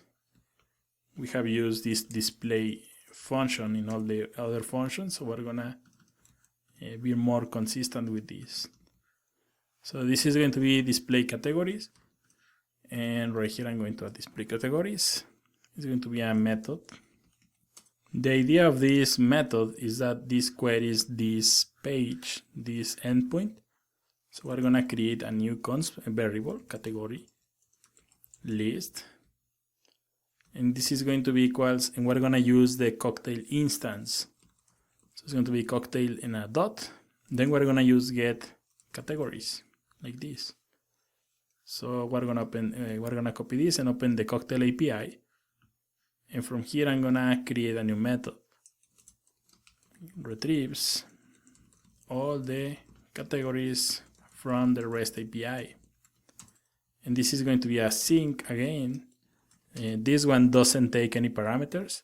So we're going to add cons, and it's going to be API response equals to await. And then we're going to use fetch. And here we can add single quotes. This is not going to add any arguments into the URL. It's going to be like this only. And then we're going to wait for the response and return JSON. And we're going to use cons.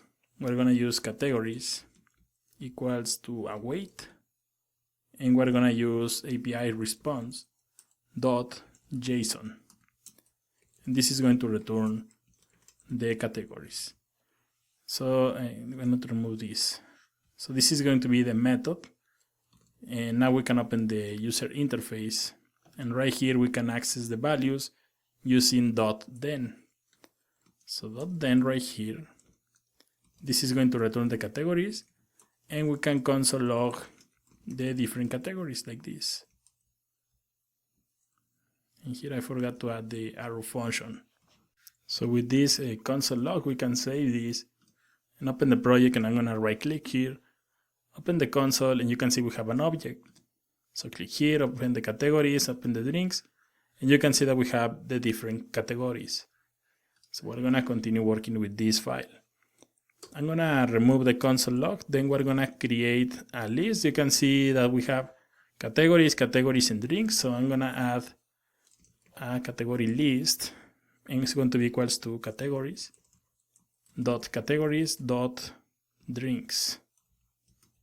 So this way we can refer to this whole object just by adding this cat list.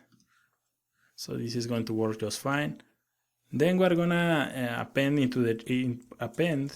into the select. But first we're gonna append a first option without value. So it's going to be like this. We're gonna add first option. This is going to be equals to document.createElement, and this is going to be an option. From here we're gonna add first option, and we're gonna add the text content. Text content is going to be equals to select. And then we're gonna add first option, and the value is going to be an empty string, so it doesn't have any values. Then we're gonna use document.querySelector, and we're gonna select the search select that we have in the category. You can see this one is the search, and you don't have to worry for this because remember that we are calling this only when we are in the search category, or only when this class exists. So don't worry if this search is the same as the others that we have previously worked. This is only the search for the select in the categories. So finally I'm going to add append child, and we're gonna pass the first option.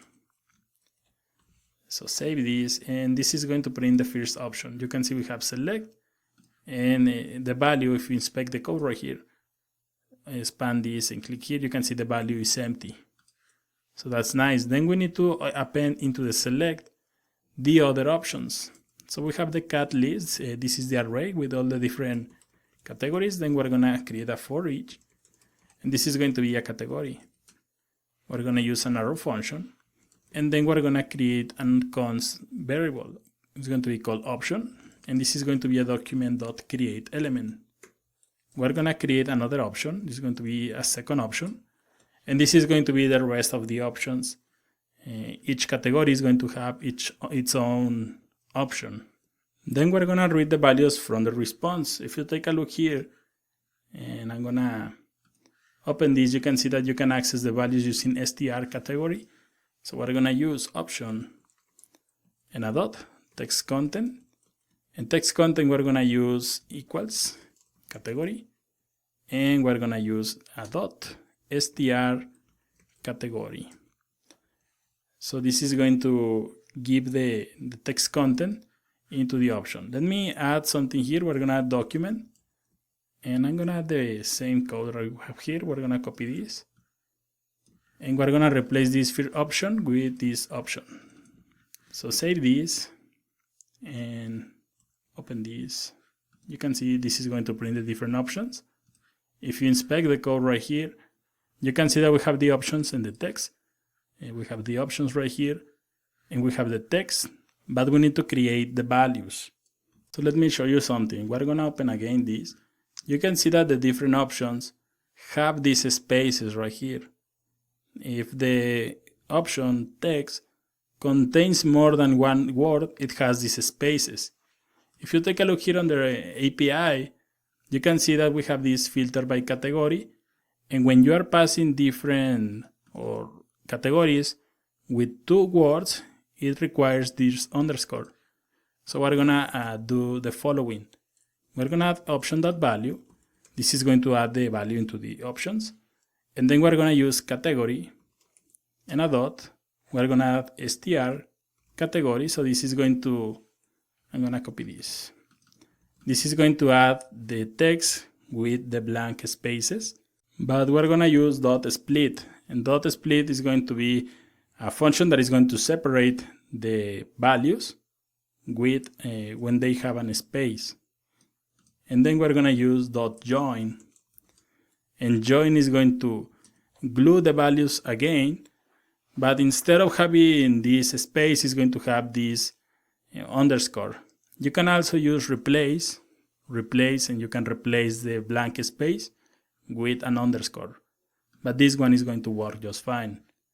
So save this, open the project again, click here on select, and now you can see that when you have 2 words in the options, it's going to add the underscore. And that's exactly what we need once we filter by the category. We're gonna add this in the next video.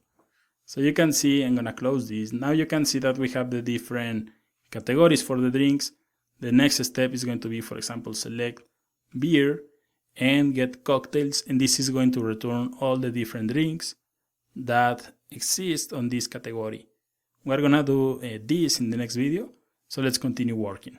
So let's continue working with this project. Now we have all the different categories. The main advantage of using this approach is that in case that the REST API decides to create or to remove any of these categories, it's going to be updated automatically and you don't have to do anything else. So next, let's see how we can filter the different cocktails or drinks by category. So we're gonna open the app.js, and if you scroll a little, you can see, and if you remember, we have this switch, and this one is checking for the case. It's checking for this type, which is an hidden input.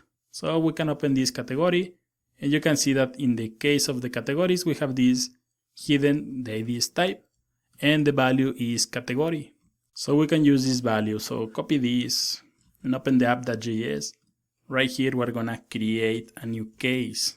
So in this case, it's going to be category, and then the variable server response is going to be equals to cocktail and a dot, and we're gonna call this get drinks by category. and we're gonna pass the search term. So we're gonna write this method, so copy this, and open the Cocktail API. Right here, right after these categories, we're gonna create a new method. And we're gonna add a comment, get drinks by category, and this is going to be again asynchronous. We're gonna add get drinks by category. This is going to have a category right here. So we're gonna pass a category. Then we're gonna copy the other ones. One of the previous ones. This search by ingredient is going to work just fine. So you can see we have search by ingredient. Here we're gonna have search by category, and we're gonna make a change in the URL. You can see that we have filter by category. So we're gonna copy this. One of these, any of these is going to work. So select everything. I'm gonna collapse this. Select everything from here through here, and remove this cocktail, and just replace this ingredient with categories, and this is going to return the categories. So cocktails is going to be fine right here. So we can save this and open the app.js. So this server response is going to be here, and from here we are going to have this type. This is going to check for the name, and since this is the category, is going to use the display drinks. Now if you open the browser again, open this URL into a new tab. Here I already have this. You can see that we have only, when we're filtering by the category, we have the name of the drink, we have the image, and we also have the ID. So this is really similar as the ingredients query. We're gonna use the same template. So basically this is going to be everything that we need to make. So let's select one of these. Let's select, for example, beer, and get the cocktails, and you can see this is going to work just fine. And also if you try to open one of these, this is going to work because it's using the same functions, the same methods that we already have written. So you can see this is working just fine. And these are all the beers. So for example, you can select another one. We're gonna select this one. Get cocktails is going to remove the previous recipes, and you can check for other recipes. So now we have added this filter by category into our project. We're gonna work with alcohol. This is going to be the last one. And once we finish with this, we're gonna see how we can add this into the local storage. So we're almost done with this part. Next video, we're gonna work with these search cocktails by alcohol or non-alcohol. So let's continue working with our project. We're gonna open this filter alcohol, and this is going to be the template that we are going to work in this video. Is this one, alcohol or non-alcohol. In this case, if you scroll a little, you can see that we have a search alcohol as the class. The ID is going to be the same, so using this ID, basically we are using the same functionality in all the different forms that we have in this project. You can see that we only have two options, so that's why I added these options in here on the HTML. And there is no reason to use something like the REST API because always is going to be alcohol or non-alcohol. So basically this is going to be like the days of the week. And when you have an application, you don't have to save the days of the week in a database because the days of the week are going to be always the same. So I'm gonna add this like this. So then we have this input hidden, and you can see this is checking for alcohol. So we can open this app.js, and here on the switch, we can add a new case. So this is going to be alcohol, and the server response is going to be equals to cocktail, and we're gonna call this one get drinks by alcohol. And this is going to pass the search term. Then we're gonna break this, and I think we didn't break this, so we're gonna break this also. So we need to write this method, and let's open the cocktail API, and right here I'm gonna add a comment. Get alcohol or non-alcohol drinks. And this is going to be, let me add async await, or that's asynchronous. And then I'm gonna copy this and paste right here. It's going to be really similar. It's going to return the cocktails. It's going to have an API response, but right here we're gonna add a term. So if you open again the API, the methods, you can see that we have filter by alcoholic, and we have alcoholic or non-alcoholic.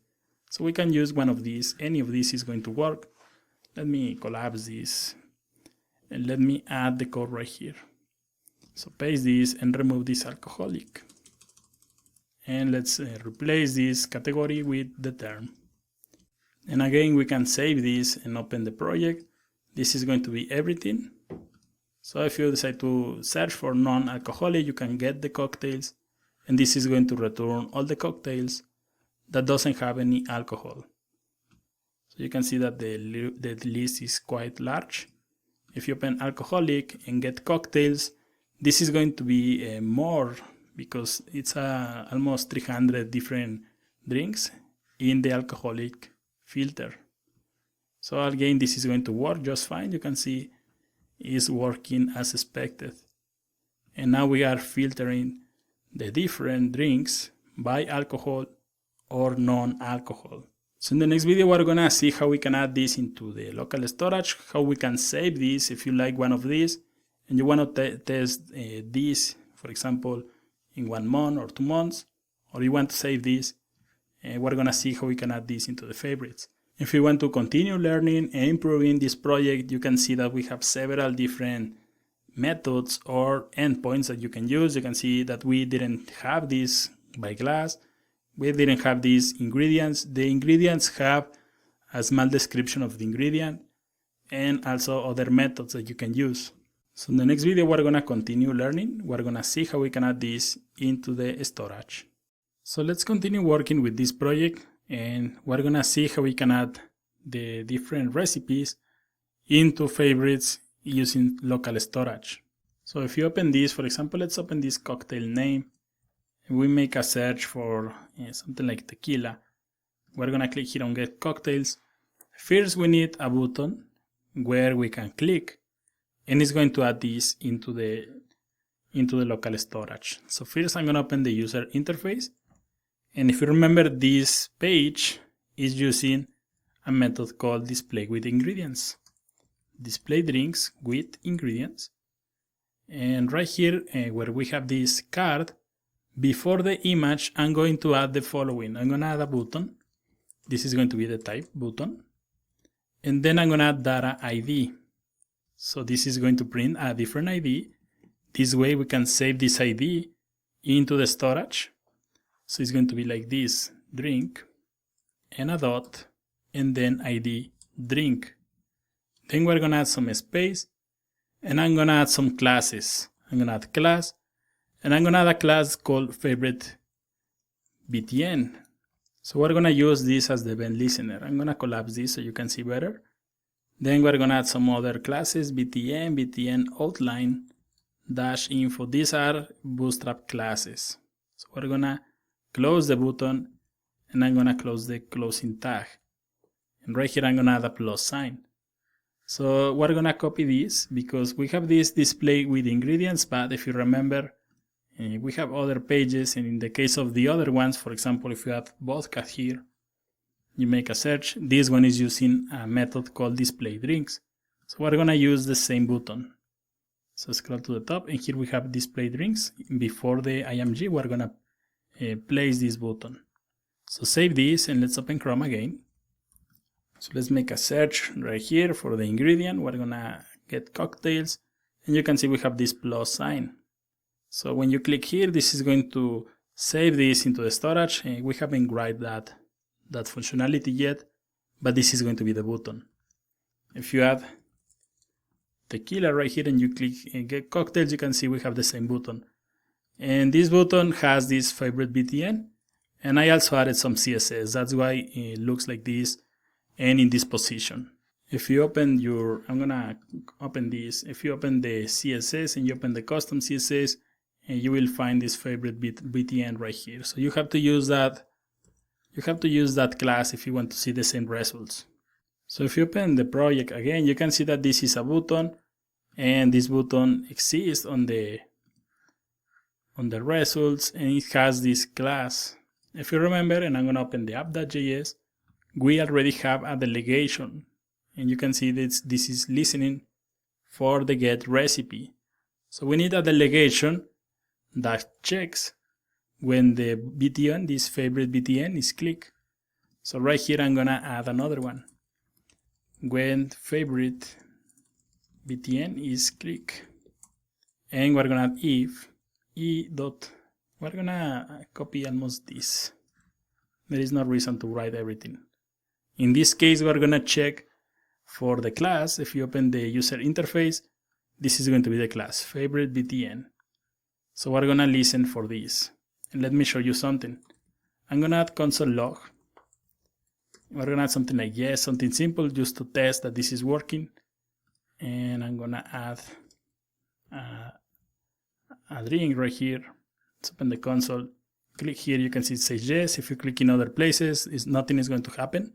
So if you inspect the code right here, you can see that we have these classes. We're gonna add the following. When we click here, it's going to add a new class. For example, something like is favorite. And then if the user clicks again, it's going to remove that class. So let's start working with that part. Then we're gonna add if, and we're gonna add also an else statement. So the if statement is going to be really similar to this. So we're gonna copy this and paste right here. I'm gonna remove the class.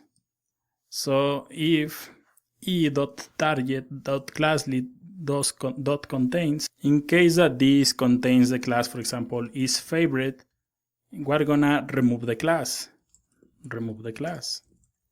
So it's going to be like this: e.target.classList.remove. So this is basically when the user already has this in the favorites, and then they click again, this is going to remove the recipe from the favorites. So let me copy this and paste right here. So we have e.target.classList remove, and it's going to remove the favorite. Then in the case that this doesn't have the class, it's going to add the class. So we're going to copy this, and we're going to add a comment at the class. So this is going to be, instead of having remove, it's going to be add. So let's save this and let's add something like vodka search. Open the, or inspect this, and you can see we have the classes. So we're going to click here, and you can see that this added this new class is favorite, and you can see the color has changed also because this is favorite is a class that I have added into the CSS. And then if you click again, this is going to remove the is favorite class, and you can see the color has changed also. So for example, if you click here on the plus sign, you can see it changed the color, but it says plus sign. So we can also make a change in that part. So for example, right here, you can add something like e.target.textContent, and the text content is going to be equals to a minus sign. In the other hand, when you are removing this, is going to be the plus sign. So save this again, and then we're gonna make a search again for vodka search, and I'm gonna inspect this element and click here. You can see that we have the new class is favorite, but also the sign has changed. If you click in this one, this is going to add also the class, and you can continue adding more and more elements, or you can also remove the classes. So this is a nice addition that we are doing to the user interface of these favorites. But in the next video, we're going to start working with this. For example, when you click here, this is going to save this into the storage. So let's see how in the next video. So let's continue developing this project. You can see that there is a file that we haven't opened, is this cocktail.db. So this is going to be the file that contains all the methods to add or remove elements from the local storage. So we're going to create this class. We're going to call this class, and then we're going to add cocktail.db. So this is going to be the name of the class. So we're going to instantiate this into the app.js. Right here, I'm going to add a comma, and we're going to call this one cocktail.db. equals to new cocktail DB. So this is going to be everything that is related to the local storage. So let's continue working. We're gonna open the cocktail DB again, and we're gonna create some methods that we need in order to work with the local storage. If you remember, we added, for example, a method called getFromDB. We're gonna add getFromDB, and this is going to check for the elements that exist on local storage. So we're gonna create a new variable. It's going to be let drinks, and it doesn't have any values. Then we're gonna check from storage, check from local storage, and we're gonna have the following: if local storage dot get item, and we haven't created this yet, but it's going to be called drinks, is equals to null, doesn't exist at this moment. Well, drinks is going to be an empty array. In the other hand, if you have something there, drinks is going to be equals to json.parse, and inside we're going to add local storage dot get item, and it's going to be drinks, and this is going to return the drinks, which is going to be an array. It can be empty or it can have something, and that's why we're using this function.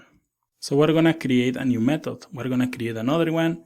We're gonna save the recipes into local storage. This one is going to return recipes from storage. So we're gonna have this one called, for example, save into database, and this is going to take a drink object. We haven't passed this from the app.js, but we're going to do this in this video. So it's going to be const, it's going to be drinks, it's going to be this get from database. So basically this save into DB is going to check for all the items that we already have in the storage. If we have something, it's going to be an array with something. In the case that this is empty, it's going to be an empty array, but always is going to be an array. So we're gonna use drinks plural that push, and we're gonna add the current drink.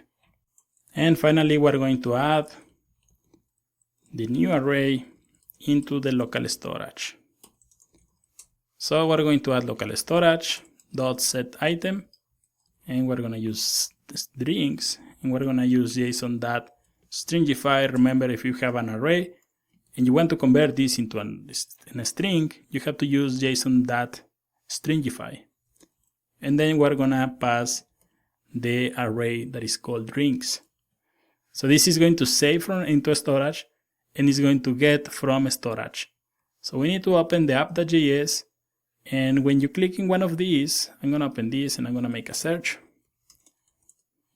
When you click in one of these, the idea is that we extract, for example, the name and also the ID and the image. So we're gonna start working with that part. Right here, I'm gonna scroll to the bottom, and right here is where we are going to add this code. I'm gonna add some space, and I'm gonna add a comment, get info, and we're gonna console log e.target. So let's save this, and let's make a search. For example, I'm gonna search for Margarita. We haven't searched for any of these, and click here on the plus sign. You can see that this is going to return the button. So we can use some traversing in order to access to the parent element. But let me show you something. If I inspect here, we are here on the button, so we need to traverse into the parent. So we're gonna use e.target.parent element like this.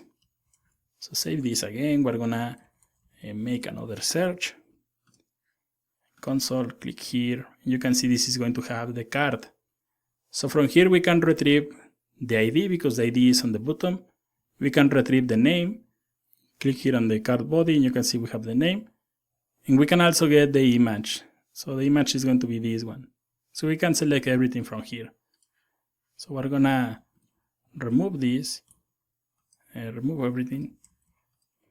And we're gonna add const card body is going to be equals to e.target parent element like this.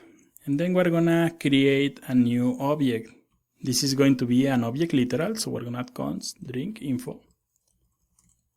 and this is going to be equals to an object. So we're going to add EID, and if you remember, in order to access this data ID, we're going to use data set. So we're going to use ID, and we're going to use event.target.dataset and .id. Then we're going to access the name. We're going to use card body, which is the parent. This will refers to the parent, and we're going to use query selector, and we're going to select the card title. This is going to be the current card title, and we need to extract the text, so it's going to be text content. We add another comma. We're going to add the last one. This is going to be an image, and the image is going to be card body, query selector again, and we're going to use the class called img top. This is the class that we need, and we're going to add the source. So we can pass this into the console log, and just to see that everything is working, and we're going to make a search for Bootcamp. So click here on the plus sign, and you can see we have the ID, we have the image, and we have the name. Click here, and you can see we have a different ID, a different image, and a different name. So we're going to open the code again. I'm going to comment this line, and right here I'm going to add into the storage, and it's going to be cocktail DB, this one, cocktail DB. The name has to match with this one, so cocktail DB, and we're going to add a dot. And if you remember, the method in the cocktail DB is this one, save into DB, and this takes an object. So save into DB, and we're going to pass the drink info.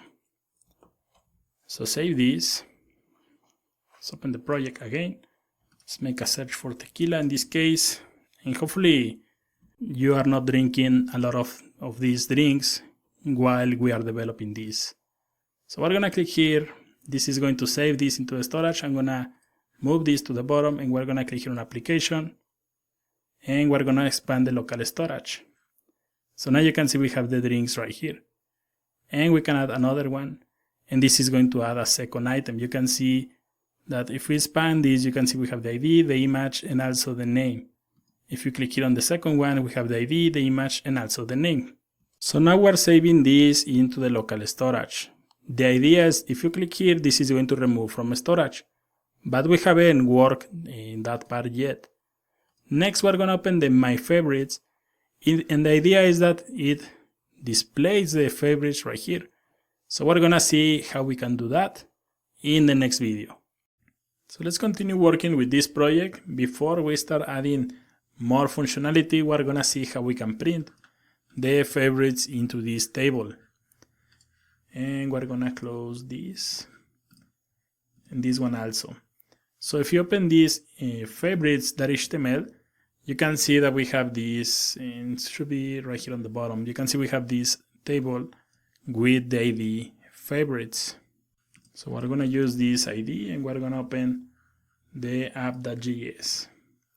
We're going to write the code here on the document ready.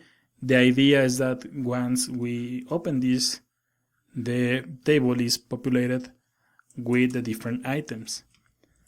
When favorites page, we're going to create a const variable.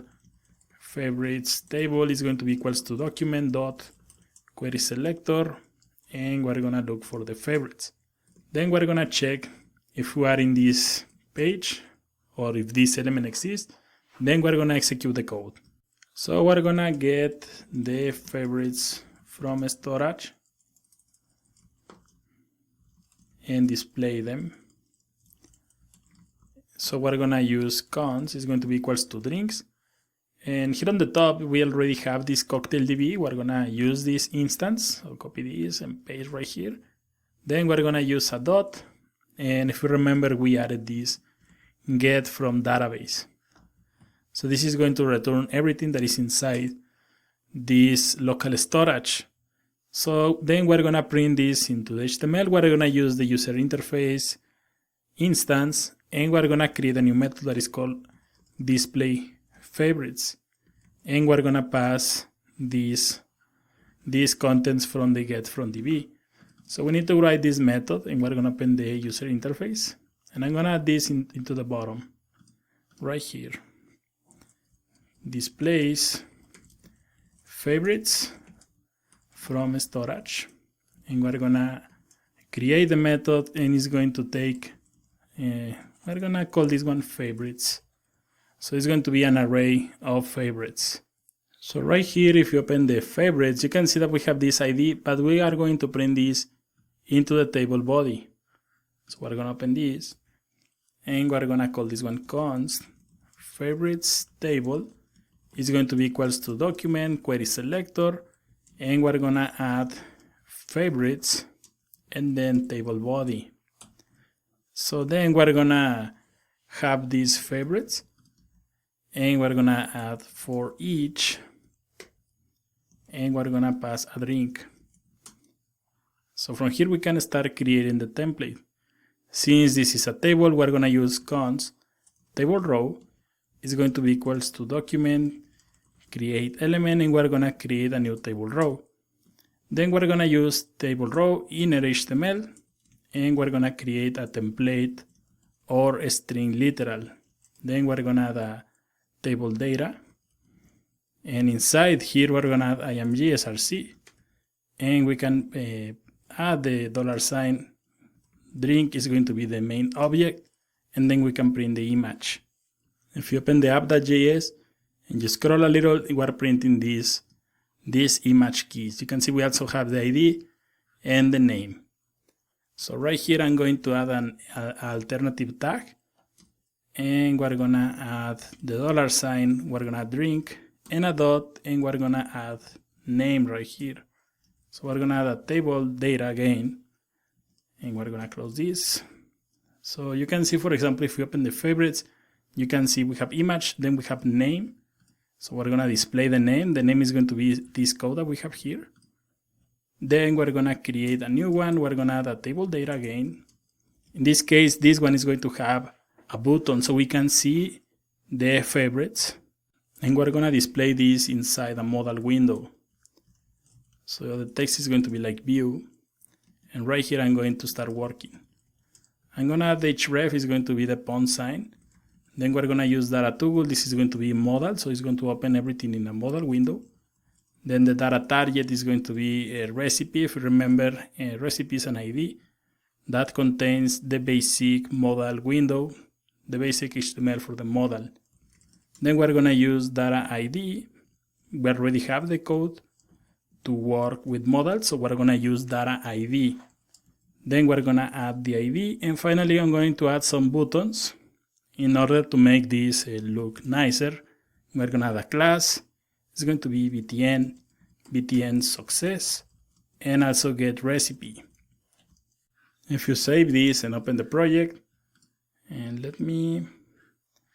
I think nothing is going to happen, and no error is going to be displayed because we haven't added this tr into the favorites table.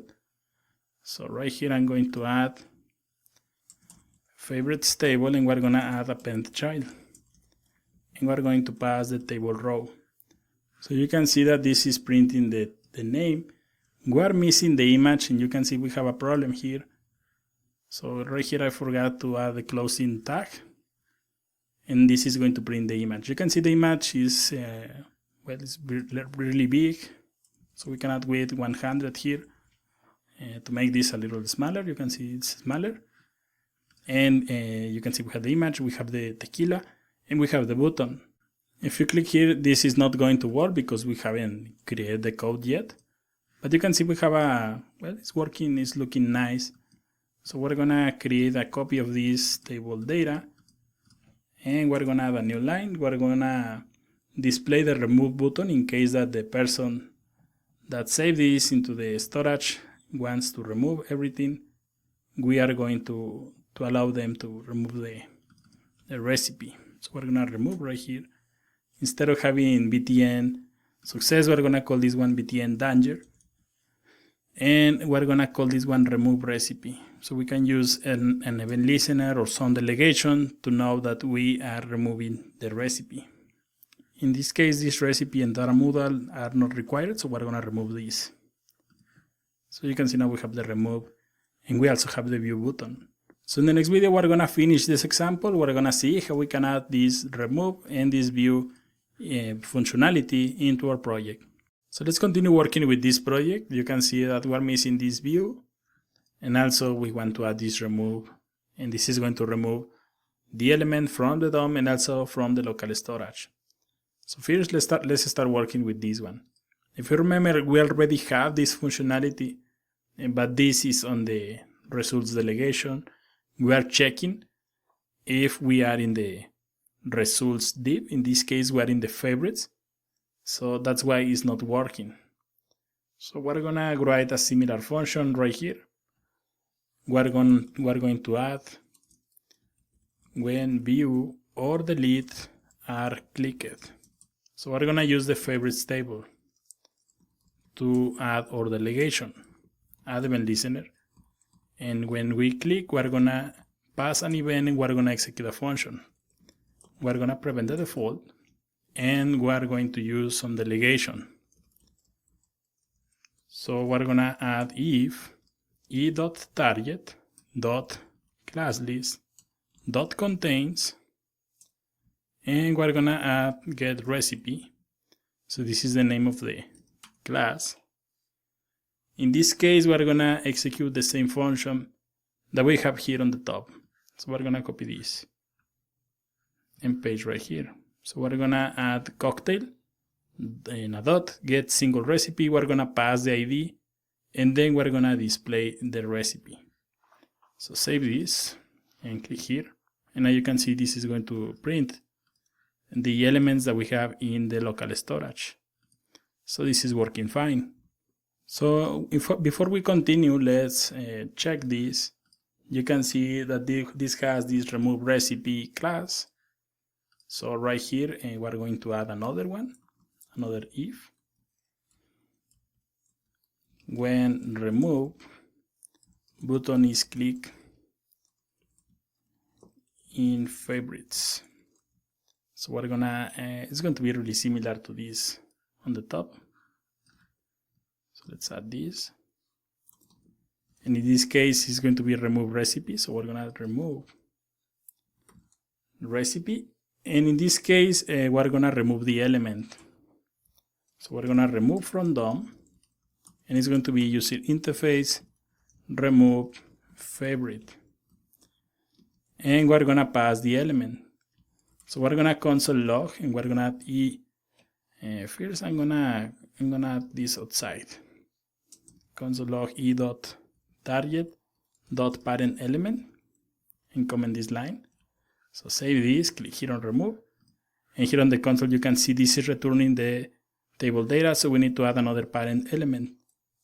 So we're going to add parent element, and click here, and you can see this is going to be the table row. So we're gonna pass this, I'm gonna cut this, and I'm gonna uncomment this, and I'm gonna pass this element into this method. We haven't created this yet, so we're gonna copy this, and right here we're gonna add a new method, remove single favorite from DOM, and this is going to take an element.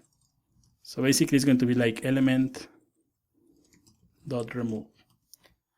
So we're gonna save this again, we're gonna click here on remove, and you can see this removes the element from the DOM. If you reload this, this is going to go back. So in the next video, we're gonna see how we can remove this from the local storage. In the last video, we added this button to remove elements from the DOM. In this video, we're gonna see how we can remove this from the local storage also. So if you open the app.js, you can see this is going to remove from the DOM. Now we're gonna also remove from the local storage. And we're gonna add cocktail db. This is going to be the instance. And then we're gonna remove from db. And we're gonna pass almost the same, or basically it's going to be the same as the object that we're passing when we add a new item into the storage. So we're gonna send the ID If you take a look here, for example, if you open Chrome, let's open the console and application, you can see that we are saving in one of these, we are saving the ID. It's going to be this one. So we're going to pass the ID and we're going to remove everything using this ID. So we need to create this method. Let's open this CocktailDB, and right here I'm going to add removes element from the local storage, and it's going to be removed from the database. It's going to take an ID, and then we're going to get the current drinks from the local storage. So we're going to call this .get from DB, and then we're going to loop, and we're going to drinks .for each, and we're going to pass the drink. In this case, I'm going to add another parenthesis because I'm going to check also for the index. And when you have two different arguments into the for each and you are using the arrow function, you need to add the parenthesis. So it's going to be like this. So then we're going to check if the ID that we are passing into this method is equals to the drink.id. This is going to be an object at this time. So you can see we're going to access this ID.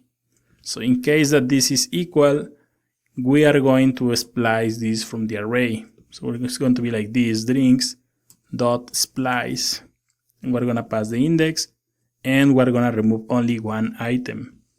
So right here I'm going to add semicolon, and then we're going to set the array into local storage. So we're going to add local storage and a dot set item. We're going to use drinks, and again we're going to use json.stringify, and we're going to pass the drinks. So let's save this and save also this app.js, save everything, and let's open this. I'm going to reload here, and I'm going to remove one of these, remove, and you can see that we remove this from the array. So you can reload, and you can see that we get rid of the other favorite. So now we can add or remove elements from the local storage. So in the next video, we're going to continue working. For example, if I open this cocktail name and we make a search for vodka, you can see that here we have this plus sign. So we're going to see how we can add and remove different items, or how we can add or remove using these buttons. So let's continue working with this project. I'm going to open the my favorites. You can see we only have this one. So we already have the functionality where you can click on this plus sign, and then it's going to add the items into the favorites. So for example, let's say that you add this one. You can see the icon has changed. Now the button is in a different color. So you can reload, and you can see this is going to add this into the favorites. If you click here on the minus sign, nothing is going to happen. We need to find a way to remove the element from the storage when we click in that button. So it's going to be really easy because almost everything is done. So for example, if I scroll to the bottom, you can see that we have this cocktail db.remove from db, and we're passing the ID. So we're going to copy that, and here on the top we're going to paste this right here. So we're going to remove from storage, and we're going to pass this this variable that we have here is going to get the ID, and is going to remove the element. So let's save this. Let's make a search for vodka and get cocktails. For example, this one, and this is not in the favorite, so we're going to add this and reload right here. You can see we have a new item. Click here, reload right here, and you can see we really easily remove the item from the local storage. So we're going to make this even better. If you open this, for example, you can see that we have some items in the storage already. For example, this one is on the storage, but you can see that the icon it says that we can still add this into the local storage, into the favorites. So let's create a new method into this user interface. So we're gonna add a class when cocktail is favorite. So it's going to be like this, is favorite. And we're gonna check for all the items that exist on the local storage, and then we're gonna add a class to all these items. So first we're gonna add a new variable that is called drinks. This is going to be equals to cocktail db. We're gonna use a dot, and we're gonna use the method get from db. So this is going to return all the favorites that we have into the local storage. So then we're gonna use drinks for each, and we're gonna pass the drink, and it's going to be like this. Then we're gonna use some destructuring, some techniques that we have found in the last videos. We're gonna use destructuring to return the ID. So it's going to be like this, ID equals drink. And this is going to extract the ID property from the object, but also is going to create the variable, everything in just one line. So finally, we're gonna select the favorites, and we're gonna use the attribute selector. So it's going to be really easy how we can achieve something like this in JavaScript. So we're gonna add a let variable, and we're gonna identify which ones are favorites. So we're gonna create a new variable called favorite drink. It's going to be equals to document.querySelector, and we're gonna use the attribute selector. So we're gonna use template or string literals like this. Then we're gonna use square brackets, and we're gonna use data ID equals double quotes and then the $sign ID. So basically this is going to check for all the items. We're gonna return all the different items that we have on the local storage. Then we're gonna make a query for those specific IDs. We have these attributes. If you remember, we have this data ID. So this is going to select all of them. Not all of them are favorites, so we're gonna add if favorite drink. Otherwise it's going to cause an error. So we're gonna use favorite drink. We're gonna add a dot, class list dot add, and we already defined a class that is called isFavorite. And finally, we need to add favorite drink, a dot, text content, and we're gonna add the minus sign. So this way, when we are we have a favorite, we're going to add the class that is going to print the button in blue, but also is going to have this minus sign.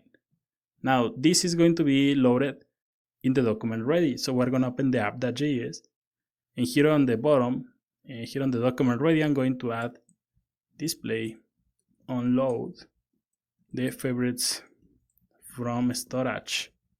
And we're going to add UI, which is the current instance. And then we're going to use isFavorite. We also need to call this method isFavorite right here where we print the value. So for example, if you make a query right here, vodka, and get the cocktails, when we retrieve this information, we need to check also for the favorites. So we're gonna add the method right here. Before the closing curly brace, I'm gonna call this isFavorite right here, and also in the other one. This one is display with ingredients. We also need this into display drinks. So right here I'm going to add this also. So now let's save this and save this also. And we're gonna make a search for vodka, and get cocktails. And I think that my students from Russia, Sweden, or other countries where vodka is more popular are gonna hate the way I pronounce vodka. But well, let's see. We can start scrolling, and you can see that we have this isFavorite. Now is working, and we have this. The button is different when we have an item that is favorite. If you click here, you can see that this coffee vodka is one of the favorites. So it already has this functionality. So you can remove this if you want. Reload is going to remove this from the local storage, or you can add this again, and it's going to work. And this is going to be a really nice addition. This way our visitors will know which of these drinks they have already into the my favorites.